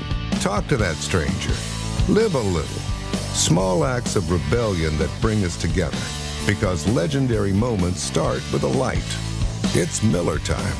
Celebrate responsibly. 2026 Miller Brewing Company, Milwaukee, Wisconsin. Congratulations, New York. The Knicks did it. Through battle after battle, they dominated to become this year's NBA champions. Day in and day out, the hard work paid off, and you were there every step of the way. Enjoy the crown. Own it, because this year is your year. A part of your legacy that will never be forgotten. So celebrate this moment, show your pride, and shop the largest selection of official NBA gear at NBAstore.com. a Fanatics experience. Summer's here. People are outside walking more, traveling, going to games, barbecues, the beach, just enjoying life. But if you have joint pain, sciatica, or back pain is still holding you back, you don't have to live like that. I'm Bart Scott, and Dr. J. Shaw at Sandwell Pain is the real deal. Ivy League trained, double board certified with non-surgical treatments that get real results. No cuts, no downtime, no pain medications, just a smart, targeted approach that gets you moving again. Same day or next day appointments are available. Go to SandwellPain.com. Don't let pain steal your summer. If you've been injured in an accident that wasn't your fault, then you need a lawyer who knows New York's unique personal injury and workers' compensation laws. At the Parisman Firm, they have decades of experience handling all types of accident cases and a proven track record of delivering huge results. Their team has already recovered nearly $1 billion for injured New Yorkers. From construction to car accidents and slips and falls, they've got you covered. Call the Parisman Firm now at 718-WORKERS, where your case is their cause. Get the justice you deserve today.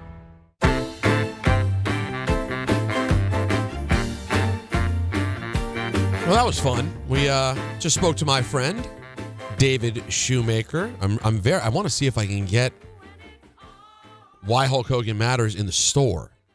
I don't have time to order it on the old Amazon, so I'd like to have it for my trip on Thursday. He's just a really, really great writer, really conversational style, and Hogan is just such a fascinating character. You thinking at the Barnes & Noble? Well, that's what I was thinking about. No, well, they have there's a little Strand up near me on the Upper West Side. Ah. Because you never know now when people say their book is out. Does that mean you can Where? get it? Yeah, does that mean everywhere? And if I go to the books, you think if I go to the Strand website, they'll tell me if they have it in store? They should, no? I'm going to find out. Why, you're worried? Well, I was thinking, could I go buy the book rather than wait? There it is. The book pops up on the website. Well, if it's released, I'm sure it's in stores. Oh, the publisher's Harper. That's the real deal. That's no self-publishing. No, I'm telling you, I'm not just saying it to be performative because we had him on. I would read that book. I told you that, like, when Hulk Hogan, like, wrestled back in the 80s when he took on, what's his name? Why is my name escaping me? He's no longer with us. Make you humble. Sorry. Iron you Sheik? back and make you Iron Sheik. That was a big make deal. you humble. That was like an NFL playoff game at our house. Like, my dad was even into it. It was a big deal. Excellent question. It was right in the height of everything that was going on with Iran. Like, it was just like, it was the perfect time. Like, Mr. Don Maloney. I don't care how you feel about wrestling. You know who Hulk Hogan is. That's right. And I'd be very interested to read that. Yeah, apparently it's available at the Barnes & Noble up on the Upper West Side. I might have to go stop and cop.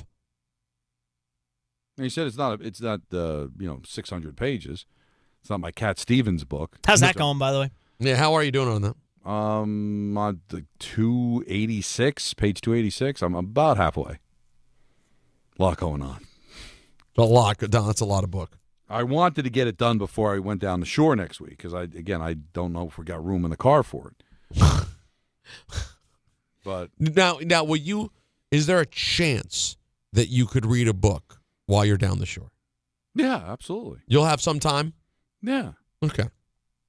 On the beach. Now the kids are now old enough to entertain themselves. You don't have to play with them the whole time. Right, and they're also responsible enough that if they're by the water, not that I'd just let them out without watching them, but I could turn my back for a second and not worry.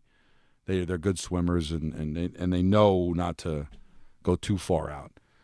But there'll be moments just quietly after the kids go to bed, go on the deck, get a beer. Oh, like a gentleman. Yeah. Maybe smoke a cigar based on what we saw at the beach bash, You saw that attempt, right? I took a couple of puffs. I wasn't all in. I'm just saying it's a just be careful. Slippery slope. Is it? It's not crack. That's another drop for tomorrow. It happens right. See, I work hard all day, and then Don not even trying at the end of the show. That's what makes him him. I don't. Don Maloney. Think about that. I'm trying so hard. That's the problem. Maybe you shouldn't try so hard. You know what? You're right. Just be yourself, and it'll just happen. Yeah, and I'll say things like it's not crack. All right. Yankees play tonight. Mets have the doubleheader tomorrow. So at 3 o'clock, we're going to be on the app and YouTube only. Then joined by 880 a little bit later on before Game 2 of the doubleheader between the Mets and the Braves. We'll have another day of camp to talk about. We'll have a list like you read about on Wednesday. And Dream. It's my last list before my vacation down the shore. So we'll have a lot of fun. A couple of ideas rattling around in my head. So bring Peter, it tomorrow. Welcome back. See you tomorrow at 3 o'clock right here. Hahn and Rosenberg on ESPN New York.